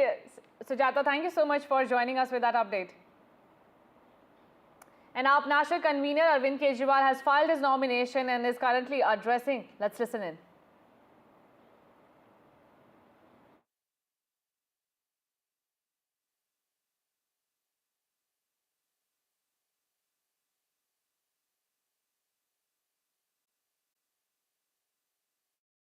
Arvind Kejriwal has filed his nomination today from the New Delhi constituency. Meanwhile, his opponent and BJP's Parvesh Verma has also filed his nomination papers ahead of polls. Remember, the capital is all set to go to polls on Feb 5 and the results will be announced on 8th February. Before filing his nomination, Arvind Kejriwal led a roadshow, as you can see on your screens, with his wife. After filing his nomination, Arvind Kejriwal said, targeting an attack on the BJP, they said that they don't have a CM nor do they have a vision. This is for the BJP. After he filed his nomination, Arvind Kejriwal targeted an attack on the BJP. Nomination file हो गया है और क्या कहना चाहेंगे? बस मैं दिल्ली के लोगों को कहना चाहूँगा कि काम के लिए वोट दीजिएगा। एक तरफ काम करने वाली पार्टी है और एक तरफ गाली गलौज देने वाली पार्टी है। गालियाँ देने से कोई फ़ायदा नहीं होता है, गालियाँ देने से कोई तरक्की नहीं होती, विकास नहीं होता। हम इस बात पे चुनाव लड़ रहे हैं कि हमने पिछले 10 साल में क्या काम किया, आगे 5 साल में क्या काम करेंगे, हमारा दिल्ली का विज़न क्या है। हम इन चीज़ों पे चुनाव लड़ रहे हैं और वो दूसरी बीजेपी जो है वो इस बात पे केवल सुबह से शाम तक हमें गालियाँ देती है। तो काम के लिए वोट दीजिए, शिक्षा, स्वास्थ्य, बिजली, पानी, सड़क, इन चीज़ों के लिए वोट दीजिए। कई सारे काम किए हैं, अभी कई सारे काम बाकी हैं, करने भी हैं। तो मैं पूरी उम्मीद करता हूँ कि लोग जम के काम के लिए वोट देंगे। बीजेपी की तरफ से अभी भी कोई सीएम अनाउंसमेंट नहीं है, आप लोग लगातार उनके पास ना सीएम है, ना विजन है, ना नैरेटिव है। दिल्ली वालों के लिए क्या काम किए उन्होंने 10 साल में, उनके पास कोई जवाब नहीं है इसका। आगे And Parvesh Verma, who is holding the fort from the BJP side, also filed his nomination today from the New Delhi constituency. Remember, it is a tough fight between AAP's Arvind Kejriwal and BJP's Parvesh Verma. My colleague Ishika spoke to him after filing his nomination. Take a look. नई दिल्ली में पहला nomination मैंने file किया है विधानसभा से। पहले number पे Bharatiya Janata party जीतेगी, अच्छी वोट से जीतेगी। सर, केजरीवाल कह रहे हैं कि भारतीय जनता पार्टी केजरीवाल जी हार रहे हैं, उनकी जमानत जब्त हो रही है। Tanushka is with me. Tanushka, we heard Arvind Kejriwal just now saying that the BJP does not have a CM face. Are we hearing any reports from the Bharatiya Janata Party? Are they, mulling on announcing any CM candidate?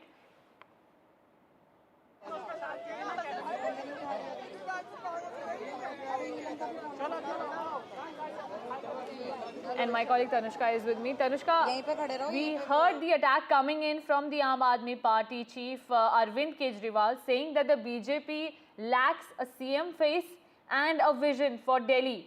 Are we hearing any reports from the BJP? Are they mulling on announcing any CM face, or will they fight without a CM face in this election?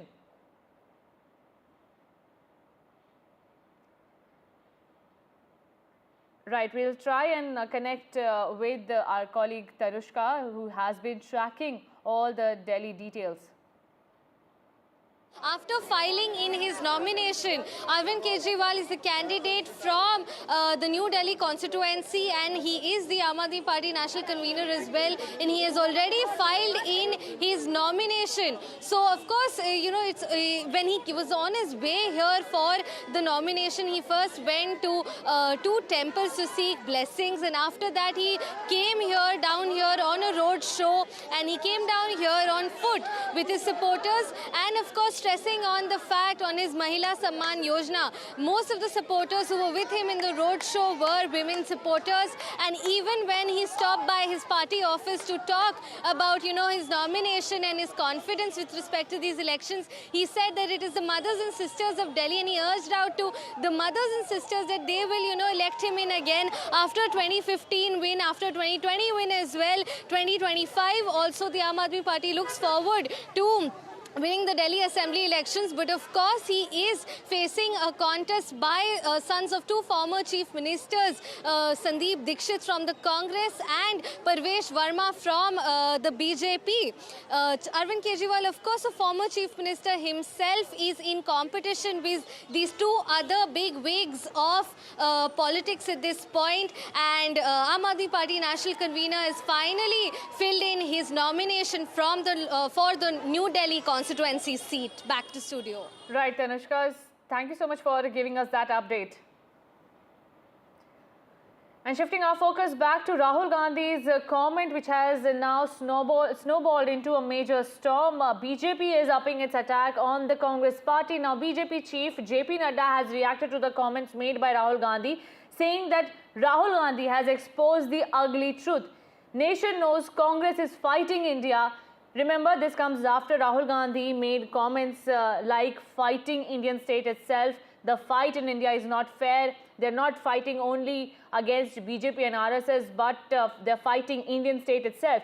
Now, JP Nadda, the BJP chief and the union minister, has reacted to the comments made by Congress MP Rahul Gandhi and said that he compliments Rahul Gandhi for saying clearly what nation knows, that he is fighting the Indian state. These are the comments made by JP Nadda, and I am quoting him.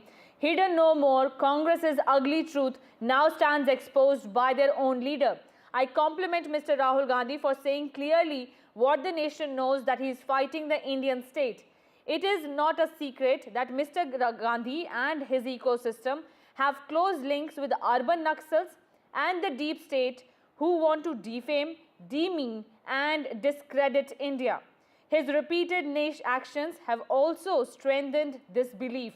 Everything he has done or said has been in the direction of breaking India and dividing our society. So BJP there escalating its attack on the Congress party. Remember, this comment is snowballing into a major storm. The BJP has said that Congress party's anti-India face has been exposed now, with Rahul Gandhi admitting himself that they are working against India. These are the comments that have been made by the BJP. The opposition is targeting Congress party, saying that this is what Congress stands for. Time and again, Congress party allegedly is working with the anti-India forces to discredit, demean and break India. But before we go across to my colleague Maria, we also will listen into what Rahul Gandhi had exactly said at the inauguration of the new Congress office here in Delhi. Do not think that we are fighting a fair fight. There is no fairness in this. If you believe that we are fighting a political organization called the BJP,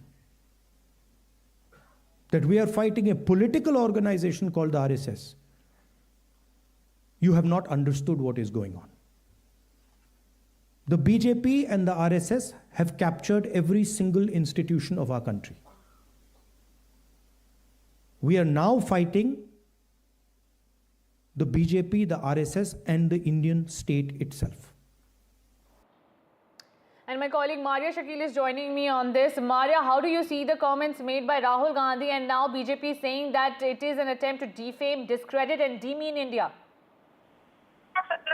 Now, BJP chief JP Nadda himself has put out an elaborate tweet in which he said that this is almost like a confession of sorts which has come in from Rahul Gandhi, where he has said that they are against India, and because Rahul Gandhi himself said in that statement, of course, which will be seen as an opening point for the BJP in these in the run-up to the Delhi polls, where he says that it is not just about fighting against the BJP and the RSS, which is against the ideology of the BJP and RSS, what they stand for. It's also a fight against the Indian state. I think that is where the battle of narrative will begin now, and it has already begun. After Rahul Gandhi spoke at the inauguration of the new Congress headquarters, now you have a detailed tweet by JP Nadda, the BJP president, in which he is saying that the Congress party since immemorial has backed the urban nixels, and then he also said that those who are responsible for dividing the country, who have divisive agenda, are being backed by Rahul Gandhi and the Congress party. So be prepared. Nationalism and which party is the custodian of Indian idea of nationalism will resurface again, because now the Congress and the BJP will be going all out in trying to explain their sides. What the BJP says that the Congress has been anti-India, the Congress saying that this is a larger ideological fight, which is not just against the BJP and the RSS, but multiple institutions which are now being backed by the BJP and RSS. Right. Maria, do you think in the upcoming elections in Delhi, this comment will harm the Congress party? I'm not too sure what kind of electoral impact it may have, but it does tend to become a talking point, Aditi, particularly among the educated middle class. And particularly also among the upper castes, who are largely the supporters of BJP. This will give that fillip to the BJP campaign, where they will be going all out. But the question is that the battle for Delhi is a triangular contest at the moment. That is what the BJP has been, hoping for, that if it becomes a triangular contest, that they have a fair chance in increasing their seat tally. Since 2015, the Aam Aadmi Party has had a complete and the total dominance over the assembly elections in Delhi, although the irony is that in be 2014 or 2019 or even 2024 Lok Sabha polls, it was the BJP which had swept Delhi Lok Sabha constituencies, all 7 of them. But now the question certainly is that will Rahul Gandhi and his party now come out and clarify what he really meant? when he said, the Indian state, does it mean about some institutions which are being questioned by the opposition, particularly the functioning of the investigating agencies, and how, the opposition parties have been questioning whether the Enforcement Directorate or the CBI or the income tax have been targeting the opposition more. The opposition, remember, has been taking this battle also up to the Supreme Court, where they say that these institutions should function independently and should not be used as a political tool by the BJP against their political opponents. But overall, I think where Rahul Gandhi gave an opening to the political opponents was not just by adding that word of Indian state. He could have stopped at the BJP and the RSS, because he was first responding to what RSS chief Mohan Bhagwat had said in Indore on Monday, where he said, political independence came on 15th of August 1947, but when it came to the larger cultural independence, it was only after the consecration ceremony which happened in Ayodhya last year. So I think this battle of narrative will intensify. Electoral impact, I'm not too sure, but let's not forget that Delhi has a good 30% floaters, which are seen as the floating voters, which move towards the BJP in Lok Sabha polls and move towards Aam Aadmi Party in Assembly. Right. Thank you so much, Maria, for joining us and putting things into right perspective. And more breaking news coming in the Formula E case. Well, there is no relief for BRS working President K.T. Ramarao from the Supreme Court, as the Supreme Court refuses to quash the FIR. Supreme Court has refused to even intervene in the High Court order. For more on this, my colleague Nupur Dogra is joining me. Nupur, take us through what exactly was the plea filed by Mr. KTR. Yes, so KTR had moved the Supreme Court in the Formula E racing case. He had sought quashing of the FIR. Previously, the Telangana High Court had refused the same plea by him. He has challenged the Telangana High Court in the Supreme Court. The Supreme Court today, however, refused to intervene and interfere in the Telangana High Court order and said that the bench was of an opinion that a comprehensive investigation can be carried out in the case. So after the bench headed by Justice Bela M. Trivedi refused to intervene in the case and in the ongoing Telangana case in the Telangana High Court, senior advocate Siddharth Dave, appearing for Ramarao, requested the court that he be allowed to withdraw the petition with liberty to approach the High Court again. However, the Telangana government's lawyer Mukul Rohagi opposed this, and he said that there should not be any such direction from the Supreme Court. So now, after the Supreme Court bench refused to entertain the petition moved by K.T. Ramarao, now his lawyer Siddharth Dave actually withdrew the petition, and the Supreme Court today dismissed the petition as withdrawn. Right. My colleague, Nupur, stay with me. My colleague Uma Sudhir is also joining me. Uma, take us through what progress has been made by the Telangana Anti-Corruption Bureau in the Formula E race case against Mr. KTR. So the political challenges for Mr. K.T. Ramarao only increasing by the day, because the High Court had earlier dismissed the quash plea, and now subsequently Supreme Court also has refused to intervene in the case, and therefore Siddharth Dave has in fact withdrawn the petition, and now K.T. Ramarao will have to face the investigation both by the ACB as well as by the Enforcement Directorate, because the Enforcement Directorate case was based in fact on the FIR that was filed by the ACB. Already Mr. K.T. Ramarao has appeared before the ACB, and when he came out after about 7 hours of questioning, he had some kind of a celebratory victory rally, or rather his supporters came to the ACB office and accompanied his motorcade in a kind of a victory rally, and even for that, cases were booked against KTR and his party leaders. And tomorrow, once again, we are expecting that the Enforcement Directorate will be questioning Mr. KTR, and he will have to appear before them. So the relief of a quash plea not available for Mr. KTR, and the second part is the relief of not being arrested also has been withdrawn by the High Court, and therefore the Enforcement Directorate first step would be that the questioning would happen of Mr. KTR, and that is the date that's been given is tomorrow. Right. Uma, tell us what are the legal solutions do Mr. KTR have? What KTR is arguing is that the case does not stand, while the court has said that the investigation in this particular case can be completed because the judiciary cannot thwart the role of the investigating agency in this particular case. What he has said is that, or what he has argued is that the money that was transferred by the HMDA or by the government to the Formula E organizers in London, there is no difference in the amount. The amount that is transferred from here is the amount that's been received by the other side, and therefore where is the question of corruption? And this is not a case for the Anti-Corruption Bureau, has been the argument of the accused Mr. KTR in this case.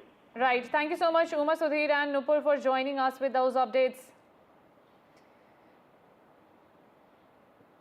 And we are getting live visuals of Aam Aadmi Party leader Manish Sisodia. This is the rally that is being carried out ahead of the Delhi polls. Remember, the Delhi poll battle is just intensifying every day. Feb 5 is when the voters will decide whether it will be the Aam Aadmi Party which will get another chance, or will the BJP be able to throw out the Aam Aadmi Party-led government in the state. Manish Sisodia, remember, is contesting this election and is hoping that he wins it from the new seat that he is fighting for, leaving the traditional seat. The election rally is being carried out, the nominations being filed. This is a big day, as first we saw Arvind Kejriwal filing his nomination. Then Arvind Kejriwal's opponent Parvesh Verma also has filed his nomination, and now Manish Sisodia. Remember, Ramesh Biduri and other leaders will also be filing their nominations, and this comes on a day when we are also hearing of reports that the Ministry of Home Affairs has given nod to the ED to probe, to carry out probe against Manish Sisodia and Arvind Kejriwal in the liquor gate. And currently the BJP is holding a press conference. BJP's Gaurav Bhatia is addressing a press conference. Let's listen in. लोगों ने कहा 15 lakh CCTV नहीं बता रहे, ऐसे तमाम वादे हैं, लेकिन ध्यान कैसे भटकाते हैं ये देखिए। 6 तारीख को इनकी प्रेस वार्ता और उसके बाद इनका एक्स पे पोस्ट, मुद्दा ध्यान भटकाने का कह रहे हैं। मैंने कुछ दिन पहले बोला था कि दिल्ली सीएम आतिशी जी को गिरफ्तार किया जाएगा और आपके कुछ नेताओं पर रेड होगी। विश्वस्त सूत्रों के मुताबिक मनीष सिसोदिया जी के घर अगले कुछ दिनों में सीबीआई रेड होगी। यह पहला मुद्दा, भटकाने का काम किया। आज पूछा जाएगा, भाई आज 15 तारीख है, 10 दिन हो गए, क्या हुआ है? देखा आपने इनकी राजनीति। अब दूसरा आई है जिस पे मैं आज बड़ी प्रमुखता से कुछ सवाल करूंगा और उम्मीद करूंगा जो अरविंद केजरीवाल घबरा जाते हैं, जनता के उत्तर देने में सक्षम नहीं है, जिनकी पुरानी राजनीति आप याद करिए, भ्रष्टाचार को समाप्त कर दूंगा, भ्रष्टाचार का पर्याय बन गए, वीवीआईपी कल्चर खत्म कर दूंगा, तो अपने लिए शीश महल बना लिया।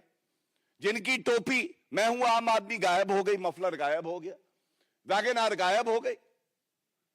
उनसे मैं पूछना चाहता हूं, ये इनका दूसरा ध्यान भटकाऊ प्रेस कॉन्फ्रेंस, अगर इसका नाम दिया जाए, ध्यान भटकाऊ प्रेस कॉन्फ्रेंस, जो जनता के मुद्दे हैं उस पर कभी चर्चा ही ना हो पाए।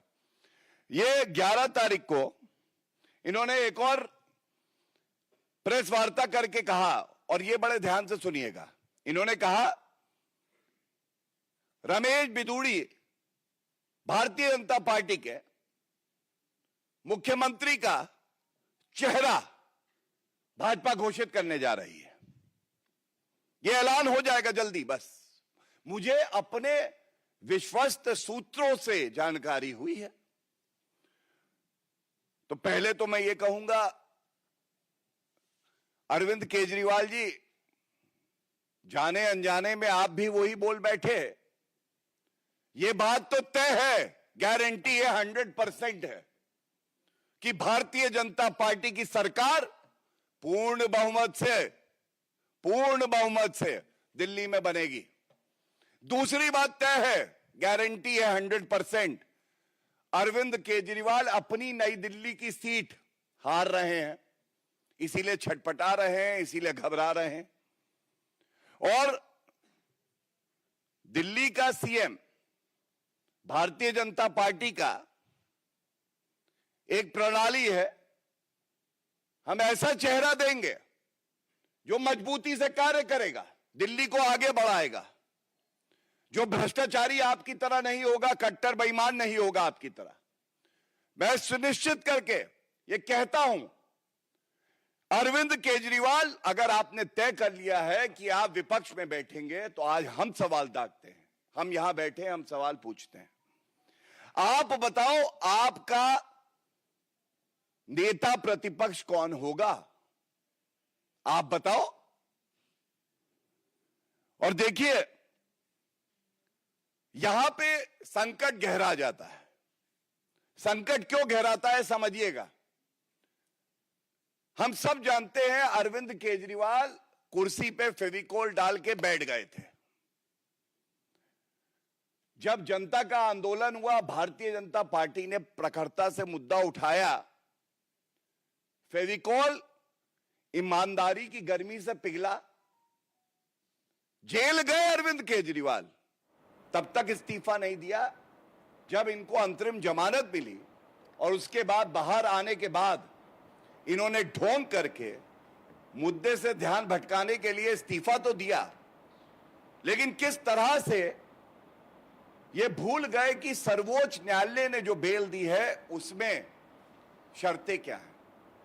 शर्तें हैं, and that is BJP escalating its attack on the Aam Aadmi Party, saying by hook or by crook the Aam Aadmi Party wants to stay in power, with Arvind Kejriwal making false allegations against the BJP and the security agencies.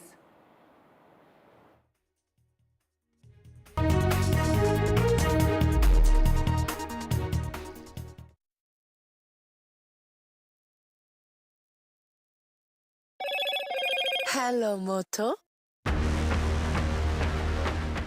Motorola Edge 50 Pro, world's first AI-powered pro-grade camera.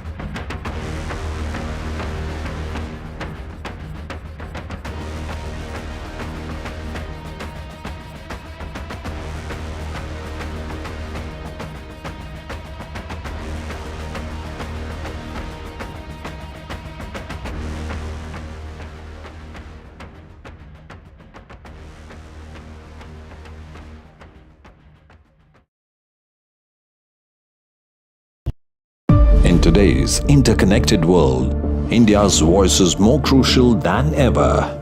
When India speaks, the world listens. At NDTV World, we are that voice, bringing you intelligent and insightful news from India and beyond. From geopolitics and diplomacy to economic shifts, migrations, tech disruptions, and the stories of our diaspora. We cover the news that shapes our global future. NDTV World, your new home for global news, is here.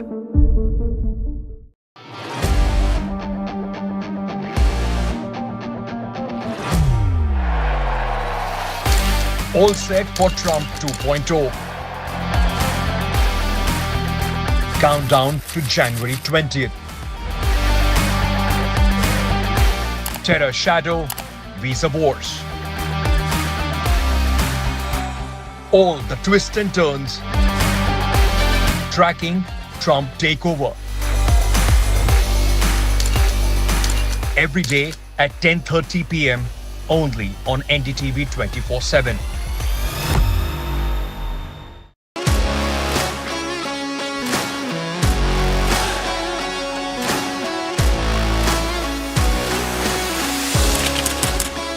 We are able to maintain the democratic fabric and the democratic system. I want to do something that can make a difference. लगातार जनता की आवाज को सरकार तक पहुंचाने का काम मैं करता हूं। I was a student up until very recently. I really want to work and do something for my people because they have given me this opportunity. They have elected me. सोचा नहीं था कि राज्यसभा सांसद बनूंगी.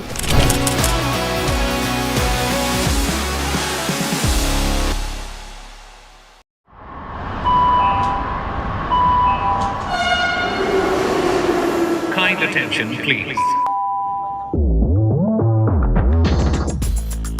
Delhi Election Metro 2025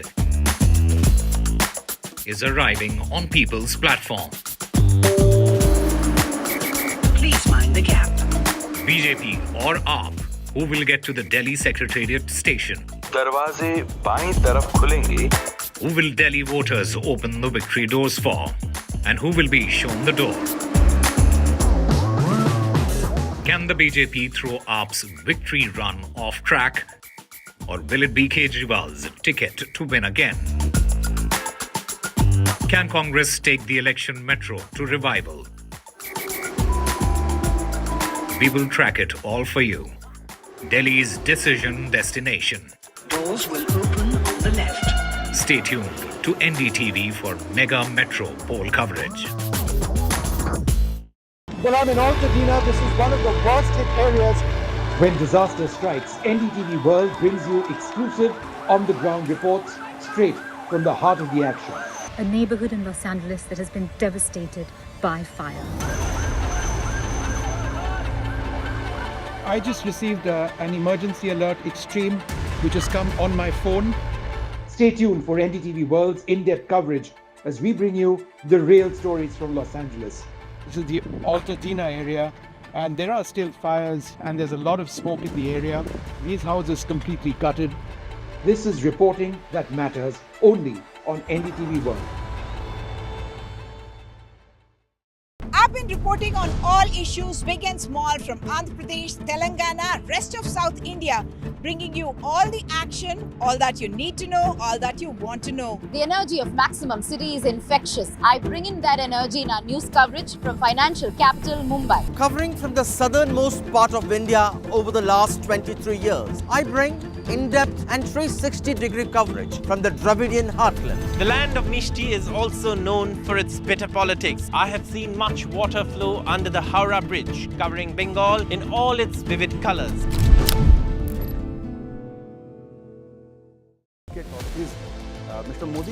In a time of sweeping economic change, what can India's past tell us about its future? From the watershed moments of 1991 to the challenges of tomorrow. Join Sanjay Pugalia, Editor-in-Chief NDTV, in conversation with past and present Finance Commission Chairpersons N.K. Singh and Arvind Kejriwal. Reforms past.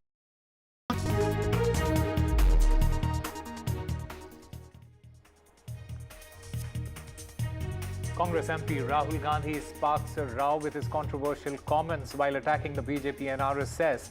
Rahul Gandhi says that we are fighting the Indian state. BJP in the meanwhile retort says that Rahul is with anti-India forces.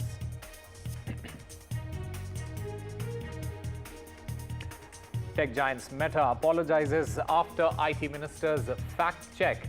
Meta apologizes for Mark Zuckerberg's NDA poll loss comment. Meta says that India remains an incredibly important country.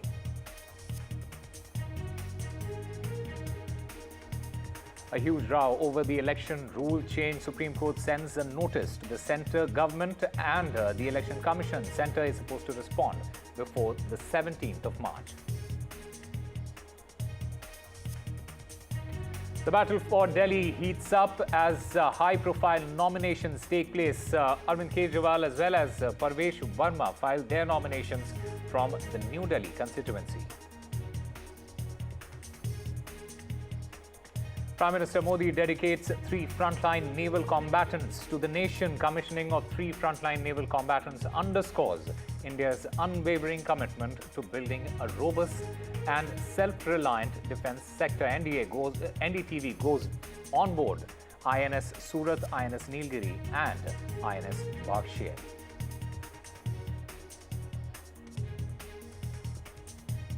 Delhi and the National Capital Region engulfed in dense fog. Over 160 flights have been delayed so far.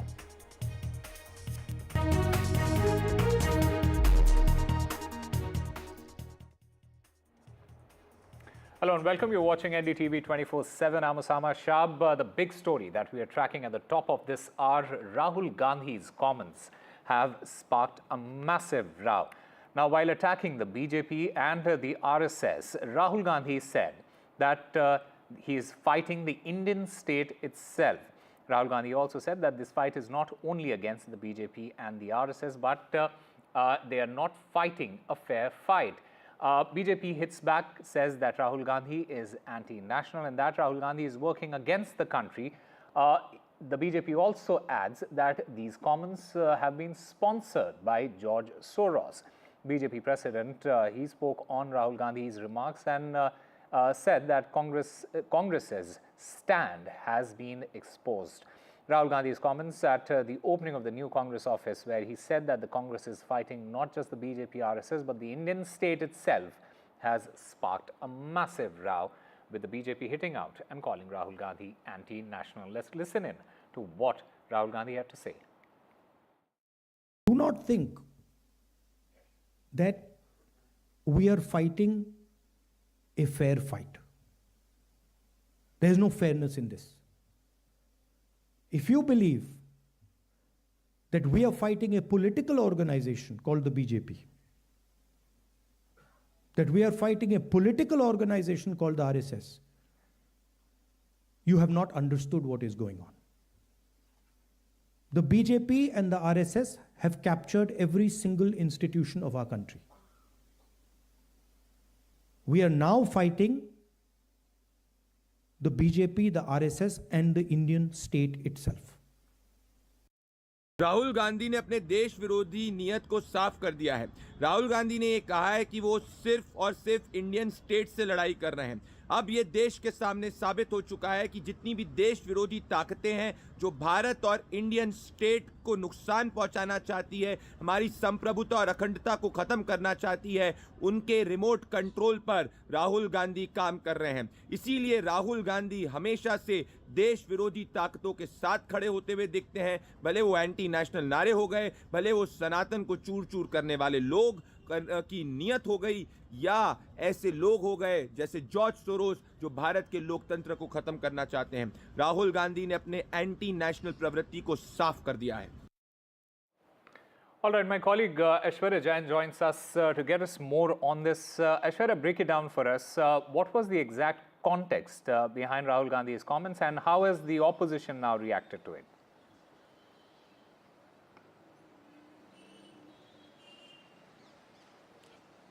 Well, it all started with Mohan Bhagwat's comment where he made in Indore stating that India should celebrate its true independence on the day of the consecration of Ram Janambhoomi temple. And soon after that, we saw how there were comments that were made by the Congress political party leaders as far as Mohan Bhagwat's comment, clearly calling it disrespectful to the people who are involved in the freedom struggle, who fought with the Britishers and got India independence. Today it was the inauguration of the AICC new headquarters, and speaking at that particular event, Congress leader and the leader of opposition Rahul Gandhi attacked and launched a scathing attack on RSS chief Mohan Bhagwat. He went on to say that because most of the institutions had been captured by the BJP and the RSS, it is the Congress who is fighting just not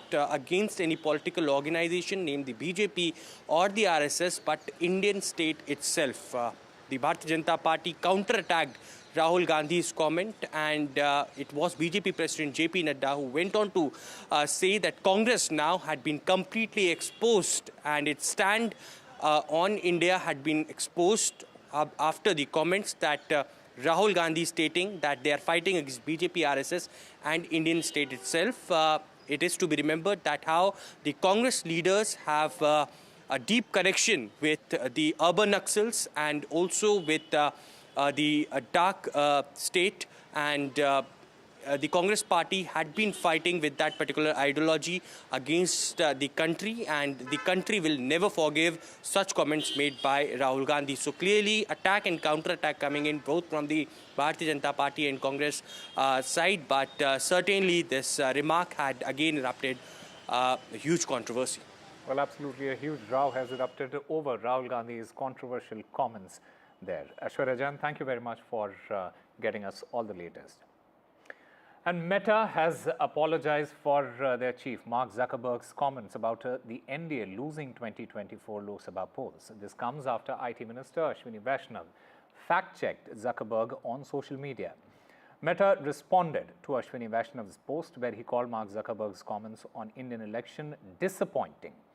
Meta termed Mark's comments on India's loss an inadvertent error and went on to highlight India's importance to the company. Remember, the apology comes after Meta was summoned by the Parliamentary Standing Committee on IT on grounds of spreading misinformation. And my colleague Vasudha joins us to get us more on this entire issue.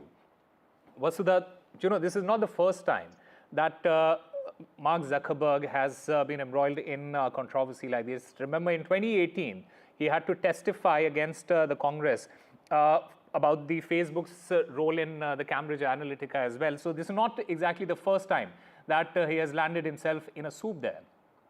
Absolutely, Osama. And Facebook is already under scrutiny, in EU. And this, in a pertinent turn of events, what has happened is Mr. Kejriwal, who is also the Meta Vice President, and it's the person in charge of India's policy with respect to Meta's policy with respect to India, has apologized to, the government and calling Mark Zuckerberg's statements as an inadvertent error. Let's also remind our viewers that Mark Zuckerberg, in his speech, in the constituent speech, also mentioned India as having one of the incumbent governments that really led to that led to a lot of disappointment within the government and also anger within the government. And they basically said that this is not done, which is why Ashwini Vaishnav had actually posted on X with regard to this. But and of course Nishikant Dubey, the head of the standing committee of the parliament, also posted with regard to that, saying that he will also be summoning Meta. But in what term, what was meant to be an escalation of this, now it looks like there could be a ceasefire because Meta has apologized. The person responsible for Meta's policies towards India has said that Meta will continue to be at the heart of Indian innovation with respect to tech, and it was just an error. So we'll have to wait and see how the government looks at these comments and if this issue actually gets escalated from here on. All right, Vasudha Venugopal, thank you very much for getting us all the latest. Well, the Supreme Court has refused to quash the FIR against K.T. Rama Rao in the Formula E case, declining to intervene in the High Court order. This development comes after KTR withdrew his plea from the Supreme Court. The case revolves around allegations of irregularities in the organization of the Formula E race in Hyderabad. The FIR was filed based on these allegations, and KTR had approached the Supreme Court seeking relief. And my colleague Nupur Dogra joins us to get us more on this. Nupur, from what we understand, by refusing to quash the FIR, the Supreme Court has now allowed the investigation to proceed, isn't it? Yes, of course, the Supreme Court, in fact, was of the opinion today that the investigation, criminal investigation, must go on in the case, and it refused to interfere. The bench headed by Justice Bela M. Trivedi today refused to interfere with the Telangana High Court order that had refused to quash the FIR against K.T. Rama Rao. Now, moving forward, the ACB will continue to investigate the case. The allegations the Congress government had made of alleged, allegations of irregularities in Formula E, the transactions carried out by the then BRS government in Formula E race. That was scheduled to happen in 2023, but was later called off when the Congress government came into power. So now this is a big jolt from the Supreme Court today to K.T. Rama Rao, that the Supreme Court has refused to interfere with this Telangana High Court order that had refused to quash the FIR against him. Right. What implications this decision might have for KTR and others who are involved in this particular case, we'll have to wait and watch. Nupur, stay with us. Another big story that we are tracking at the moment. The Supreme Court has issued a notice to the central government and the Election Commission in response to a plea filed by the Congress party. The plea, it challenges a recent amendment to the Election Commission Act which restricts public access to poll materials. The Supreme Court's decision to issue a notice in this matter indicates that it considers the issue worthy of further consideration. And Nupur Dogra is still there with us. Nupur, the court's, the ultimate decision could have significant implications, especially for the functioning of the Election Commission, as well as the transparency of the electoral process in India. Yes, of course, it is a big development to the Supreme Court today. In fact, the bench headed by Chief Justice of India, Sanjeev Khanna, today issued notices to both Election Commission of India as well as Union and sought the response on the petition filed by the Congress leader Jairam Ramesh against the latest amendment to the Rule 93 of the Conduct of Election Rules of 1961 that was made recently. So basically, this new amendment has limited the public access to certain electronic documents. With the government has said that this was aimed to prevent misuse of electronic election records. However, the Congress has approached the Supreme Court saying that it hinders the transparency and transparency in the electoral process. And these includes the CCTV camera footage, webcast footages, video recordings while the election process is on. The centre, however, had said earlier while introducing these amendments that this is to prevent the privacy and to protect the electoral records from being misused. However, today the Supreme Court has sought responses from both centre and Union on centre and ECI by March 17. So from March 17, the Supreme Court will further hear the case. And this is indeed a big development in the ongoing case, in the ongoing contention between the Congress and the BJP and basically all the opposition parties who have been time and again alleging that there has been the misuse of there has been lack of transparency in electoral processes. Right, and now the centre has to respond before the 17th to this entire notice. Nupur Dogra, thank you very much for getting us all the latest. In fact, let's slip into a very short break. More news and updates on the other side.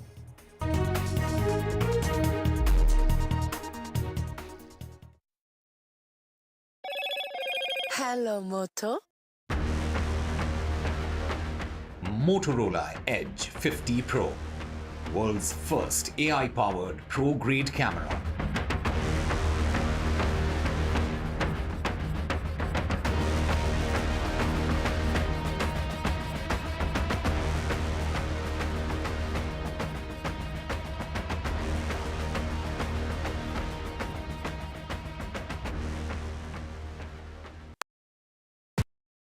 In today's interconnected world, India's voice is more crucial than ever. When India speaks, the world listens. At NDTV World, we are that voice, bringing you intelligent and insightful news from India and beyond. From geopolitics and diplomacy to economic shifts, migrations, tech disruptions, and the stories of our diaspora. We cover the news that shapes our global future. NDTV World, your new home for global news is here.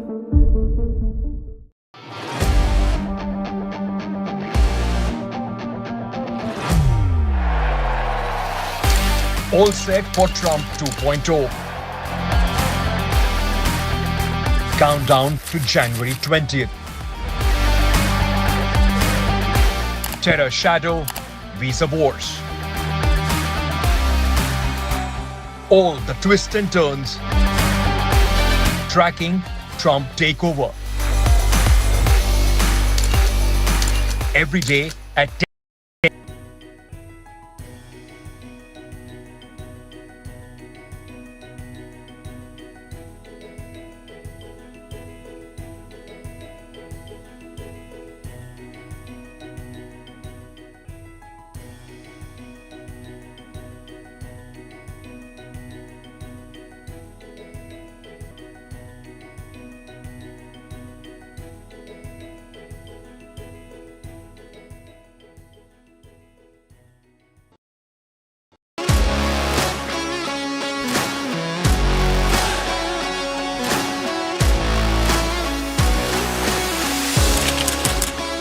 are able to maintain the democratic fabric and the democratic system. I want to do something that can make a difference. लगातार जनता की आवाज को सरकार तक पहुंचाने का काम मैं करता हूं. I was a student up until very recently. I really want to work and do something for my people because they have given me this opportunity. They have elected me. सोचा नहीं था कि राज्यसभा सांसद बनूंगी.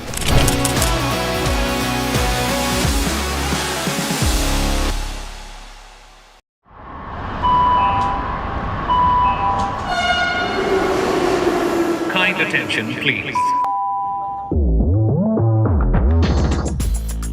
Delhi Election Metro 2025 is arriving on people's platform. Please mind the gap. BJP or AAP, who will get to the Delhi Secretariat station? दरवाजे बाईं तरफ खुलेंगे. Who will Delhi voters open the victory doors for? And who will be shown the door? Can the BJP throw AAP's victory run off track? Or will it be Kejriwal's ticket to win again? Can Congress take the election metro to revival? We will track it all for you.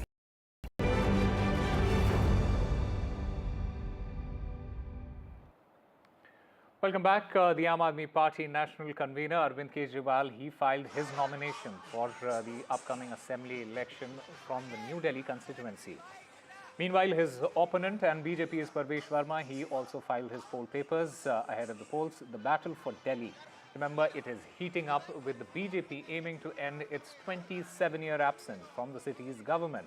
The Aam Aadmi Party, on the other hand, is confident of securing a third consecutive term. Remember, the capital is all set to go to polls on the 5th of February and the results will be announced on February the 8th. Nomination file हो गया है और क्या कहना चाहेंगे बस मैं दिल्ली के लोगों को कहना चाहूँगा कि काम के लिए वोट दीजिएगा. एक तरफ काम करने वाली पार्टी है और एक तरफ गाली गलौज देने वाली पार्टी है. हम इस बात पे चुनाव लड़ रहे हैं कि हमने पिछले 10 साल में क्या काम किया, आगे 5 साल में क्या काम करेंगे, हमारा दिल्ली का विजन क्या है. हम इन चीज़ों पे चुनाव लड़ रहे हैं, तो काम के लिए वोट दीजिए. शिक्षा, स्वास्थ्य, बिजली, पानी, सड़क, इन चीज़ों के लिए वोट दीजिए. कई सारे काम किए हैं, अभी कई सारे काम बाकी हैं, करने भी हैं. तो मैं पूरी उम्मीद करता हूं कि लोग जम के काम के लिए वोट. नई दिल्ली में पहला नॉमिनेशन मैंने ही फाइल किया है विधानसभा से. पहले नंबर पे भारतीय जनता पार्टी जीतेगी अच्छी वोट से. केजरीवाल कह रहे हैं कि भारतीय जनता पार्टी केजरीवाल जी हार रहे हैं, उनकी जमानत जब्त हो रही है. All right, my colleague Tanushka Datta joins us to get us more on this. Tanushka, a big day for the voters of the New Delhi constituency. Parvesh Verma of the BJP and Arvind Kejriwal, the former chief minister, both filing their papers. Just break it down for us. Right.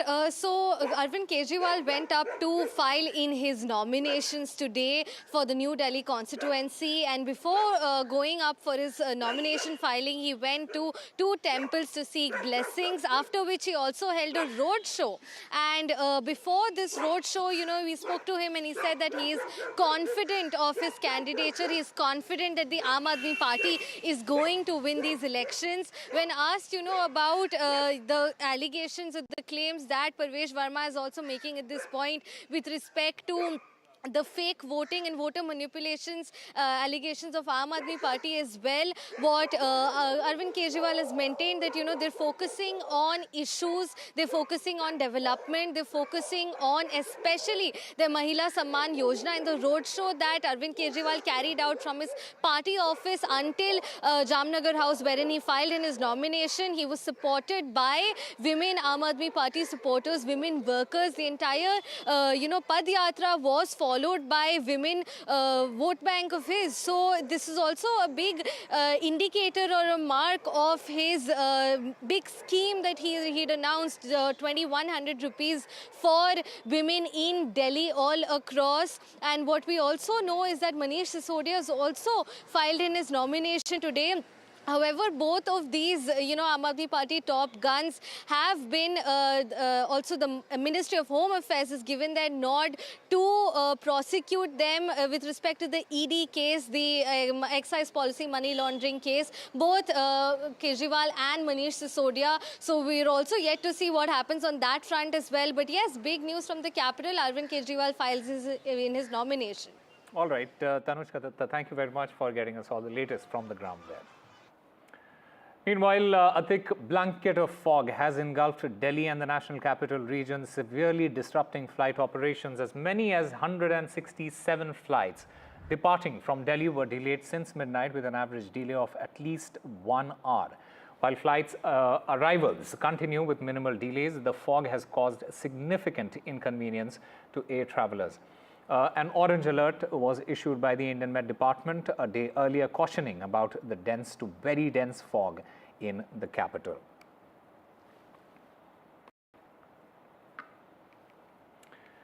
Meanwhile, as part of the Uday Foundation's blanket donation drive, 60,000 blankets are needed to help save these lives in this harsh winter.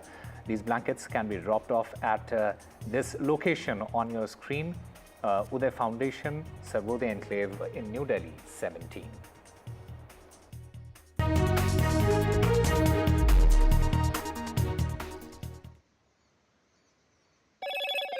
Hello, Moto.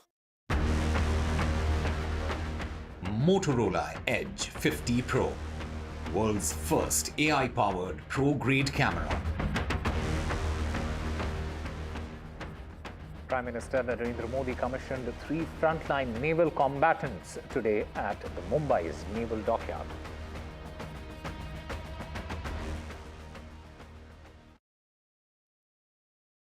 Well, I'm in Altadena. This is one of the worst hit areas.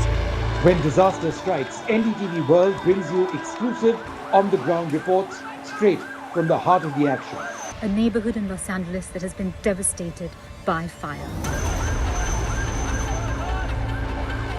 I just received an emergency alert extreme, which has come on my phone. Stay tuned for NDTV World's in-depth coverage as we bring you the real stories from Los Angeles. This is the Altadena area, and there are still fires and there's a lot of smoke in the area. These houses completely gutted. This is reporting that matters only on NDTV World.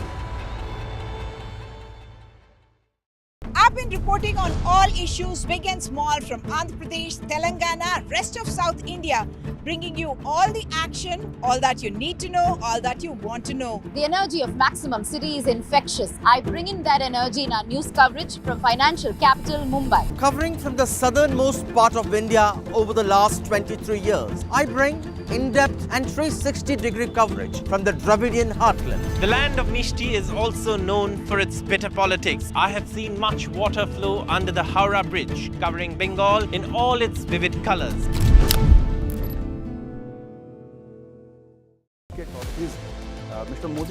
In a time of sweeping economic change, what can India's past tell us about its future? From the watershed moments of 1991 to the challenges of tomorrow. Join Sanjay Pugalia, Editor-in-Chief NDTV, in conversation with past and present Finance Commission chairpersons N.K. Singh and Arvind Kejriwal. Reforms past, present and future. A special presentation on NDTV.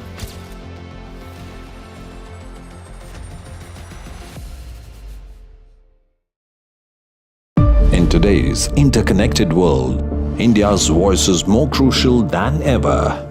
When India speaks, the world listens.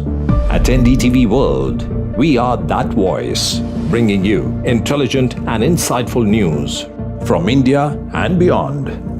From geopolitics and diplomacy to economic shifts, migrations, tech disruptions, and the stories of our diaspora.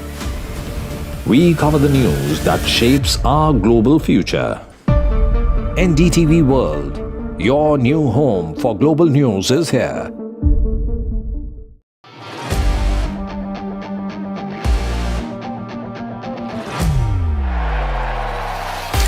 All set for Trump 2.0. Countdown to January 20th. Terror shadow, visa wars. All the twists and turns.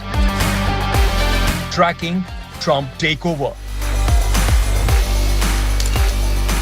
Every day at 10:30 p.m. only on NDTV 24/7.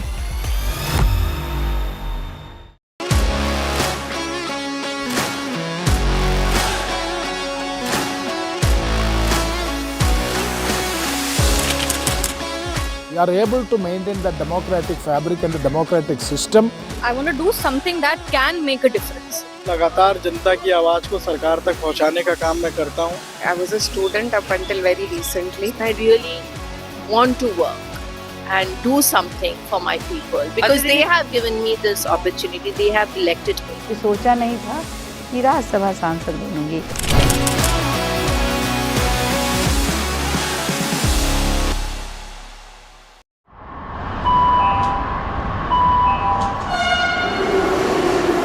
Kind attention, please. Delhi Election Metro 2025 is arriving on people's platform. Please mind the gap. BJP or AAP, who will get to the Delhi Secretariat station? दरवाजे बाईं तरफ खुलेंगे. Who will Delhi voters open the victory doors for? And who will be shown the door? Can the BJP throw AAP's victory run off track? Or will it be Kejriwal's ticket to win again? Can Congress take the election metro to revival? We will track it all for you. Delhi's decision destination. Doors will open on the left. Stay tuned to NDTV for mega metro poll coverage. Well, I'm in Altadena. This is one of the worst hit areas. When disaster strikes, NDTV World brings you exclusive on-the-ground reports straight from the heart of the action. A neighborhood in Los Angeles that has been devastated by fire. I just received an emergency alert extreme which has come on my phone. Stay tuned for NDTV World's in-depth coverage as we bring you the real stories from Los Angeles. This is the Altadena area, and there are still fires and there's a lot of smoke in the area. These houses completely gutted. This is reporting that matters only on NDTV World. I've been reporting on all issues, big and small, from Andhra Pradesh, Telangana.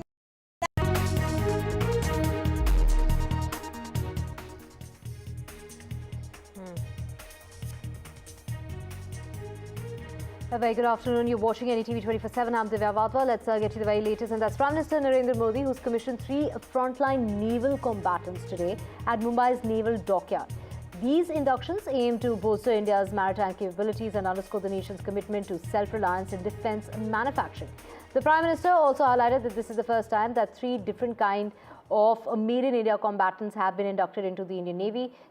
That in itself highlights its significance and the leap that India has taken in this space. Prime Minister Modi took to social media platform X ahead of the event and said commissioning of 2 Made in India warships and a submarine would strengthen the efforts towards being a global leader in defense and augment our quest towards self-reliance. Of course, Prime Minister Modi is in Mumbai, but later on he will also be inaugurating the ISKCON temple in Navi Mumbai, spanning 9 acres. This temple is poised to become Asia's 2nd largest ISKCON temple.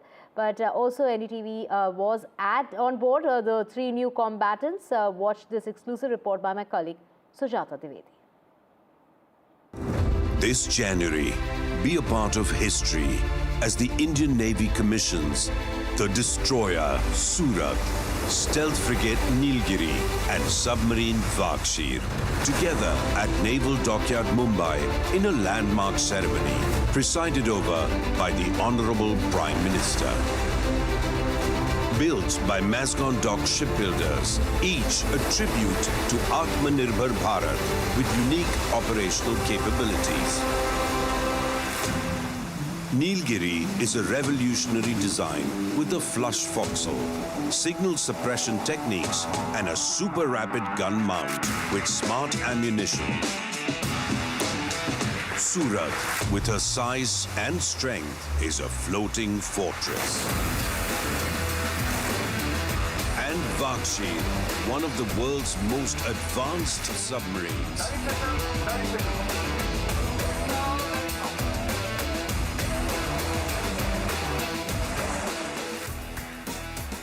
Together, they embody a credible, cohesive, future-ready, and above all, combat-ready force. You won fire.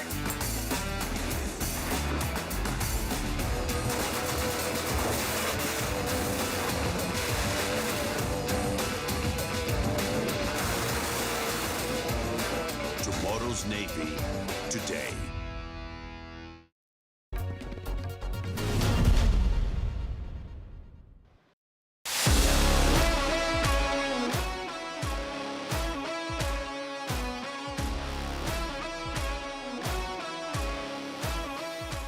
The Indian Navy commissioned its final and fourth warship, that is INS Surat, of the 15B program where we are currently present. INS Surat is said to be one of the first in many aspects, and this was sanctioned in 2011 at a cost of rupees 29,700 crores, and Surat's keel was laid on 7th November 2019, and now that you see the ship has finally been commissioned, and warship has been called the first in many aspects with a length of 164 meters and displacing 7,500 tons. Surat is one of the largest surface combatants to be built indigenously, along with many AI-enabled applications that have been built internally by the engineering department. And also one important feature that INS Surat compiles of is that there are a lot of aspects and a lot of mechanisms that has been built which is of Make in India program. And as we know that the Atmanirbhar Bharat, which has been followed by the Indian Navy religiously,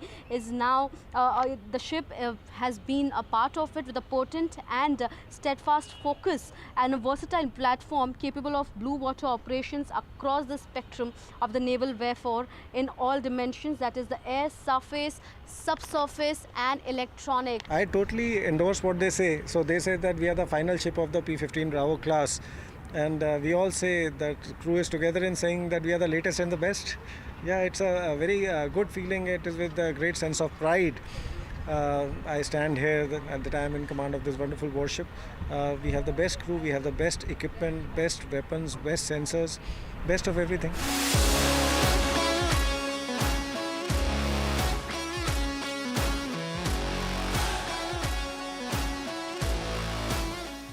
At present, I'm standing at the newly commissioned and iconic INS Nilgiri that you see, with its stealth design, the low IR signature, as well as the modular construction, which makes it the first major warship to be built using integrated modular construction, a manufacturing process in which multiple modules, or we may say so blocks, of a vessel's hull are pre-assembled, and after which it has been performed. If you look at the weapons that have been kept here along with the controllers, it has been manufactured in a format where it makes it stronger and one of the strongest warship that the Indian Navy at this point possesses. So it's a momentous day. I think history has been written today, and we are very, very proud of the ship Nilgiri, which is first of the class of P-17 Alpha.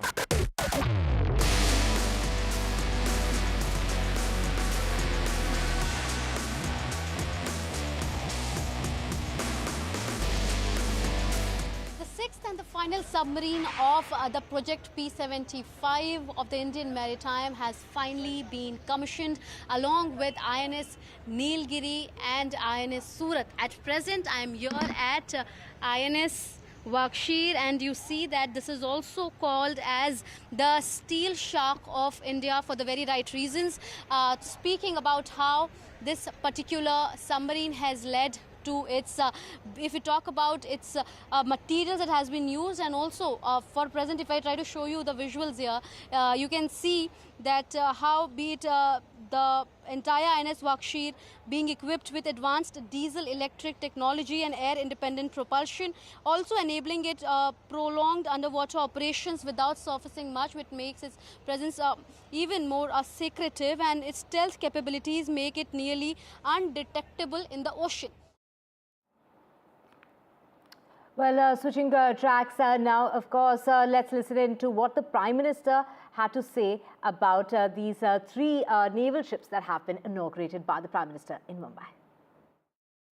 साथियों, आज भारत पूरे विश्व और खासकर global south में एक भरोसेमंद और जिम्मेदार साथी के रूप में पहचाना जा रहा है।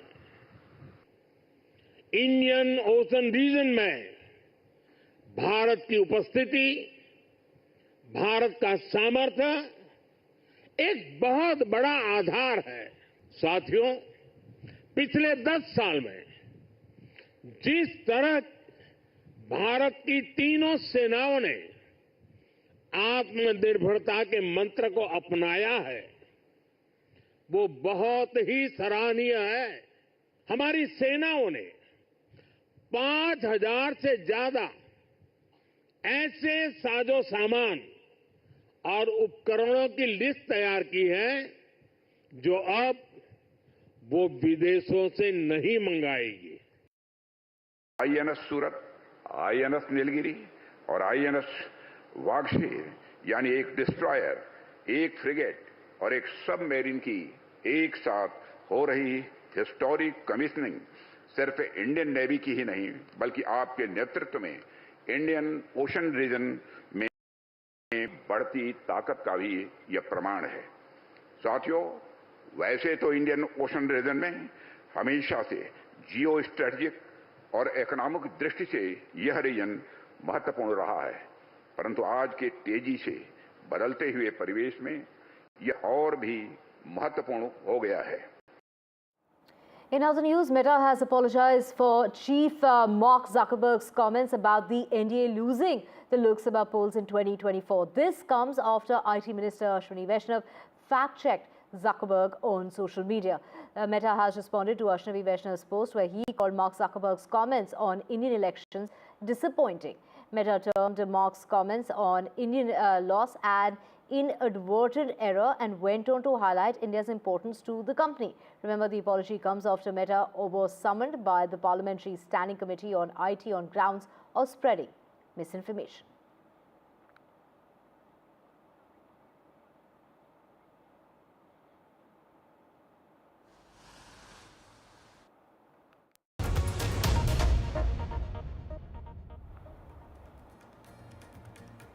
Let's get you some international news now, and that is impeached South Korean President Yoon Suk Yeol, who was arrested today. An anti-graft agency investigating his December 3rd martial law attempt said in a statement. In South Korea, investigators have taken drastic steps to reach the residence of the impeached president. Say they used ladders to scale the walls of his compound after encountering resistance from his security team. More than 3,000 police officers and anti-corruption investigators gathered at his residence before dawn in order to push through throngs of supporters and members of his ruling People Power Party protesting attempts to detain him. He's the first sitting president in South Korea's history to be arrested. Yoon is wanted for questioning in multiple investigations related to his short-lived declaration, including over accusations of leading an insurrection, a crime punishable by life imprisonment, or even the death penalty following his arrest. Yoon released a pre-recorded video message in which he said he dismissed these investigations into him as illegal and said that the law is all broken in this country. 안타깝게도 이 나라에는 법이 모두 무너졌습니다. 수사권이 없는 기관에 영장이 발부되고 또 영장 심사권이 없는 법원이 체포영장과 압수수색 영장을 발부하는 것을 보면서 그리고 수사기관이 거짓 공문서를 발부해서 국민들을 기만하는 이런 불법이 자행되고 무효인 영장에 의해서 절차를 강압적으로 진행하는 것을 보고 정말 개탄스럽지 않을 수 없습니다. After months of back and forth and several rounds of failed talks, mediator Qatar has revealed that Israel and Hamas are at the closest they've ever been, the closest point yet to a ceasefire and hostage release deal. Reports indicate that Hamas has accepted a draft agreement for a ceasefire in the Gaza Strip and the release of dozens of hostages. Officials have expressed mounting optimism that a deal could be reached ahead of the January 20th inauguration of the US President-elect Donald Trump, whose Mid-East ambassador has joined the negotiations.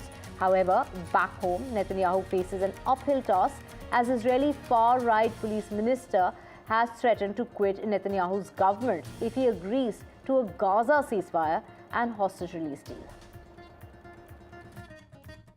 Israel and Hamas appear to be on the cusp of a ceasefire deal that would end over 15 months of war. Hamas officials say they've accepted a draft of the proposal. The Israelis say there still is no deal, but they're also voicing optimism as final details are being worked out. Qatar, the Mideast country that's been mediating the talks, say the sides have not been this close to an agreement in months. The proposal lays out a multi-stage process for ending a war that has killed over 46,000 Palestinians, 1,600 Israelis, and also caused widespread devastation in Gaza. The first stage calls for a gradual pullback of Israeli troops from most of Gaza over 6 weeks in exchange for the freedom of 33 hostages held by Hamas. Displaced Palestinians would also begin to go home, and aid would pour into Gaza. The sides also would quickly enter negotiations on a second phase meant to end the war altogether. That would mean a final pullout of remaining Israeli troops and the return of roughly 70 other hostages. Now, it remains unclear who will run Gaza in the long run and who is going to pay for the badly needed reconstruction. But negotiators are hoping that this initial ceasefire, this initial phase, will create the momentum to address these deeper issues. In a major legal move in the US Securities and Exchange Commission in suing Elon Musk, accusing the billionaire of failing to disclose his growing stake in Twitter. According to them, Musk's delay in reporting his purchase allowed him to buy shares at artificially low prices, saving him an estimated $150 million dollars. Under the rule, investors who buy more than 5% of a company's share must report it within 10 days. Musk, however, reportedly waited 21 days before making his filing. In response, Musk didn't hold back, calling this a totally broken organization in a post on social media site X.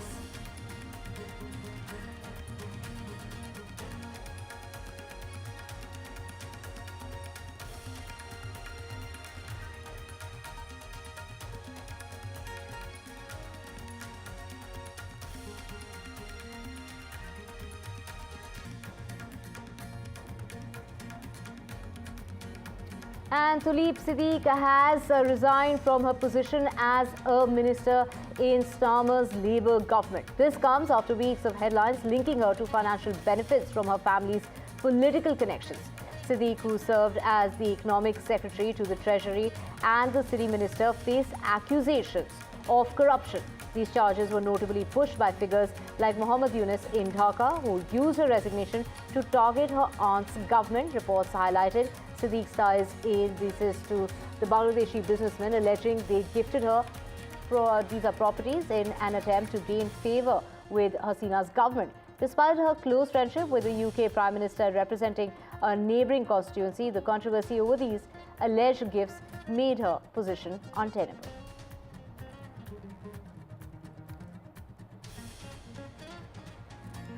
The United Kingdom government has told Parliament that the Free Trade Agreement, the FTA, talks with India have been relaunched in order to deliver a joint ambition of taking the bilateral relationship to even greater heights. During a debate on UK economic growth in the House of Commons, British Indian Labour MP Jeevan Sundar asked Foreign Secretary David Lammy about the steps being taken to get a good UK-India trade deal over the line. FTA, which saw negotiations paused to the elections, they were paused because of the elections, is set to resume, potentially boosting the £42 billion trade. A particularly dangerous situation warning was in effect for parts of the southern California area on Tuesday morning, with officials warning that strong wind gusts mixed with low humidity will create extremely critical fire weather conditions. 4 large fires are currently burning in Los Angeles. At least 24 people have been killed in the fires. More than a dozen remain missing. The officials have said that those numbers are expected to rise. More than 12,000 structures have been damaged or destroyed. Around 88,000 people remain under mandatory evacuation orders.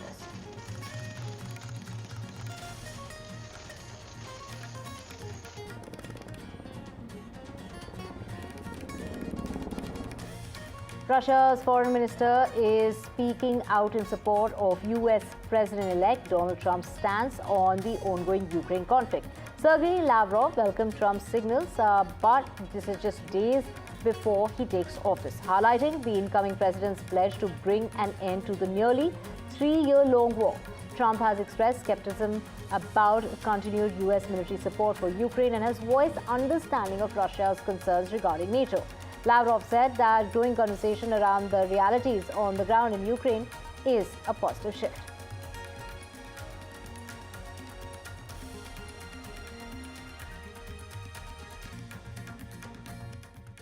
Когда президент Трамп, став президентом, сформулирует окончательно свою позицию по украинским делам, конечно, мы будем ее изучать.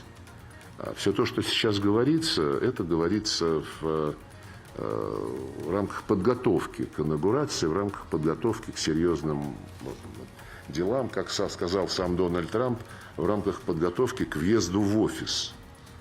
Он понимает, что сначала нужно заселиться в овальный кабинет. NATO is stepping up efforts to protect undersea cables in the Baltic Sea.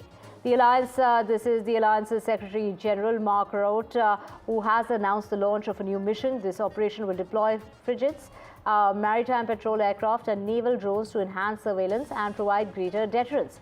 The NATO Secretary General has also emphasized the critical importance of these undersea cables, which carry over 95% of global internet traffic. Spanning 1.3 million kilometers, they secure an estimated $10 trillion in daily financial transactions, highlighting NATO's commitment to safeguarding key infrastructure in an increasingly interconnected world. US President Joe Biden has signed a new executive order aimed at speeding up the development of artificial intelligence infrastructure in the United States. The ambitious move is designed to enable the rapid construction of large-scale data centers and clean power facilities, both critical for supporting the growth of AI technology. The order directs federal agencies to accelerate AI infrastructure development on government sites while ensuring developers meet new requirements and safeguards. It also pushes for federal sites to host AI data centers and clean power facilities with support for connecting them to the electric grid and streamlining the permitting process. As AI technology, including popular chatbots and also generative tools, demand increasingly powerful computation, the order aims to keep the US competitive in the global race for AI in advancement. More than 1 million people have been forced from their homes in Haiti amid a sharp upswing in gang attacks in the country's embattled capital, is what the United Nations had to say. The United Nations Migration Agency has said that they never before have seen such a large number of people in Haiti who have been reported to have been displaced by violence. More than half of those internally displaced people, IDPs, were children who were bearing the brunt of Haiti's security breakdown. Many had been displaced repeatedly.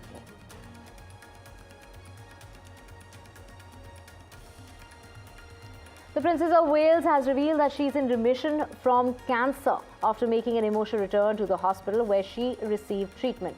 In a message posted on social media, Catherine spoke of her relief and said that she remained focused on recovery, adding as anyone who has experienced a cancer diagnosis will know it takes time to adjust to a new normal.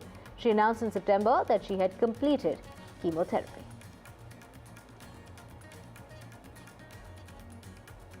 The Oscar nominations are being pushed back almost a week from their original date. Amid the ongoing California wildfires, nominations will now be announced on the 23rd of January. The 97th Oscars will still happen on the 2nd of March at the Dolby Theatre as planned with a live television broadcast. Oscar nominations were postponed in 2021 during the COVID-19 pandemic, and the ceremony itself was also delayed. The disastrous flooding in Los Angeles in 1938 led to a delay, but in 1968, due to the assassination of Dr. Martin Luther King Jr., and in 1981, it was put off for 24 hours after President Ronald Reagan was shot.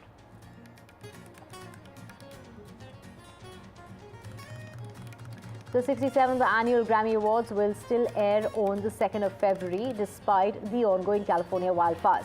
The Recording Academy announced the show will go on, but now with an effort to raise money for wildfire relief. Critics' Choice Awards, which were to take place on the 12th of January, have been pushed to the 26th of this month. Beyonce has contributed $2.5 million to a newly launched LA Fire Relief Fund created by her charitable foundation, Be Good. Now, last week, Beyonce's mother, Tina Knowles, had shared that her Malibu bungalow was destroyed in the Los Angeles area fires.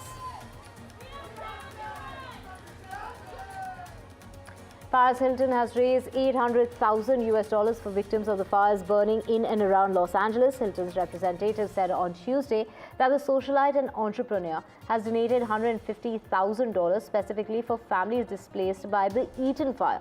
She lost her home in the fire and has been volunteering and raising money through her 1111 Media Impact Foundation to help those displaced.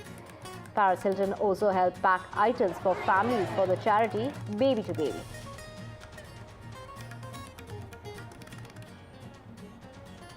Comedian Jay Leno served food to Los Angeles County firefighters, and this really comes just after Leno visited rescue crews stationed at the Rose Bowl in Pasadena.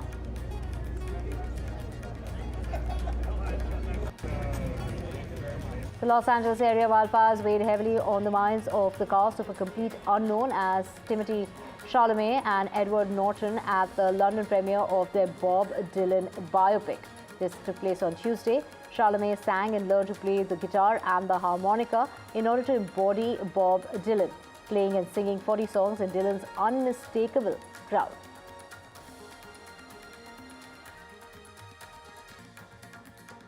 I mean, dozens and dozens of people. We have many, many friends and many colleagues. The scale of it is hard. I think the news can only capture a little bit of this sense of the scale of it, but it's staggering. And I think I was thinking about it. There's, Pete Seeger in the film talks about this idea of that positive things happen in the world when everyone picks up their teaspoon, and I think that's what already I think you're starting to see is like people are just gonna, you can't, it's so big you can't, all you can do is your little bit.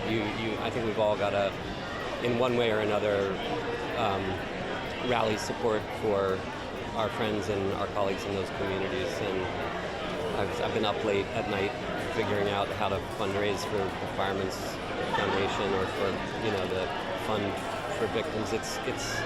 It's occupying all of our minds an enormous amount right now, to be honest. Brooke Shields is challenging social norms around aging in a new book. Brooke Shields is not allowed to get old. At 59, Shields reflects on her journey from childhood fame to navigating the pressure of aging in the public eye. Having spent decades under intense scrutiny, Shields now embraces her age with confidence, comfort, and empowerment. In her candid exploration as far as womanhood is concerned and aging, she encourages women to take charge of their own stories as they grow older with vibrant optimism. Shields believes that women should reclaim their power.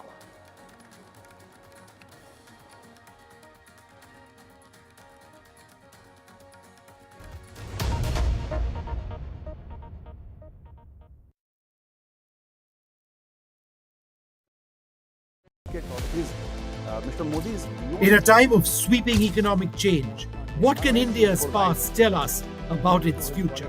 From the watershed moments of 1991 to the challenges of tomorrow. Join Sanjay Pugalia, Editor-in-Chief, NDTV, in conversation with past and present Finance Commission chairpersons N.K. Singh and Arvind Kejriwal. Reforms, past, present and future. a special presentation on NDTV.